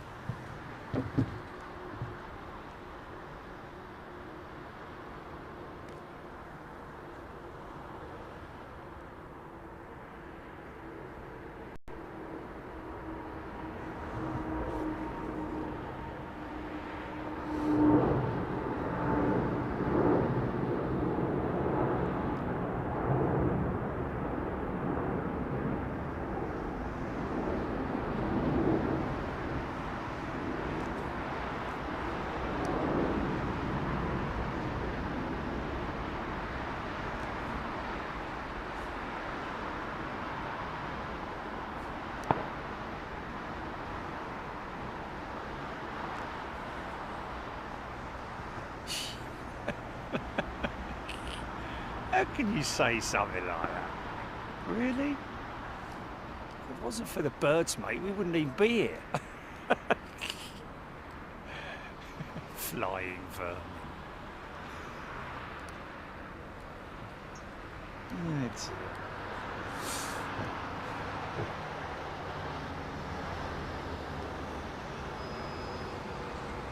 And there's your Neo with, I think, I don't know whether they're Pratt Whitney or Leap 1As, possibly. Oh, Nicholas Twist, Turkish 359 behind the 320. Awesome, man. Okay, Turkish, it's been your day, hasn't it?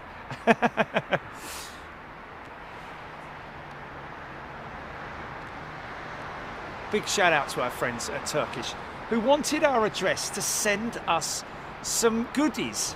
Isn't that nice? Avro Arrow EK31, 20 minutes out, folks. There's our curtain call.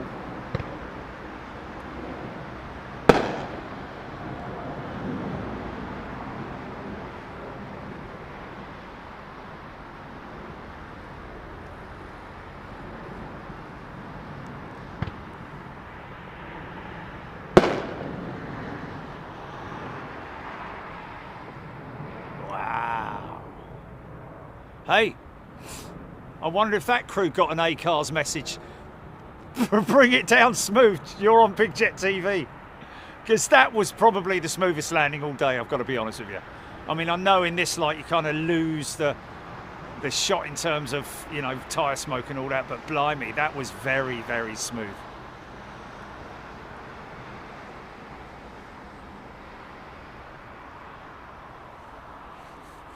Turkish delight.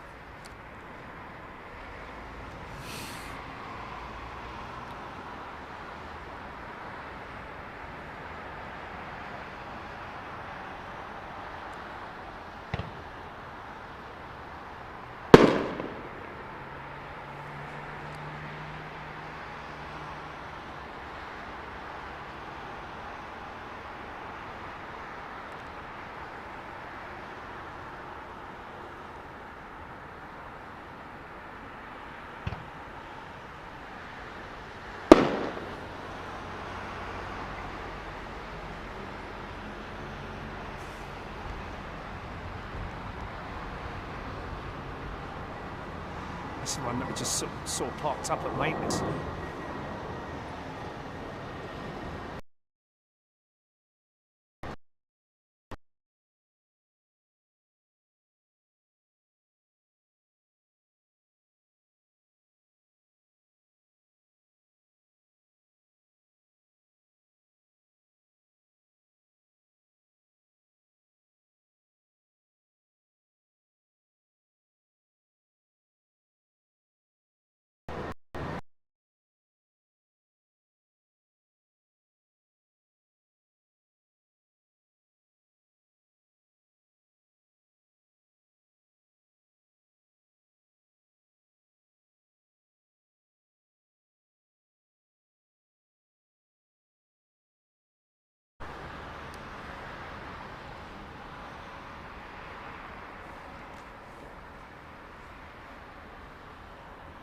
Is there a fire rifle range nearby?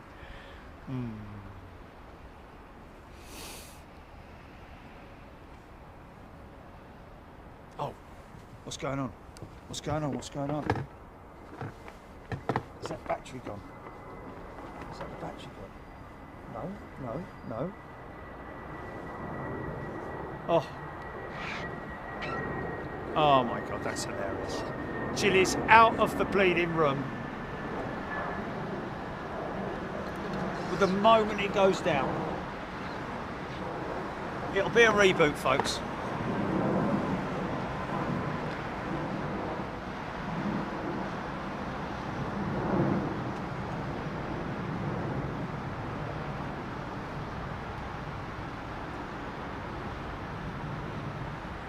Oh, okay. No idea what happened there, folks. I did check the battery. We've still got 40% left on the main V-lock, and everything else is working perfectly normal. That was just a surge of some sort.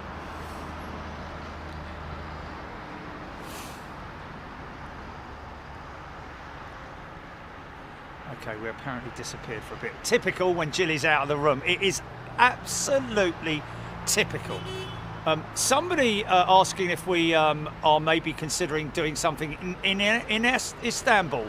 Well, yes, we've always kind of talked about the possibilities of doing something there, but we believe that filming there is a big no-no. So unless we get some kind of agreement going with Turkish Airlines themselves, who knows? We might be able to do something out there. It's a very busy airport, that's for sure. But I mean, yeah. I mean, who knows? Who knows? You just don't know, do you? They may be very open to a sort of like airside walkabout with at the new airport. 'Cause it's a new airport, isn't it? Isn't it a new airport? Istanbul, I think. Beverly George EK31 over Essex coast.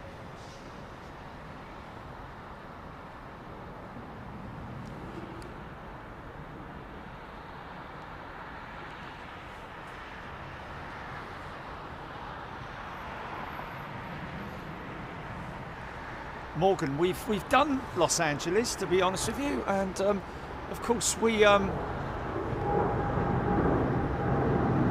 know, Kevin's got part of that covered, really. Not not quite as many, positions like we do at Heathrow, but he's kind of got that covered, and it's difficult, really. I mean, of course, I love LAX, but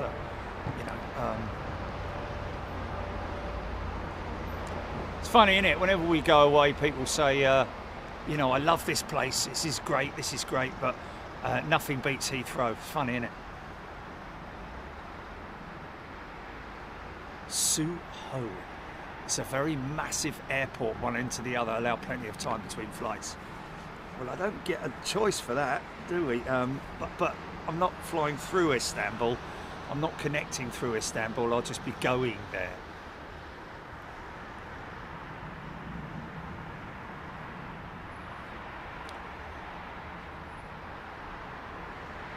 Aidan Campbell, what happened about Toronto? Was it just a data issue? Well, yeah, kind of.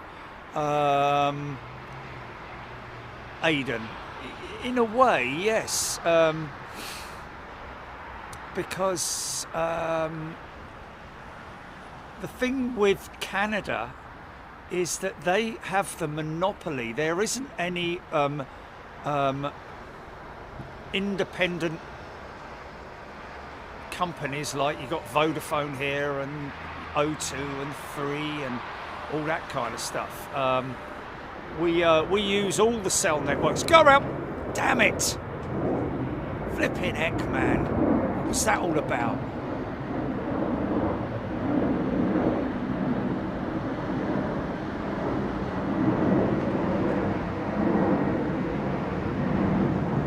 Was not wind shear, definitely not. That was he just maybe wasn't happy with that 350 being as close to the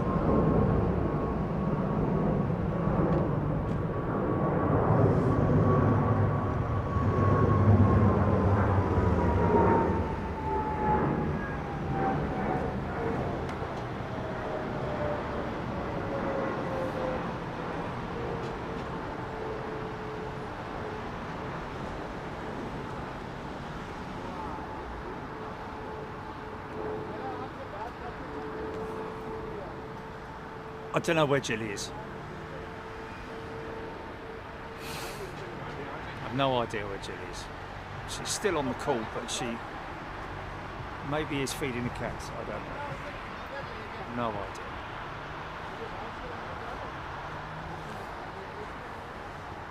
That was all Nippon that went around. Aaron Thomas, thank you. Dimitri Spirou, of course we go back to Dubai, and we're actually, we've been talking with the agency about a potential other show with based on the A350, and we're sort of like in talks about that at the moment. Slowly, catchy monkey and all that kind of thing, you know.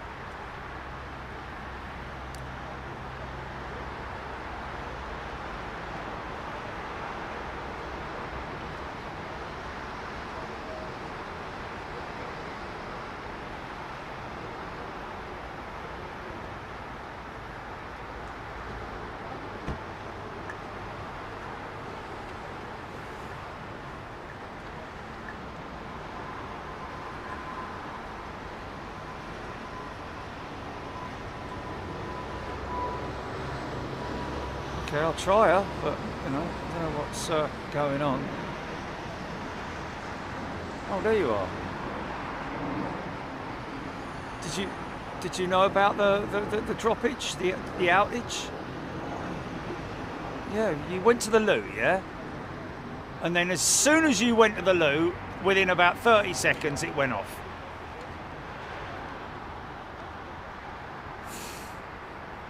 Lots of people on the chat were saying, oh, we've lost you, it's frozen, what's going on, blah, blah, blah, and all that, the usual stuff.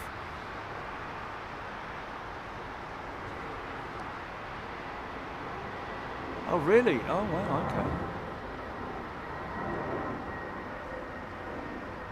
Oh, okay. Olympus 593. No, no, battery, everything's all right. Everything was fine.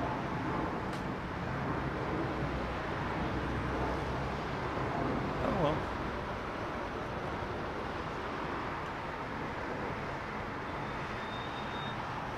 Craigie Gerard, did you see that wing flex? Craig, which one? Which one?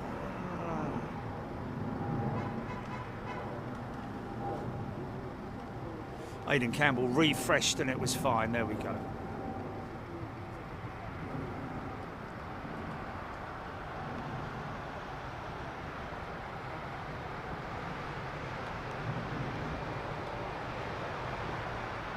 Yeah, YouTube, it appears that that was a YouTube issue, folks.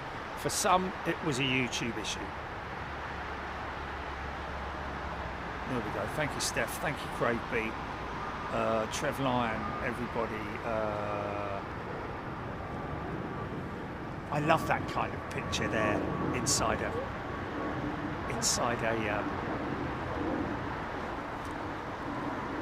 look at all the offices, the admin offices up there. I would imagine hardly any of them have got anyone in them, I'd imagine.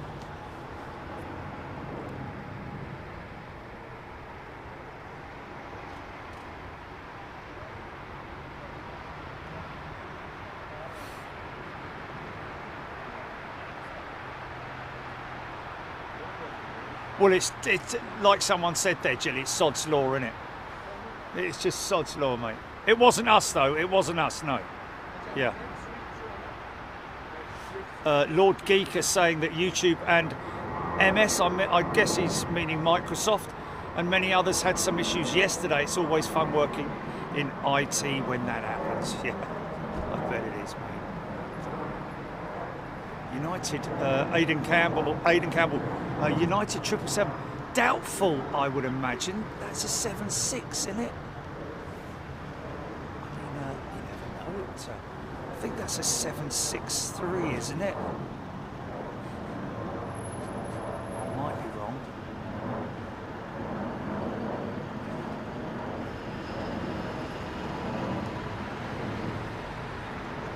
Got no ident on it.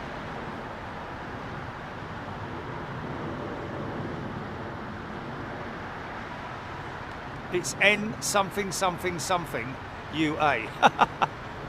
962, 962, 963. Determinately no.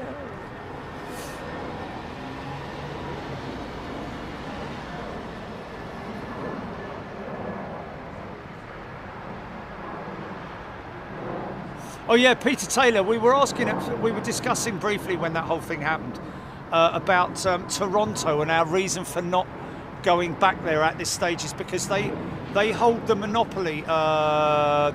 You don't have providers, sell providers. Yeah, non-residents gonna. Yeah, you can't get prepaid data if you're not a resident.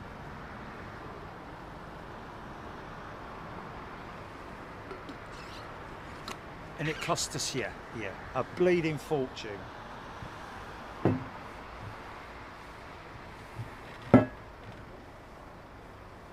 Oh, God, yeah, I don't know. God knows what happened to them.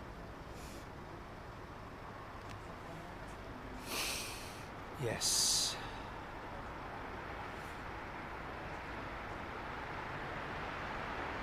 Yeah, but it cost us £2,000. Yeah.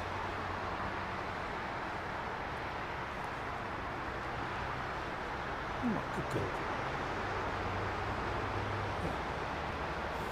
So for the time being, Toronto's kind of a no-no, I'm afraid.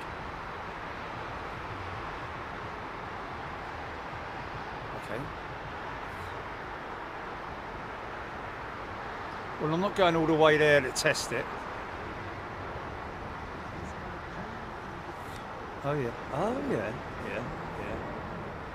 Okay, yeah.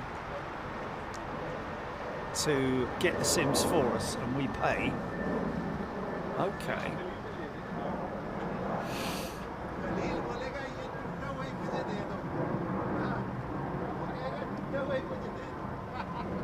Well, we'd need to ask Teradek what SIM do we need to get. Yeah, SIM will be fine, but the D-links and the modems.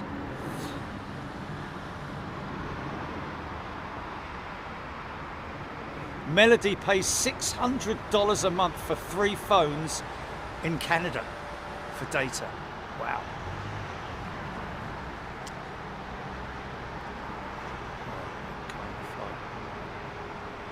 We would want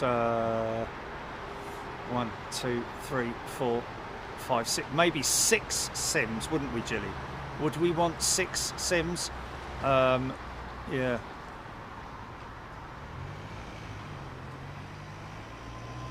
5 would do it. Yeah, still a lot though. Still 5 a lot though,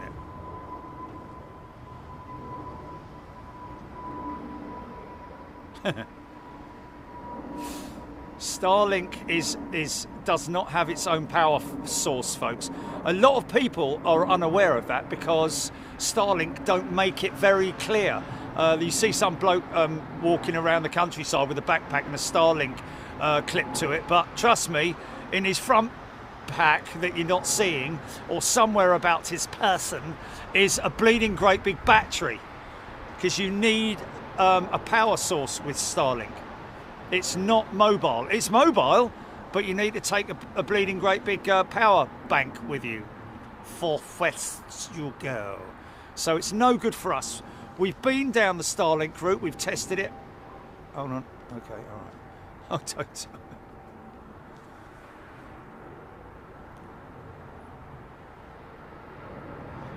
MA supposed to snow at Ord today. Will be bitterly cold this evening. External batteries, Julia. Yeah, I'm not interested in that, mate. It kind of defeats the object, doesn't it?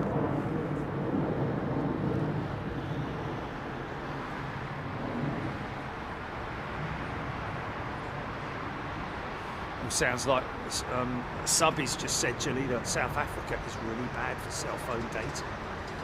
That's one of the E2 jets, folks, with the gear turbofan, Pratt & Whitney gear turbofan. I'm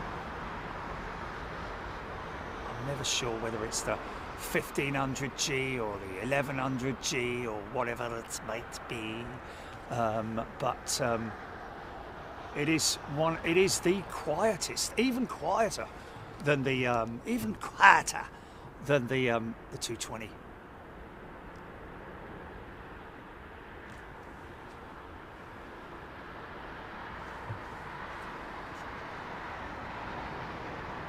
Look, all the lights on, man.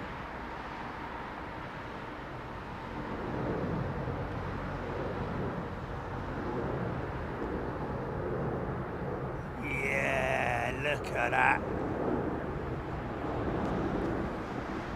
She's all lit up, man. Look at the tail illuminator.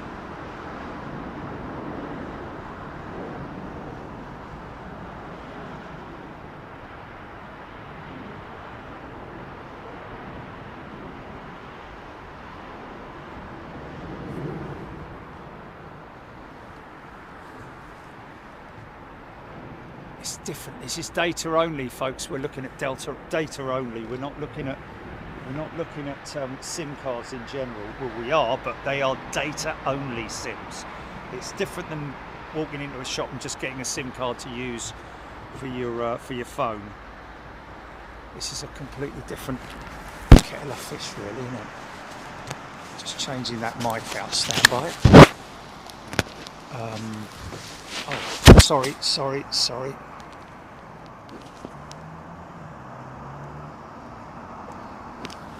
Sorry about that. No!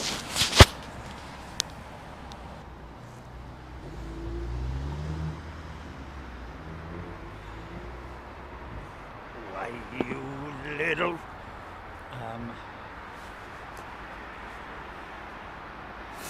Aviation addict being lucky to fly 3 BA380s. Lovely birds and crew. There we go. Hope you're listening, BA. It's nice to get a bit of positive feedback.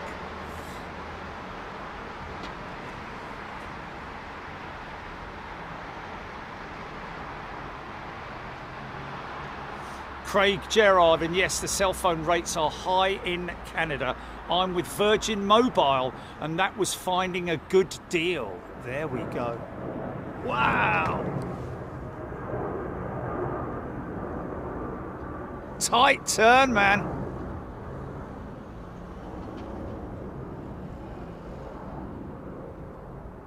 Oh, Jilly, that might come hammering over your house in a minute, Jilly. Wow. That was insane, man.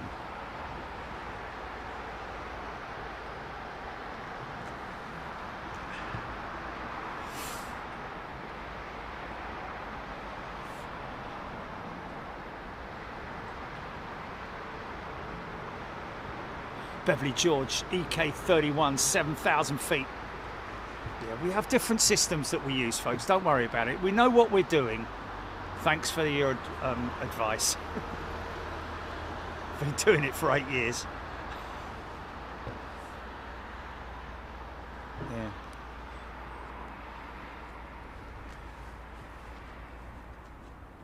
Croatian 220 entering the back of the stack. Well, we're looking for the 380.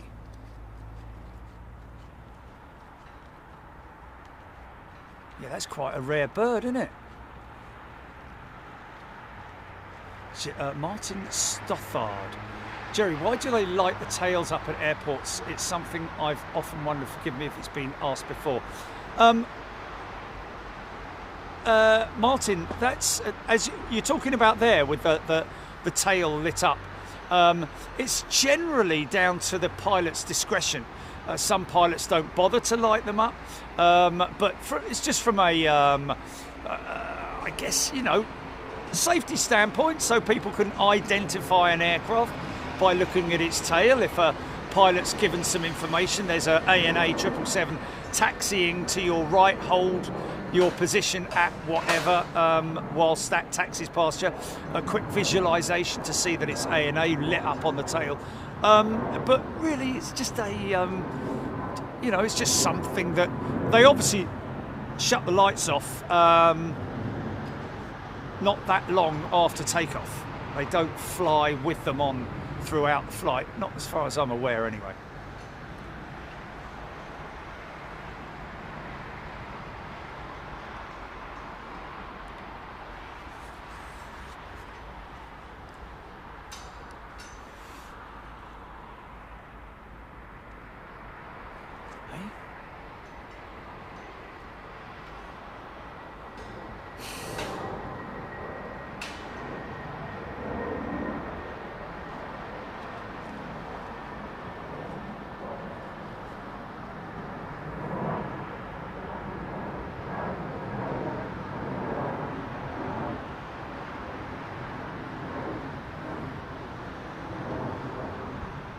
There we go, Screaming Emus, tails are lit up for marketing and advertising. There we go.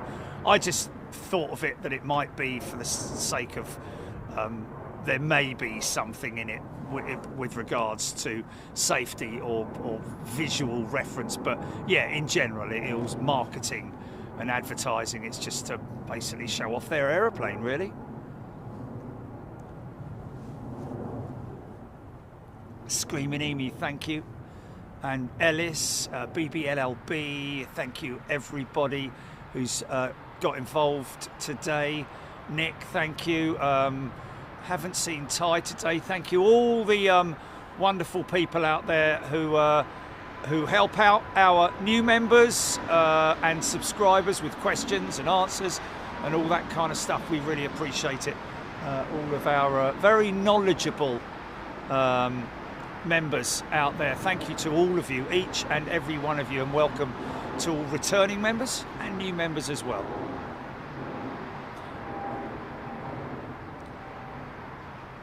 Tapare, this is Biman Bangladesh. I'm not going to ask if that's the display jet, even though I just did.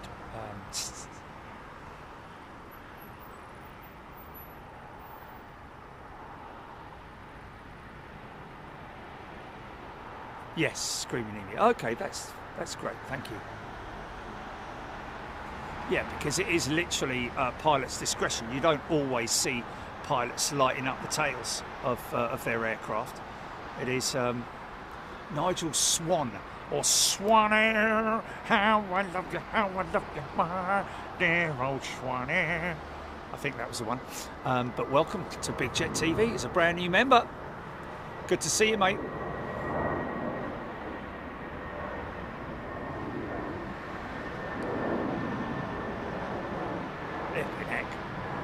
Going to be lucky to see that 380 at this rate.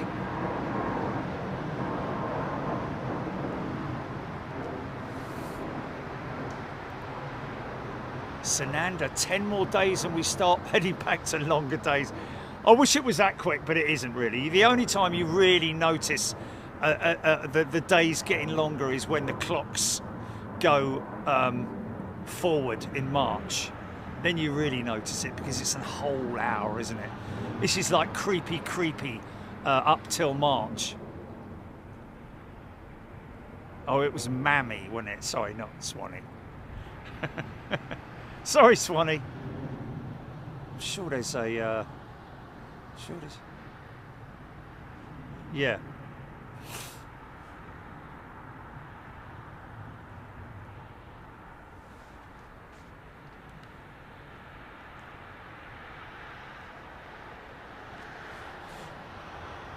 Oh no, wasn't it Swanee? How I love you, my dear old Swanee. Is that the one? Yeah, I think it was. I don't know. Suho kind of love the short days you guys get over here. I never get it in Sydney. There we go. Hey, is this the quite rare 220? There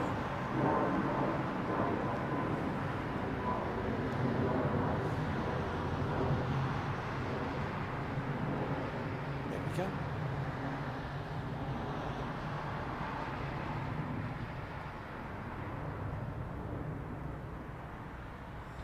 Yeah, now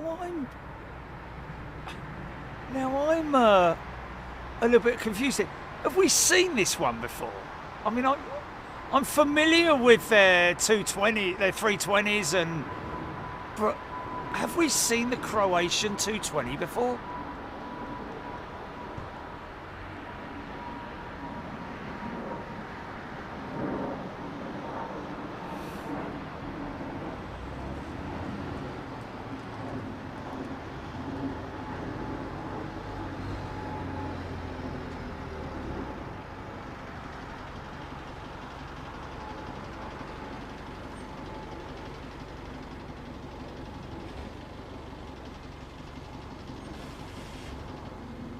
So where's the all Nippon jet, the go-around jet?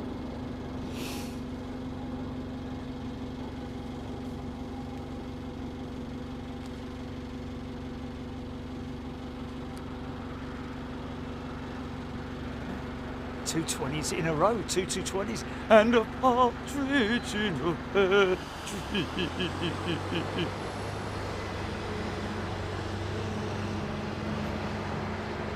Yeah, you did, yeah. And so did I, in a way. It was going around by the time I was following another aircraft out. Good that we could do that for you, Joe. Stand by, folks. Still got one more 380 to do before we close everything off for the day. Jez White, Croatia normally goes to Gatwick. I thought, well, we've seen Croatia in here, but with the 320, isn't it? I can't recall. She's just she's gonna come trundling towards us, isn't she? This 380, man. Sparky B saw the Croatia at Toulouse. No, we wouldn't have been, Sparky, because obviously then 220 production is not in Toulouse.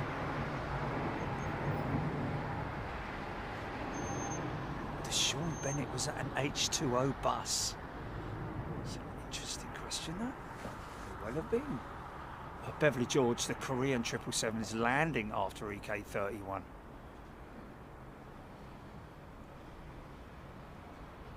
It's another E195, I think. She is.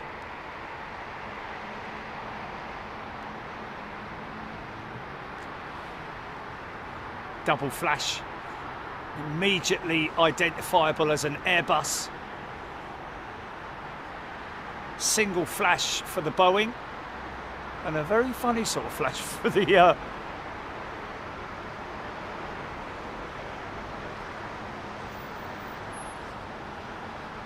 oh, this plane been coming into Heathrow since September.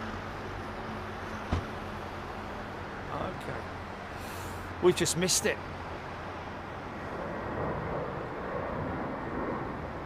Rainy Bushbound.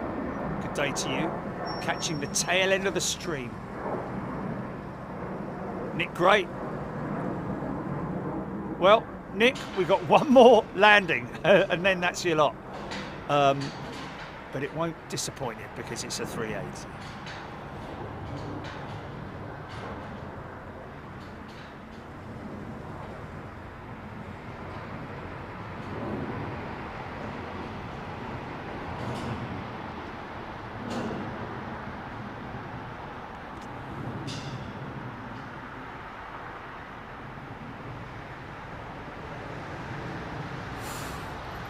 Tell you what, I'm very impressed with the camera, GP. Low light conditions, and look at what look at what I'm getting, man. Wow, those lights have just been turned up to 11, haven't they? Flipping heck. What's that? Yeah.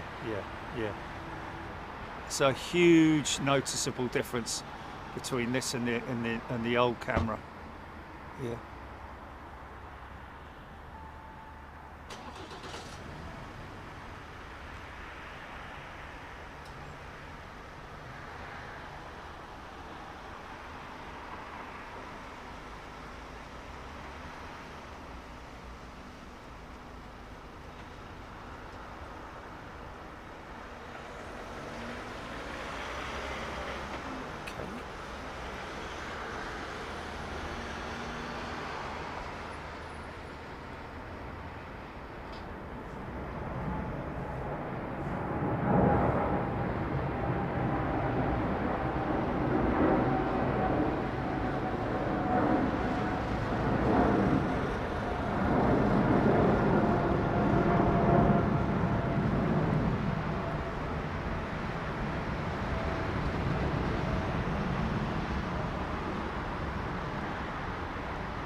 Must be low. Oh, the air traffic control tower is what they're saying there, yeah. ATC. Oh, the ATAT's at Boston, right? Wow. Oh, yeah, lovely shot there, man. Look at the engine illuminators all over those engines, man. But nothing on the tail. I think that might be right there, Jilly, right there. Maybe there. Or somewhere along there. It's just when you can see both engines, that's all. Get the go-around jet touching down.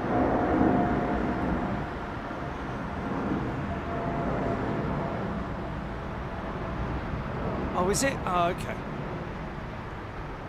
It's all Nippon, yeah. Yeah.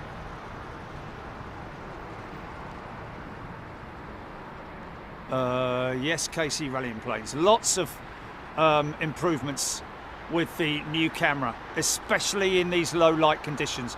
The focus is on manual at the moment as well, bear in mind. The other camera at this stage would probably be freaking out a little bit and extremely grainy.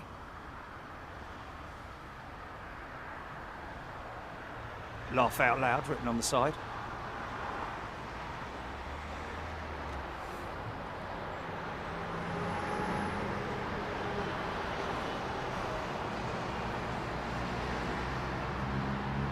See the big, see the three lights at the front there.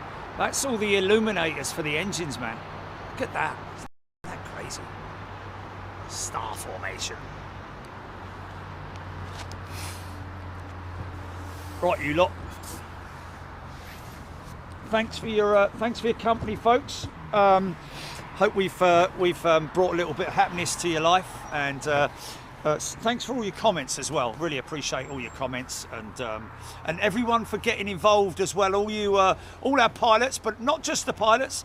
All the other folk out there who do their research and check their figures, check their numbers. But it is great. I really enjoyed the chat today. I've got to say, I really enjoyed the chat today. So thank you to everybody for keeping that whole thing moving.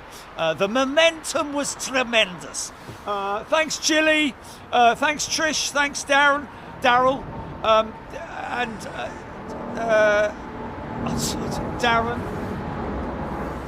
Darren, sorry. Thanks, you know me.